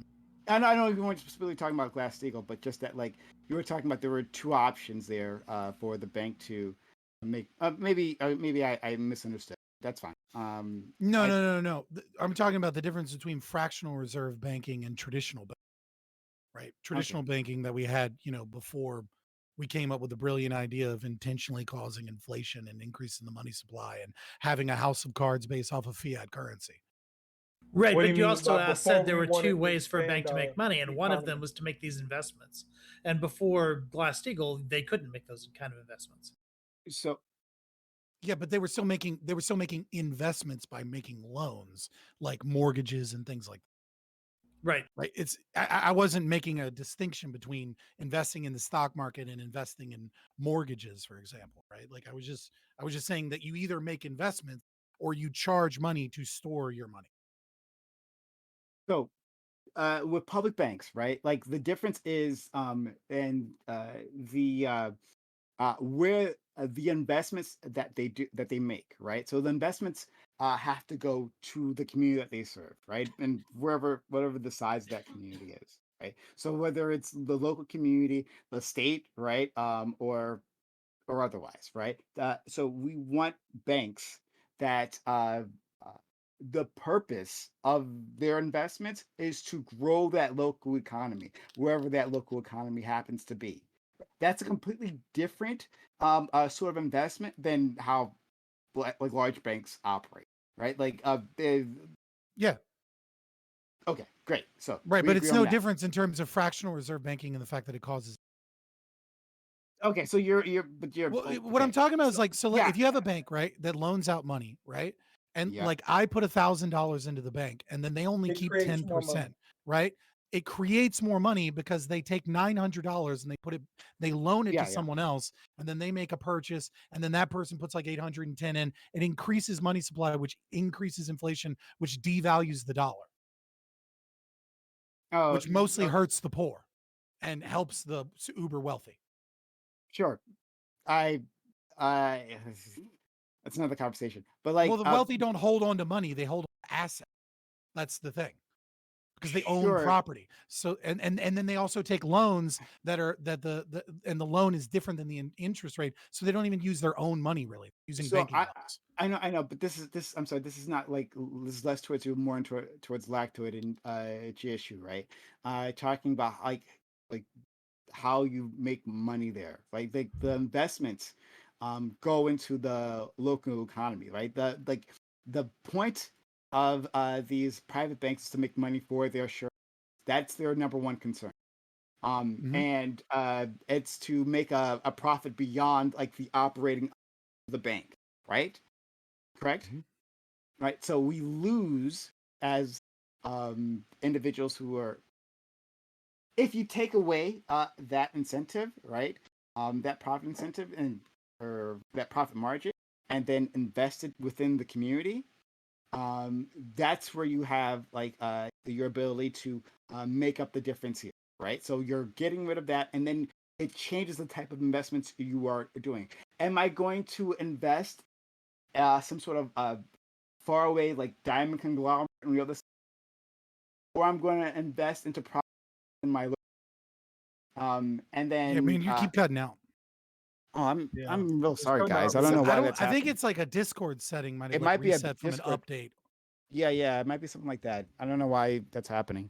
But did you catch most of what I said? No, I get what you're saying. The problem with that is that like what you're talking about is smart money versus dumb money, right? And Yeah. so when you want to specifically invest in the local community, you can make smart decisions within the local community, but the amount of smart decisions that you can make is limited because you're only investing in the local community. And so what you're doing is you're actually holding yourself back from making more profit.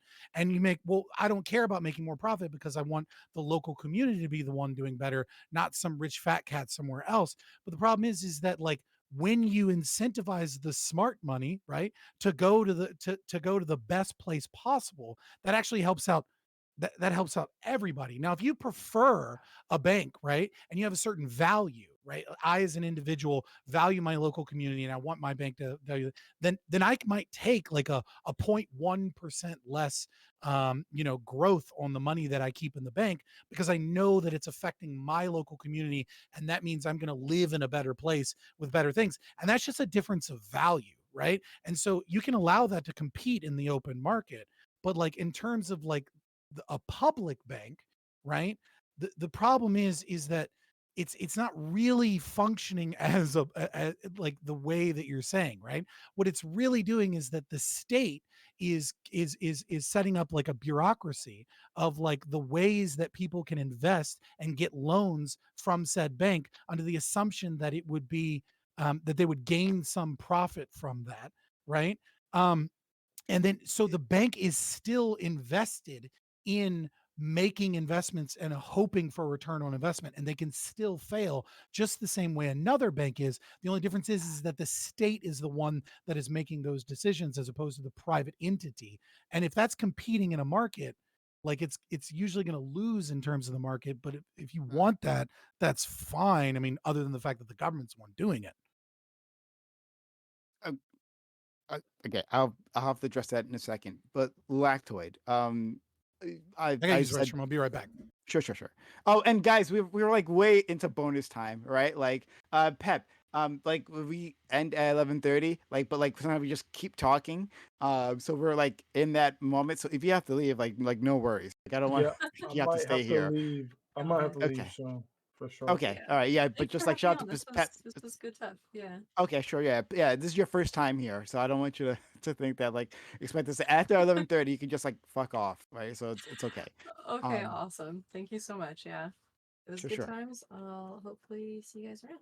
Yeah, Pep, you were fantastic. We'd love to have you in the future. And hopefully we can give you a topic that you feel better prepared for.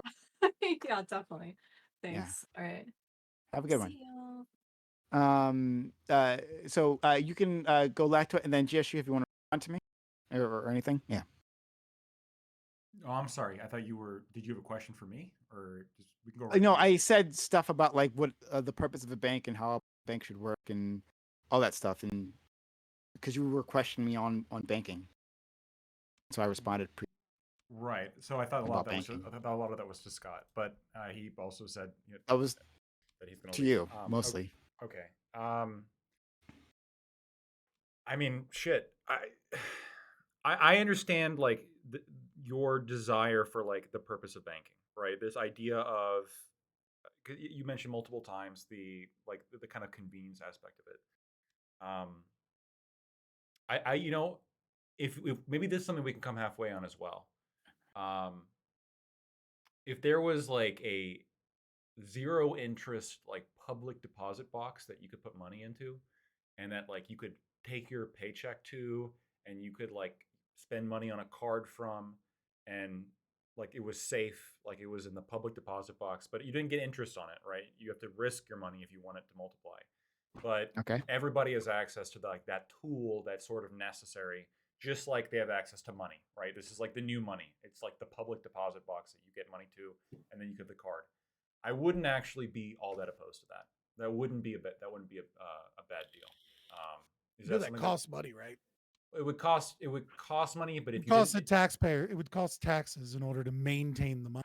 well, but here's the thing I'm thinking about, Scott. So it would a little bit, but you wouldn't be paying any interest on it. And I think printing money, like the actual cost of printing money, could be more than just maintaining this. Well, Yeah. I would love to get rid of fractional reserve banking, right? Like, I and if you're know. just I'm not talking. depositing money, Right, I'm talking. well, no. I'm talking about If they're not physical. loaning out the money, listen. If they're loaning out the money, then there's risk. Period. There's no such thing as zero risk. There is risk, and if you're doing it by the state, it's probably going to be riskier than private companies doing it, right? Because the economic calculation problem has never been fucking solved, right? Like the fact of the matter is that central planners aren't going to be able to do it as well as an economy of competing businesses where some businesses are allowed to fail. That's very important. Oh, I know. Right? I'm just. So if I'm they're trying loaning to, out money, right? Okay, I understand. then I'm leaving aside there's risk. leaving aside fractional reserve banking for a second. Okay, I'm just trying to narrow in because I want to control for the different objections that Prime has. Okay, one of the objections is incredibly But fair. listen, We you don't can't have. We leave don't. out- You, no, you can't. can't. Yes, the point of controlling for certain things is you intentionally leave out certain things No, because you you need can't the entirety of yeah, NCAP. yeah, you can't like start from the beginning of like Shut money. up. Like I'm gonna black pill you on money. Money is evil. This is why you can't No, support no, this particular that's not what I'm policy. saying. What I'm saying is, I'm not using fractional reserve banking to talk shit about fractional reserve banking. What I'm saying is either this public bank loans money or it doesn't loan money. If it No. doesn't loan money, then it's not reserve banking, right? Like it's just Okay. holding your money. I know. So here's the way it would work. Okay, you would have a public bank. Basically, we can call it the public deposit box. Okay, and you can put your money into it. You can get your paychecks there, and you have this little plastic card that you get. It's like a debit card, and you can spend from that. And the money in there is completely safe, right? It's never going to go bankrupt, right? Because it's the government.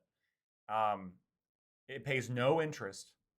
I just want to see if Prime is on board with that. Because if Prime is on board with that, I'm on board with that. Because for two reasons. First of all, then we've essentially that's his issue. The issue is like the convenience factor of the technology. And then the other reason is I believe we put a lot of money into making money, right? pennies, nickels, quarters, those are expensive to manufacture. We also spend a lot of money manufacturing dollar bills. We have entire printers. We hire people to man those printers. We have to send that money out. We have to send armored guards to send out that money in trucks, and they wind up at banks, and then people have to handle that money. And when you go to the store, if you're paying with cash, you have to physically sort through the money in order to pay the fucking cashier, and you have to use pennies, which the value now with inflation, the value of a penny is less than the time value of reaching down to pick it up. Sure. So all of this costs a fuck ton of money to maintain. I think it'd be cheaper just to have And cash spreads disease too. and cash spreads disease. COVID. We don't want COVID, right. do we? So I'm thinking it would be COVID. cheaper to just have like the public deposit box where everyone gets like a little credit card that they can spend with no interest rate. Prime, are you on board with that? I'm on board with that. Okay. And then banks can do whatever they want. You just sold him central banking digital currencies so that the World Economic Forum can have control of what you can and can't do with your fucking money. I'll have And control of it. inflation will go rampant once they're ready to start their new fucking wars. If you want to buy Jesus if you want to Christ. buy drugs, use Fedcoin. cryptocurrency. No, if you want to buy drugs, use cryptocurrency. There's already a USDB, right? Or whatever the fuck it is.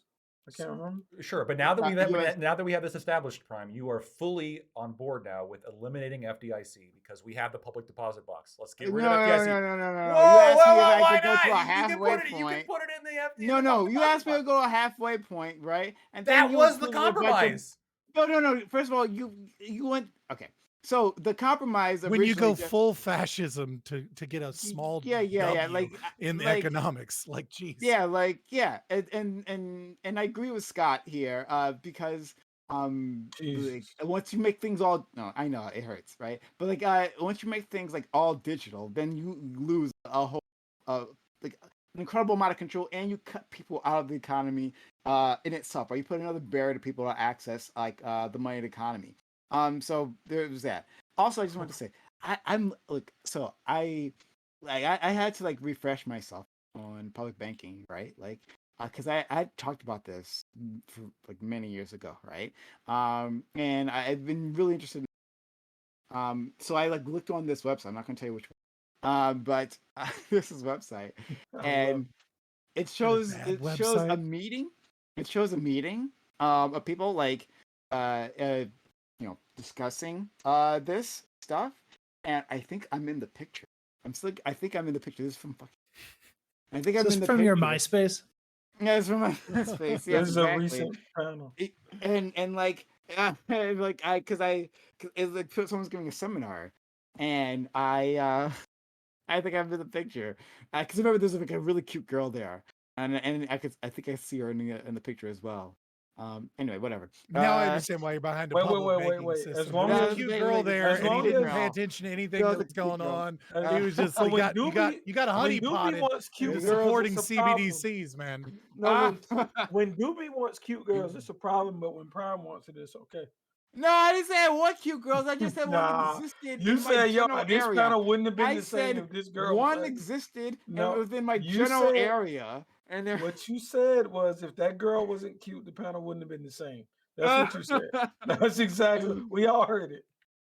And then Woo! Prime would have All right, fired well, her for since not the- being cute. Since the cute girl is left and the panel just isn't the same, according to Prime Kais, of course. No, wait a minute. Um, No, I didn't say I'm that. gonna go ahead and I'm gonna get out of here as well, bro.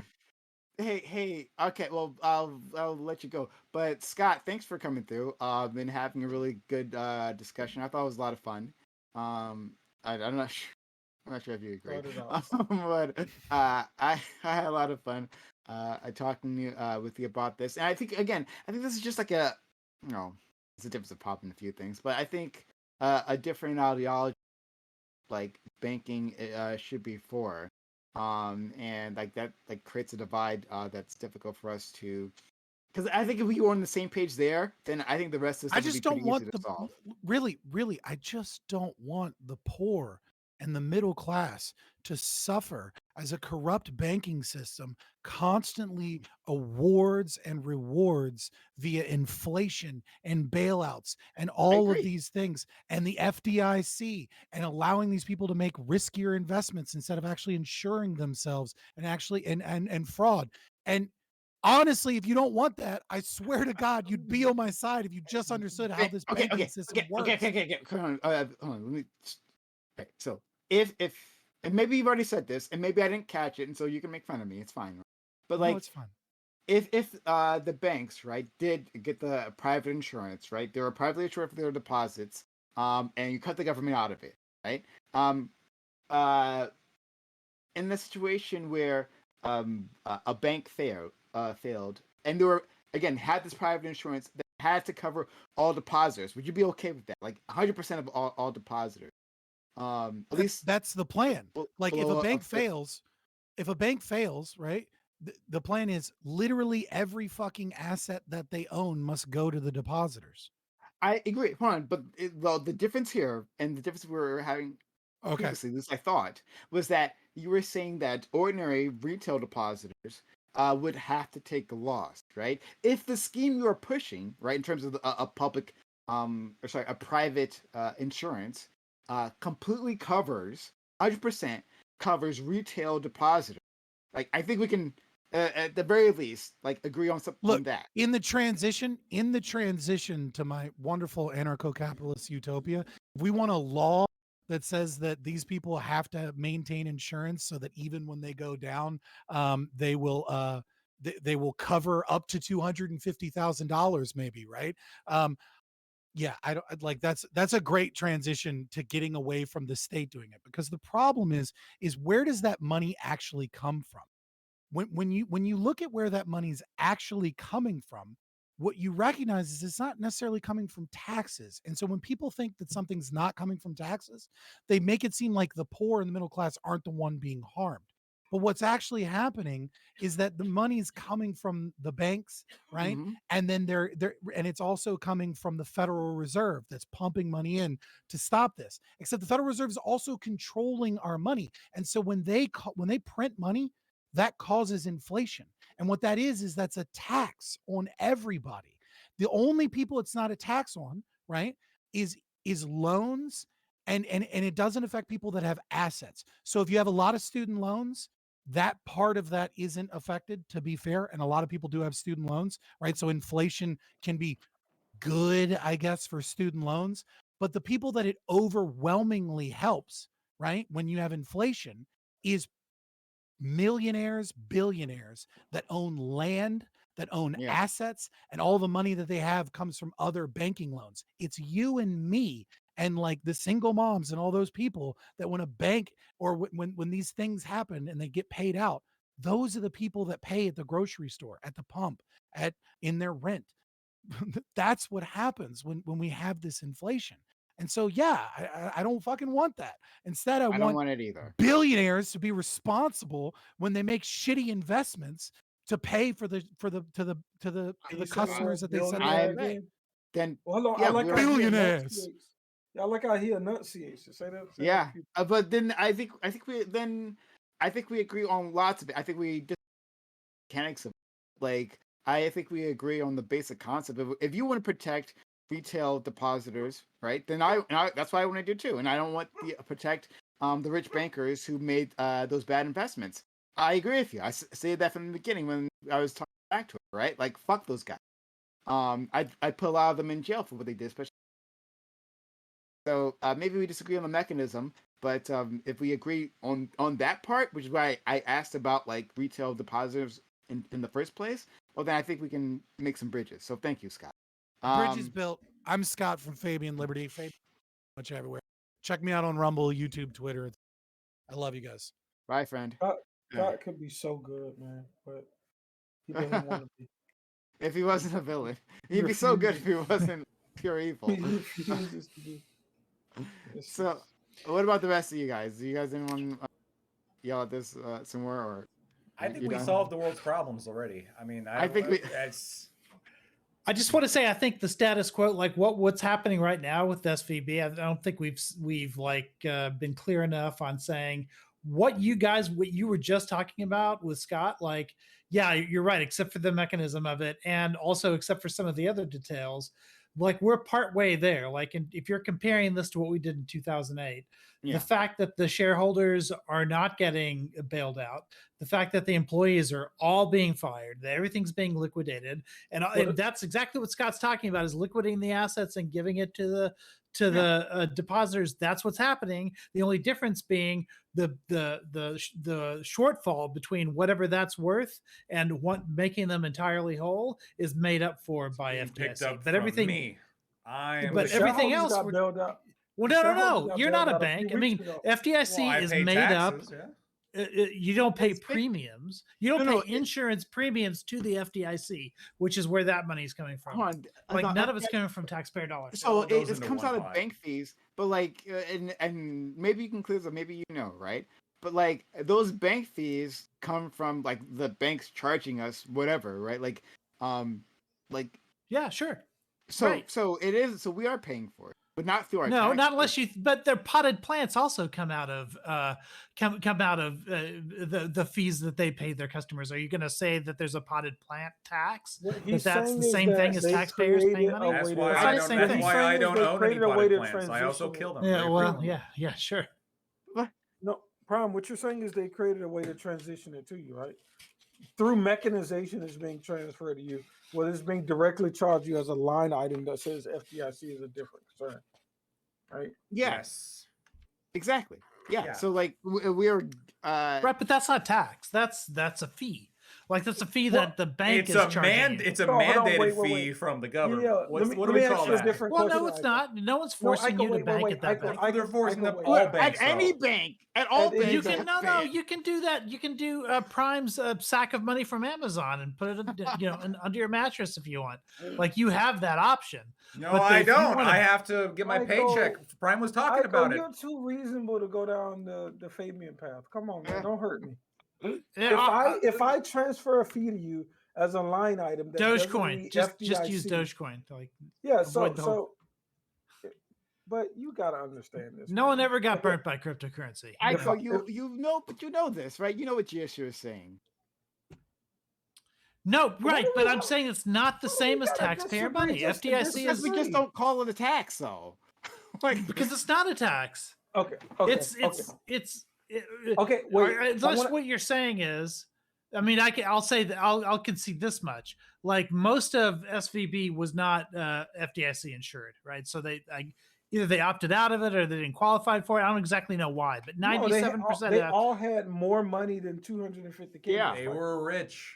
oh, right. Yeah. That's why. yeah, that's what it was. I think they were They had still yachts. under FDIC. They were but a just like they're Silicon above- Valley investment bank for tech startups.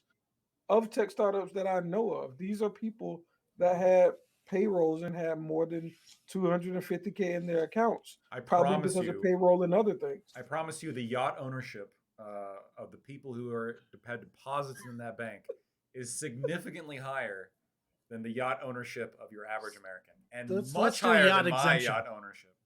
We'll do a yacht exemption. They should lose their yachts, So like, here's but my nothing problem else.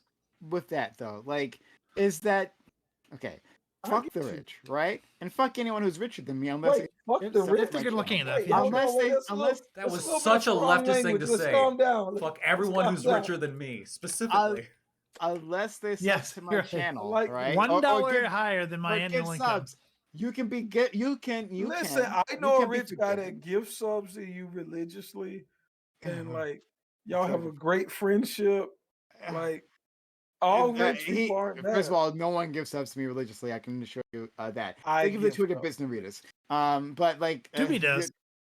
Doobie does not give subs to me religiously. I can assure you he I doesn't do that. I do. But GSU, thank you. So He's and not- that's he's why not GSU tithing- is forgiven. Yeah. Well, hold That's on. what- He does If, like if I 50 have subs if, a if I have a month. 12-month streak, is that not like tithing? Yeah, Like, I it's said no. I said regulate- gifts. I said gift subs. Gift subs. Religiously. I And see. GSU, did you pray? Did you pray as you hit that sub?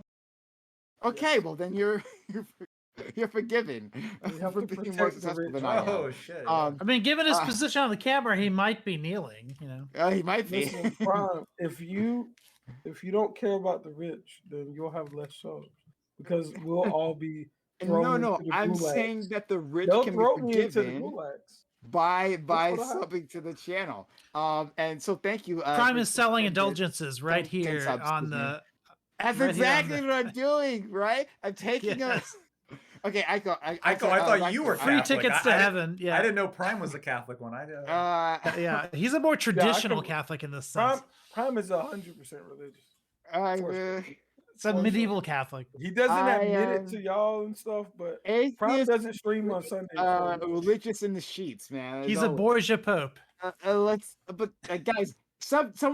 can sub to the channel, right? Give bits or give subs, and we can start ourselves a hype train, right? Because of GSU, because of Naritas, I will be in a great position. So consider helping out the channel and be forgiven.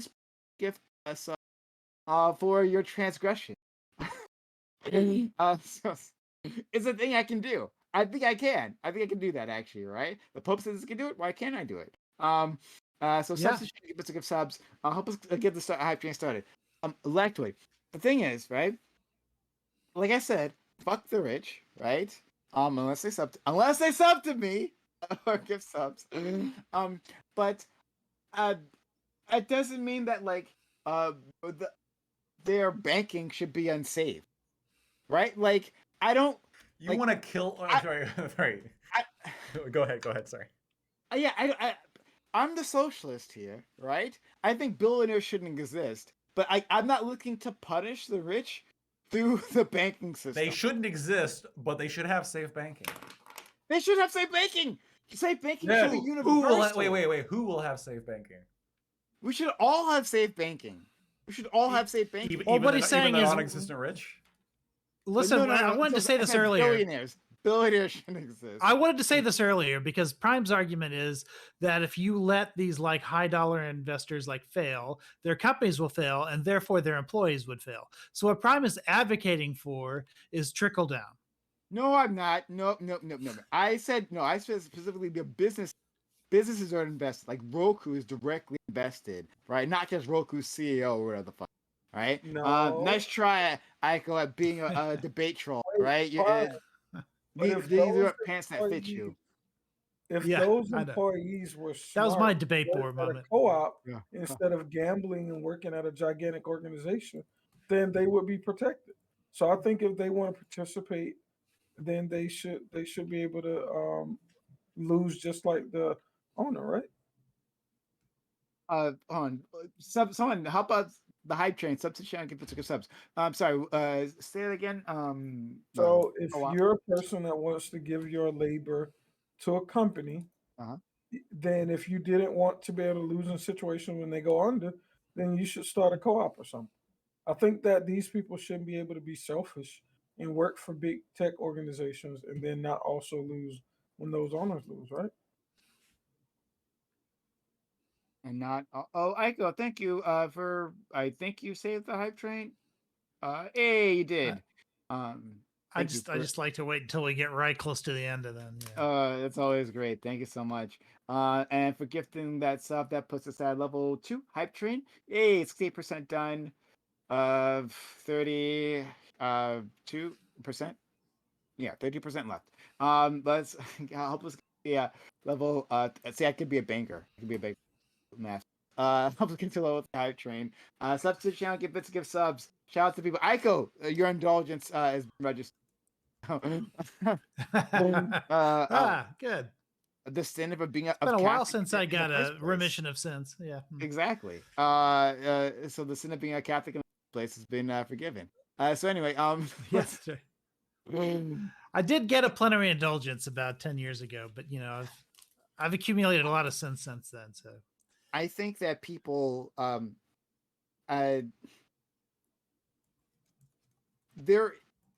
I want a government that protects like the broader economy. How do we do that in the situation? We have a threat here. We can acknowledge threat, correct? right? Does anyone agree? Lactoid, you must agree that if a bank just outright fails, nothing is done. Period. Nothing is done. That is a huge risk to the economy. I mean, The they, prob- I mean, we they- all they- remember Lehman Brothers, right? In so they- 2008, we made that bet. they should have insurance, right? Just like if my house got burned down tomorrow without No, insurance, no, that's not it what would, I'm it would asking be you. a massive disruption in my life. Sure, I agree with you. If a bank goes under, like just like if like U.S. Steel went under, it would have pretty massive implications for the country. Great. Yes. Great. Right. So if a bank goes under, I think that one of the purposes of the government should be to stabilize the economy, so that people make individual You're and breaking up really like grow bad. the economy that way, right? Like I want them to be able to. Okay, the bank should be like right, like it should be like the as safe as the ground that it should be there. At least you're banking deposits, not that in deposits should be there, so that for you, right, like GSU, right? I know you started done a You're breaking up. You said I know that you World started businesses. GSU. I was saying that like you've started businesses and you've taken risk in your life, right? And maybe these others, ICO and I think Lactoid, right? Like you've done these things. I want you to give you the safe platform to do so, and that starts with your bank. If your deposits, GSU, weren't safe, or Lactoid, your deposits like that you're going to start your business with weren't safe, that affects whether you're going to take that extra risk, right? Yeah, It affects that I love this. calculations. Well, Yeah. hold on. It affects it because you're This is there why we would- like capitalism. you're removing the risk, right? You are saying like if you remove enough risk, then I can start a business and get a bunch of like profit without expensing the necessary risk. No, there is the risk in starting the business. That risk still exists. I'm not saying that there should be no risk in starting a business. Can I ask I'm you? saying there should be no risk in putting your money in a bank. When I do you agree with me that I could lower the risk even further if the government gave me free insurance for my business? Yes. And why don't we do that too? Since we're just trying to He minimize wants the that, risk. You lose it. He wants public policy that I'm worried. I might Yeah, like I might do business. like the reductios, and he might just start. Yeah, you know Yeah, what? but it's right. But it's right. But the difference is it's about ROI. The amount of expenditure, the amount that the federal government would have to do to eliminate or minimize the risk of every business in the country would cost a lot more than the 128 billion that it costs to fund FDIC. Like because the number of banks that fail, the number of times in which we have to draw on those funds is relatively small compared to what would happen if we did that with Well, businesses. it's relatively. I think it's about ROI. I think it's about a minimal effort in and like versus the big benefit that we get from it. I understand, but like, so the money in is always going to match the money. Like, this doesn't just generate money. So, yeah, I understand. Like banks going bankrupt is rare, which is part of the reason why we don't, I guess, have to take all that much money for FDIC. And also, if it was a private insurance, why those premiums would probably be incredibly low, right? It's like, some of these insurance premiums for safe assets are very, very, very, very low, of course, right? But it seemed like the principle that Prime you were pushing was, well, don't you agree that we should reduce the risk for people who want to go into like risky adventures? Well, okay, but to what extent? Like where are you drawing your line and why? Is kind of what I'm trying to ask you. Like you're saying the deposit. Well, like why stop there? Well, I know you might not want Probably- to. So Yeah, Yeah, you I probably don't- wouldn't I stop there. I wouldn't stop there for like I would like why should people starve? I don't think people should just have to starve. wait, we're right? talking We about just people decide- starting businesses. We're not talking about like food stamps, okay? Yeah, but well, no, I'm beyond food stamps, right? I'm way beyond that. But food stamps but, are like- also a level of risk management too, right? Like once your income drops below a certain amount, your risk in life is that you could starve to death or whatever, like have bad nutrition, whatever. And food stamps, we can set aside the debate as to how effective they are, but food stamps are intended to manage that risk so that when you're in that period in your life, like, you can stay alive and then hopefully be productive, I- after a stint in that. I would say there's a minimum amount of calories that the government should provide for free. Then beyond that, you can pay. Well, that's what they currently Um, do. That's what they currently do. No. I mean for everyone. Oh, wait, if I'm a There you multi-billionaire, go. I get my There you Cheerios go. paid for by the government? Yes, absolutely. No, because this is my problem, which you were saying before. It's like during World War II, we had stamps for that. We had those weren't called food stamps. I So, forget so, what they you, were so called. you're telling me I get to sail in on my yacht? You to the can only gov- get to the so much government aid butter per office, month. To the government aid office. I get a write-up among all like the peasants down there collecting their Cheerios, and I can say, government, I get my Cheerios too. And You and could you're come just- in wearing solid gold pants, right? That are, I guess, segmented so that you can move your legs. And like you could like hand out like $100,000 to each officer within that government building, and still you would be you should get your calories. Right? So this is my problem. What you were saying before, right? That you're attacking the rich in a way that the rich shouldn't be attacked. You said you hate the rich. In fact, I do fucking hate the rich. Oh no, sorry. Look, Lactoid, you are not like. I hope you know that I'm capable of some level of nuance, right? That like that just because I say I hate I don't even say I really hate the rich, but like just because like I want to like tax like billionaires out of existence doesn't mean that like I want them put up against a wall and shot, right? Like you understand that those Yeah. aren't the same thing, correct? For sure, you're more reasonable. But like, I You want want to to talk. relegate them to the cruel fate of being millionaires. About being millionaires. Oh no. So in order to demonstrate your love for rich people, Casimir sent me this tweet, and he really, really wants you to take a look at it. I sent it to you. So Okay. apparently, this is somebody who used to bank with SVB. And this is what he's saying: 75 cents for the dollar for no fault of their own situation is criminal. I'm richer than you, a retired tech exec, sold startup, and I live in my yacht. I used SVB back then. I had millions on deposit with them. If I had 25 million in deposit, I got 75% back the next day. That's 6.25 million gone. Get a clue. He's insulting somebody who's complaining about the SVB depositors getting a bunch of free money. Now, my question is, this man right here with the 25 million deposit and the yacht, how bad do you feel for him if he was to lose I don't 6.25 billion? I don't feel bad for him at all. Just like I don't feel bad for his fucking kids, right? Who guaranteed went to some private asshole university, right? Some Ivy League piece of shit, right? Just because they were born to out of his fucking testicles, right? Like I don't give a shit about them. However, his kids, right? His kids should still be entitled to a college education regardless. And so if they wanted to go to a public school, I would pay for that completely. Right? And, like and their Cheerios if they want a free Cheerios. and their they get- fucking Cheerios, absolutely. Okay, so on a similar note, I remember in 2008. Let me just say this. There should be a minimum standard across the board for the public in general, right? And not means tested, because the moment you start means testing things, then it creates an opening to attack. That's why Social Security is so popular, because everyone gets Social Security. Yeah, everyone has paid into the Ponzi scheme. I understand why it's so popular, but I just have. By the way, we can talk about Social Security. There's a lot of like incredibly valid criticisms of how it's set up, and like even from a left-wing political perspective, like I could probably get you on board with shitting on Social Security.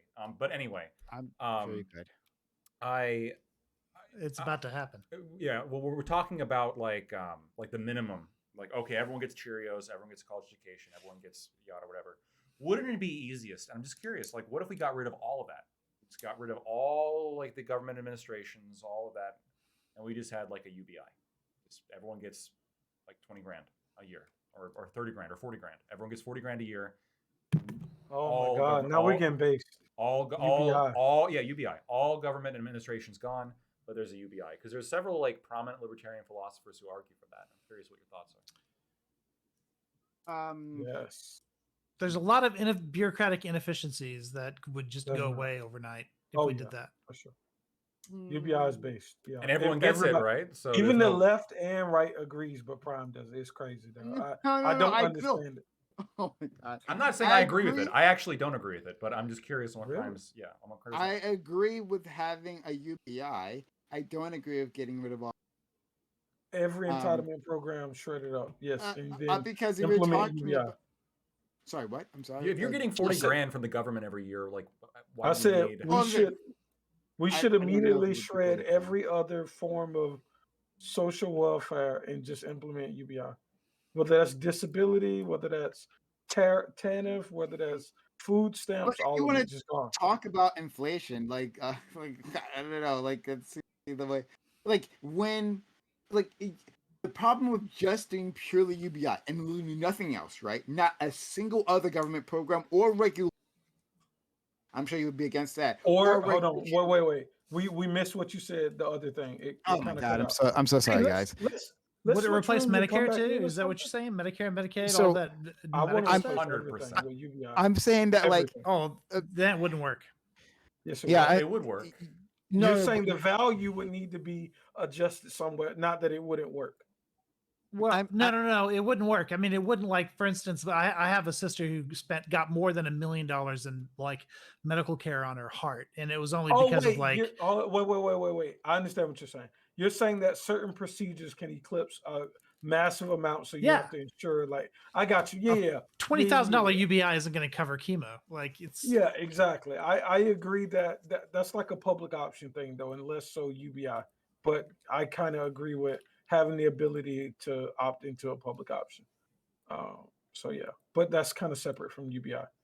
I would okay. want that and get rid of the Medicare. But yeah, so okay, I'm gonna try to answer your question, Black Twid friend. Um, so if you institute this UBI and without any other government program or regulation, right? Like that, what would happen is, well, immediately rents would rise because like landlords know that you got the money, right? Why not raise the rents? There's no other regulation saying not to, right? So they're going to raise those rents and take that money. All prices would go up, Prime. All No. yeah, I agree. Inflation, like not it true. was- So this is That's like not the true. inherent problem with like redistribution, because whenever you put money in the hands of consumers, like we literally saw this after the handouts from COVID. I disagree completely. oh, you're saying that the current inflation is just because of the PP. It's loans? partially It's the not. supply line It's shortages are the other part of it, but PPP, Yeah, that would That's be the biggest part of it. That's yeah. like the part. That's like the 99.999%. No, not 99.99. Are you kidding me? Wait, you think? Hold on, wait. Like Toy, I disagree with you greatly, but I know you're smarter than this. You think two checks of $1,200 radically changed the price of eggs? It wasn't. Really? Hold on. That's It what you- wasn't just. No, it wasn't just 2 checks of. First of all, I'm pretty sure. plus it the was, money that went to the. I think to it was the- 3 to the checks. company. I'm pretty sure it was. eggs were, that was its own thing. Eggs is, you got to No, I'm that just out of saying, it. I Well, That so was bird flu. I'm pretty sure. Yeah, I'm pretty sure it was like more than that. But regardless, like there was also like the PPP It was bird flu. loans. Like the overall like COVID relief package was one of the most generous in the world. It was a fuck ton of money. We're talking trillions of dollars, like multiple times over. This was a tremendous amount of money. Like this wasn't just like everyone got like a few bucks. This was a lot of money. Of course, it's going to like impact inflation, especially when you have supply line disruptions. So you have less product and more money supply. What happens when you have more money supply and less product? Those are literally the 2 drivers of inflation, and you just put them We both in at the aren't same time. Disagreeing with that point. We aren't disagreeing that there is PPE some loans level of weren't in the inflation. trillions, I don't think. The overall package. But 284 it was billion. like three. Really? Hold on. No. Of I think the all of loans the that were COVID paid stuff back by was- the government. all of the COVID stuff was something like 2.7, right? Or 3.7. I can't remember the number. I think Lactoid Yeah. is right though. It's multiple trillions of dollars. But Well, Yeah, $4.6 trillion total budgetary resources. no. Yeah, I was talking about that sounds PPE right. loans specifically. I'm talking about in It was terms of 284. total stimulus, like the money that we Yeah, shoved into he's the talking about economy. everything. We're talking $4.6 trillion at a time of supply line disruption. Oh yeah, but a lot of that was just replacing what had dropped out of the economy. It was just replacing what was lost. Now, Right. some of it was more than what was lost, which is in part inflationary, but I wouldn't say that it was trillions of dollars beyond what the economy normally. So here's the thing about money though. Like you can't just replace what was lost. Like what was lost was supply, right? So if you got all the Right. money in the world and nobody's selling food, you can't buy food. It doesn't matter how much money you have. Like money is for goods and services, right? So the exchange rate is dependent on what goods and services are available. And so when you have less goods and services because you're in a fucking lockdown, and then you have everybody having more monetary supply, these are the two drivers of inflation.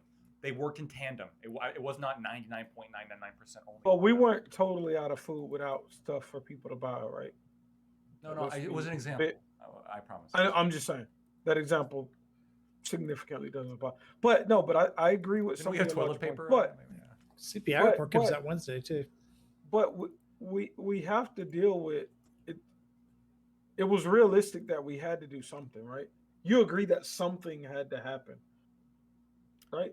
Or do you think that we should have just been, like survival of the fittest, the people who are the richest in society that have savings that can afford, look, delayed experience? Delayed. No, GC, like this is where so I'm an American citizen, but I'm also a Swedish citizen, and You're fucking a Canadian. lot of people, say, well, Sweden does it better when it comes to basically every fucking Swedish thing. model. Well, during the COVID response, Sweden also had a model, which was do nothing. And I mean, we can talk about that. I don't know if we can talk about it on Twitch, actually. So talk about that later. I always get really fucking nervous when I'm. You're a fucking Canadian, and I hate it when you try to put yourself off with anything else. But Canada is just Northern America. Okay. fair enough. I'll give you that one.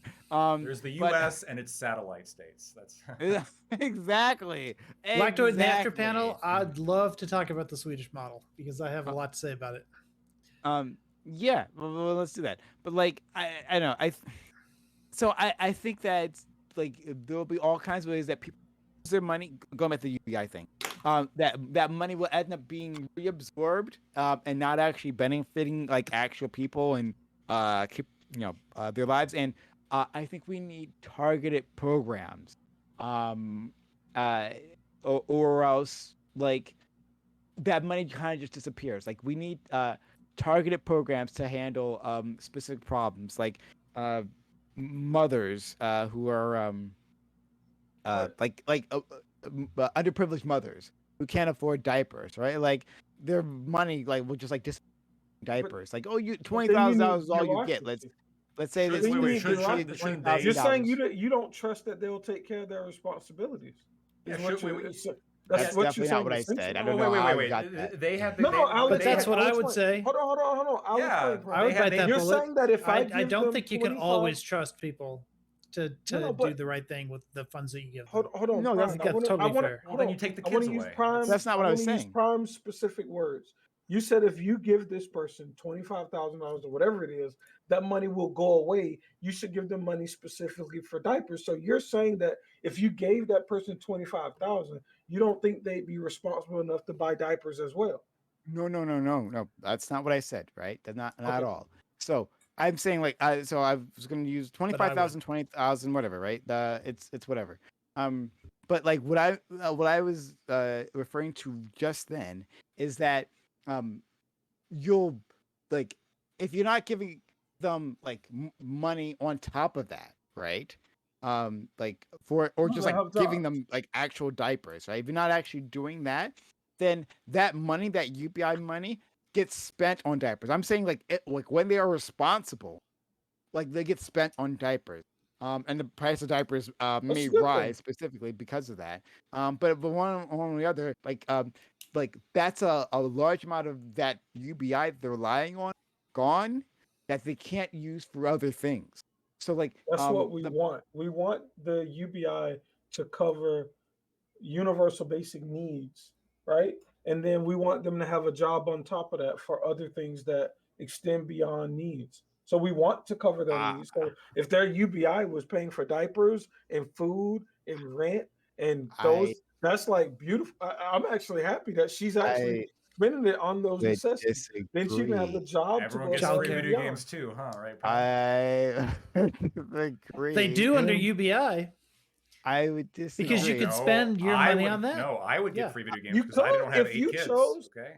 If you Okay. chose, hey, I don't want a place to stay. I'm just gonna buy a computer and I'm gonna go to the local library and play games. You could decide to do that with your UBI. The beauty is you get to decide what your world looks like. the basic income, the point of the basic income in my world is different from yours. Like it's to not fall under poverty, like period, right? Or at the very least, well, I don't know, it might still be counted as quote unquote poverty. Like uh, all your very basic needs would be met, right? Those are very Including basic needs, your though. housing and all that, right? But like so that even if they're not working for whatever reason, that still they don't go unemployed. Like it's under the assumption that most people actually do want to work, and you don't have to threaten them with homelessness to prod them to do so. Right? I'm- Most I people agree. actually want to be productive within the economy. I just I want to agree. say, well, I want to say one thing. I don't agree, and maybe we just have a different understanding of people. But like I'm telling you right now, if you could guarantee me that everything that I currently have would be covered, I would never work again. There's just no way. I would you I would not don't find me. agree. I don't I think would so. be at a beach every day.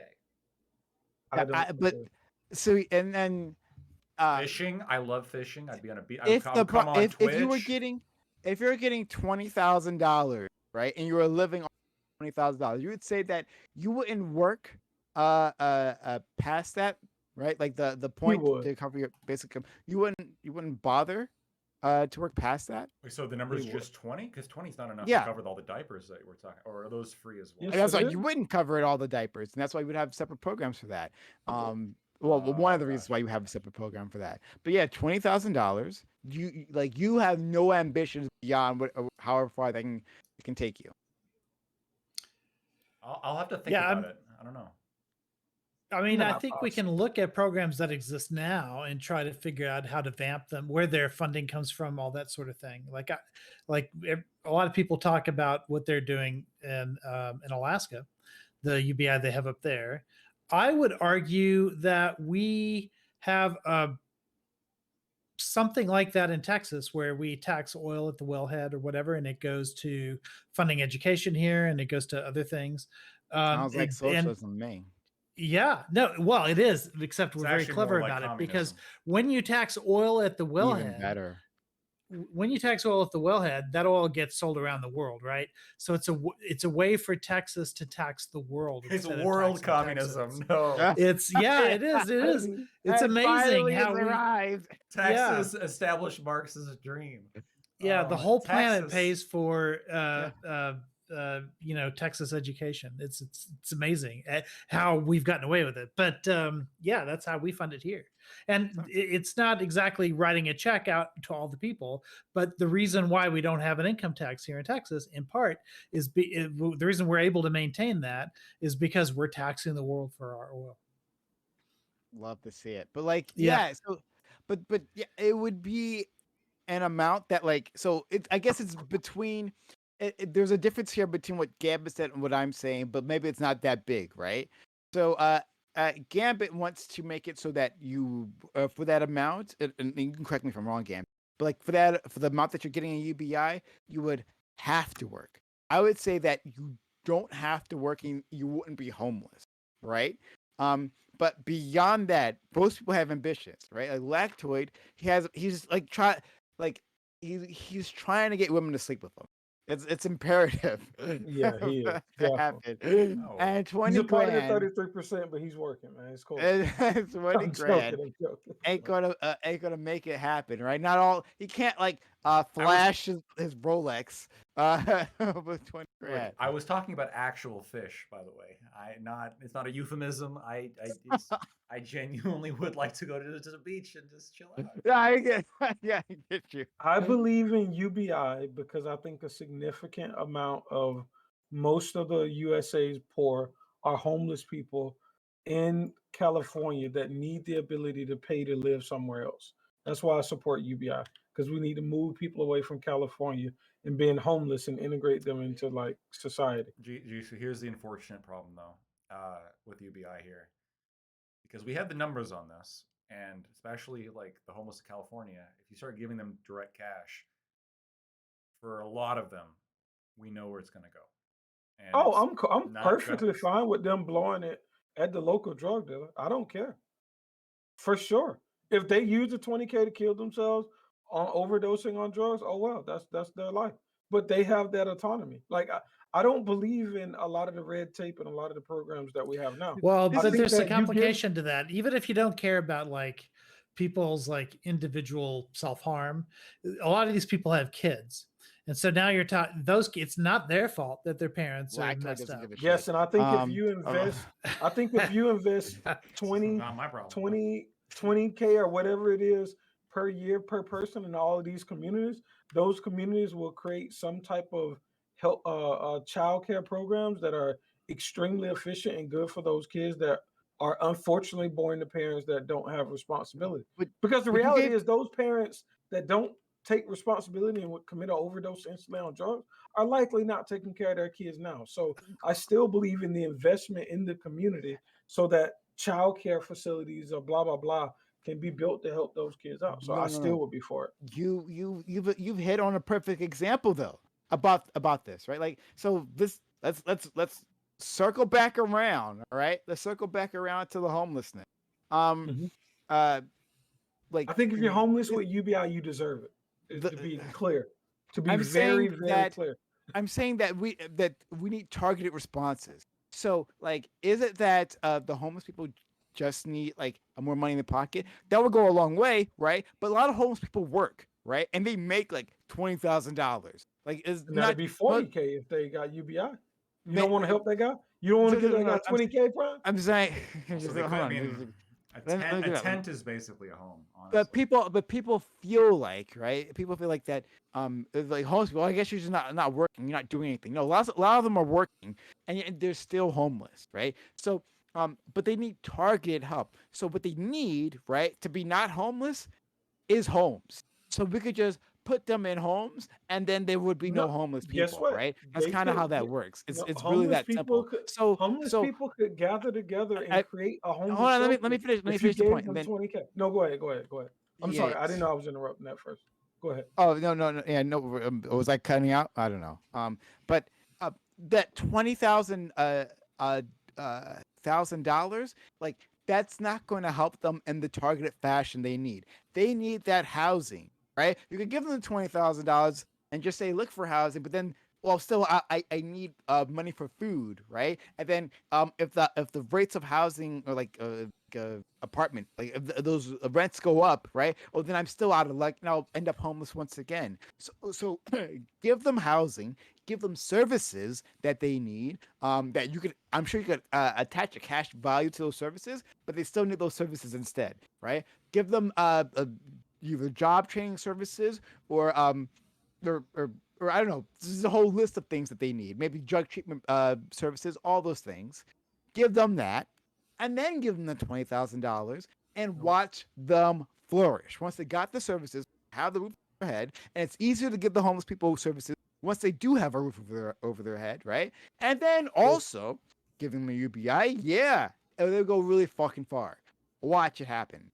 If you can't take 20K or 25K or whatever it is a year Then your kids and should be homeless. convert that into sustainable living, Then your then kids I should be think you homeless. deserve homelessness. Why Yeah, not? if why, you wait, need why, why some not give sort them of 100,000? mental help- Why not give them 100,000? If you need some kind of, because I don't think that's reasonable, but if you can't 200,000. convert that into a livable situation and you can't seek the help that you need to engage in our systems, especially you and your community, because this isn't just you, this is your entire community getting like an injection of capital to each individual. If y'all can't create a good situation in that community, then that community doesn't deserve to thrive likely. That's how I feel.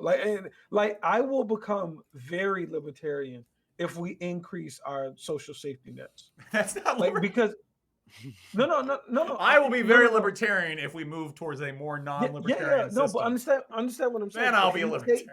that's literally what I'm saying. That's I a know good it deal, sounds funny to Electroid. you. You should take it.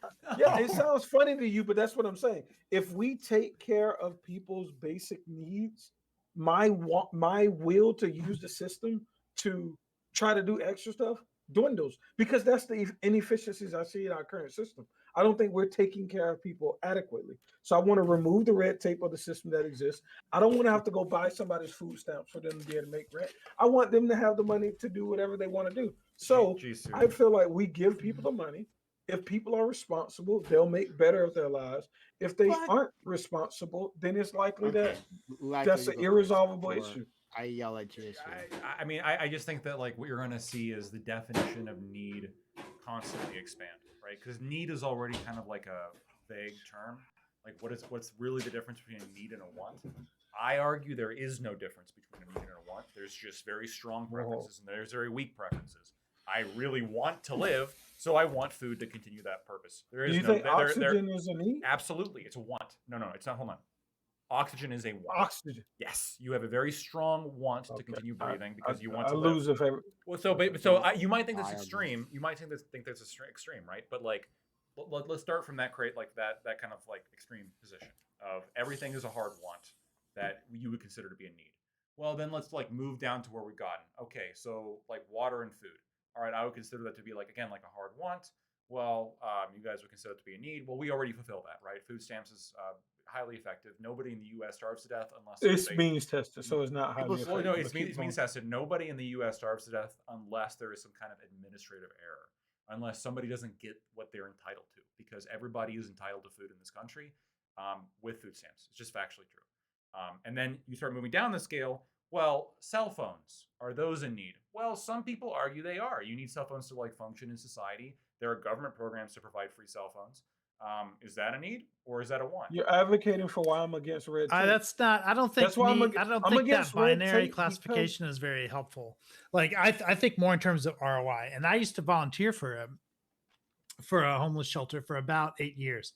And one of the most effective thing that we did wasn't providing housing, it wasn't feeding people, it wasn't any of that, although we did all that stuff and it was important. But the most effective thing we did in terms of ROI, in terms of the cost versus the benefit, were those phones. Because without a phone, they didn't have a callback number. All they really needed was voicemail, so that somebody could you could call a number, leave a message, and then they could call you back.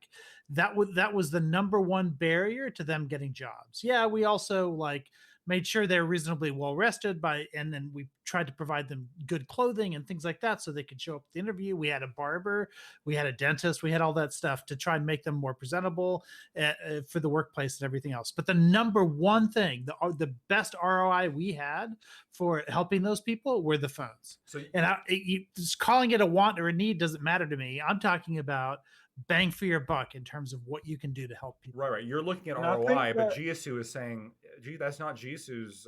Is it GSU or GSU? I don't know. Gambit. What do you prefer? GSU. GSU. Yeah. So Yeah, or you- Gambit, either one. Sure, Either- Gambit's either probably one. easier. So you're saying, well, no, as long as we fulfill like the basic needs, then everything else should be like a free for To all. be clear, that's not what I'm saying.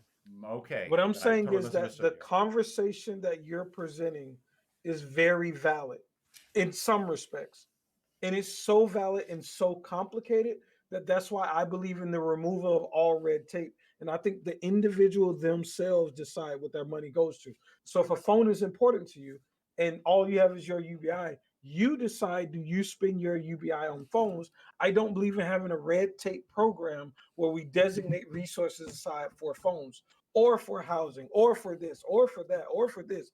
I believe you give the individual those resources and they decide, given their situation, what thing is most important and what they'll use it on. If it's drugs, it's drugs. If it's actually things that's going to make their life better, it's actually things that are going to make their life better. But I don't believe in engaging in the conversation on this is what's best for this individual at a macro Right. level. I think that those are situations that should be made more local to the individual. So I got a question for you then. So it sounds Mhm. like then you're not even talking about need or like need. Then you're just simply saying like everybody is entitled from the government to some level of want It's like- to some level of Satis- of money, and they have can their do what wants they want with satisfied. that. Yeah. And so, and they did. I know this is going to be. I know I'm going to get like it's got to be an arbitrary answer. Uh-huh. Where would the line there? How much want is any single individual? Like how much Yeah, I are they think- entitled to from the government? Yeah, I think we look at, and I don't, so I for one don't believe in state by state UBI. I'm specifically against that because I think things like supporting a bunch of broke ass people to live in California just because it makes them feel better is some of the stupidest shit of all time. So I believe in a national UBI. That amount would come from an analysis of how much it costs to stay in whatever the average place is or something. If you decide to take your UBI and live somewhere that you can't afford and you become homeless, then you deserve that. You're a fucking idiot, right? If you decide to take that money and go to a neighborhood where you'll thrive, then you're a smart person. That's what should happen. And hopefully you end up with far more than UBI and far more than you ever expected. I only believe in national UBI. I don't believe in doing state by state. So I think an analysis at the national level should be done, kind of like how federal minimum wage is. I'm not saying it should be federal minimum wage, but I'm saying that analysis should happen at that level. We should determine UBI at that level, and then UBI should be given to every American, but it should be given on a value that's the same across the board. And I don't think state by state nuances of, well, I want to live in California and it costs $6,000 for a 1-bedroom apartment. Well, dumb fuck, use your UBI to move somewhere else. That's how I feel. I'll say I've got to bounce, but I want to say this in closing. I'm against all of this, but I would prefer UBI than to the current bloated system we currently have. Awesome. What a mess. What a mess. What an awful mess. I In fact, did you know, and this is something that I want to bring up, for 99% of people, if you took the money that comes out of your paycheck every time you fucking get paid, let's just say 2 weeks, and you took that money and instead of putting it in Social Security, if you put it in the S&P 500, 99% of people would make more money overall. They would have more money available to them at retirement. Only 1% of people would have more money from Social Security. There is a opportunity cost to Social Security, and it's a whole nother topic. For sure. But this just goes into the bloat and the inefficiencies of the current leave broken us system. to the tender mercies of the stock market. Leave your savings to the tender mercies of the stock market. I That wish sounds somebody like could decide that though. Just Prime. That's ride my the opinion. dip. Just ride the My dip. you can. You Forehead. got your 401ks, and you're like, hey, just But that's only available to a certain class of people. I want or everyone take- to be able to do that. If well, they then go ahead. Then You can ride the dip if you're young. Well, no. Okay, Well, if you're investing it, you could. I mean, it's going to be over the course of how many? ride every that person, And anyway. every person, and when I say every, I really mean every. If we had UBI, every person that started investing young would die a rich man if they lived a long time. Every single one. As opposed to now, if you don't live long enough to get Social Security, you lose all that money that you invested into it. Yeah, but I mean, like it works on within your ethic of if you're dumb, you deserve the consequences of your stupidity or whatever. But I think you're underestimating how dumb most people are. No, I'm not.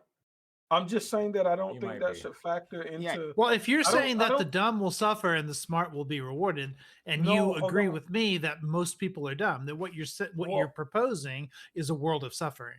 Hold on. I should parse out. I shouldn't have gave you a simplex answer, and that's my fault. I do think some Okay, people are dumb. fair enough. In the way that we use dumb sometimes, maybe I group more people than what you do. But I think there's a significant portion of people who are handicapped by our current entitlement programs because of the red tape. And if they were given the money themselves, they could advocate for themselves and live much better lives. I think those people that we kind of put in the bucket of dumb today because of how our entitlements work would thrive if we switch to a UBI model. I think there's a portion of people that we consider dumb today that would remain dumb. They would give all their money to drug dealers. And that is an okay thing as well, because I don't believe in handicapping the people that could advocate for themselves and make it just because there's a class of people with likely mental issues and other things that they need to seek mental help, and without mental help they're not going to survive, which they're not getting that mental help. But what I'm today. talking let's about leave it dumb there. people, I'm not talking about. I'm sorry. Can I say this one thing, Prime? for sure. When I'm talking about dumb people, I'm not talking about just like people who make those horrible extreme decisions that you're talking about.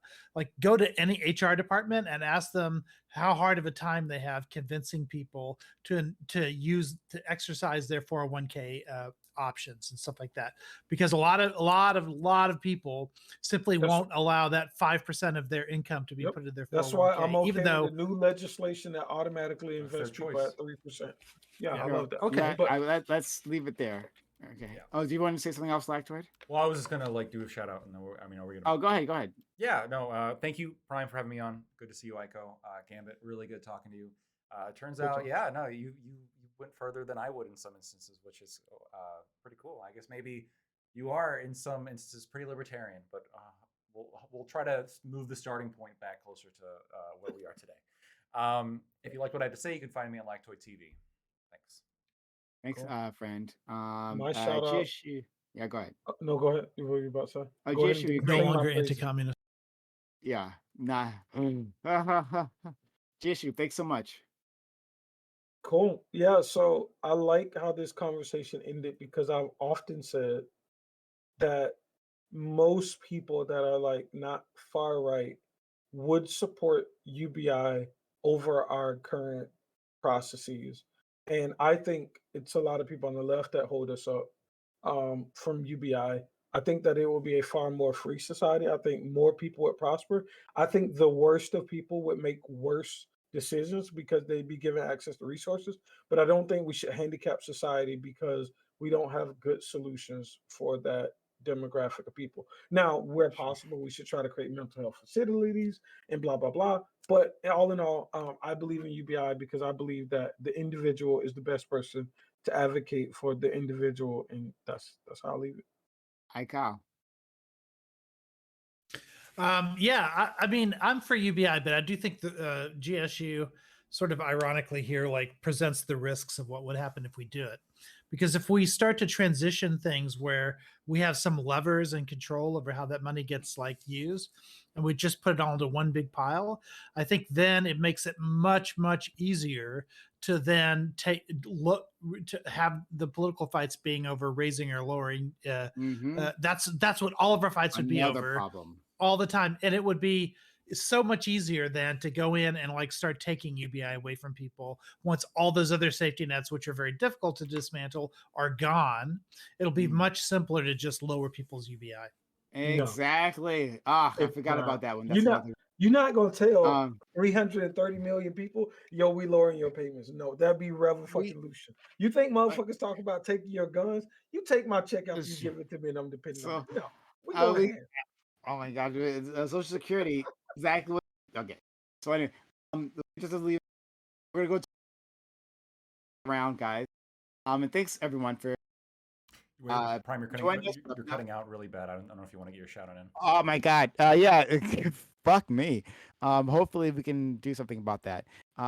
But yeah, you guys can join us in the Open Walk On panel. If not, that's okay. Time, energy, passion. You guys know the deal. All right. See you guys later. Bye. Cool. Hey, Aiko. See you later. So Yeah. I think that it'd be harder to cut entitlement. Oops, sorry. programs. Oh no, you're fine. I think it'd be harder to cut entitlement programs if they impact.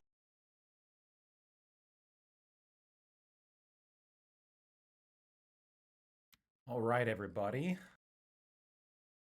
Thank you so much for swinging on by Lactoid TV. I hope you appreciated the scheduled content for today.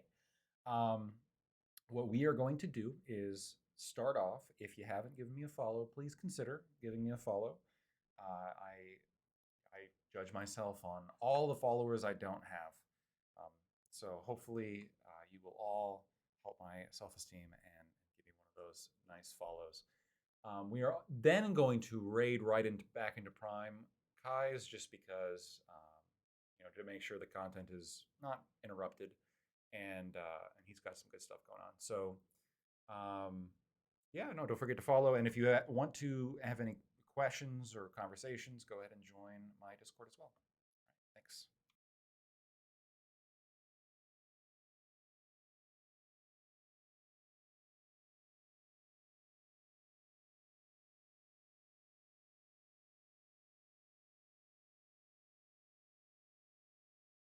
And big shout out to Scott for the raid.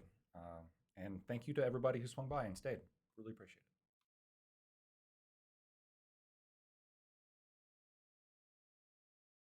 Um,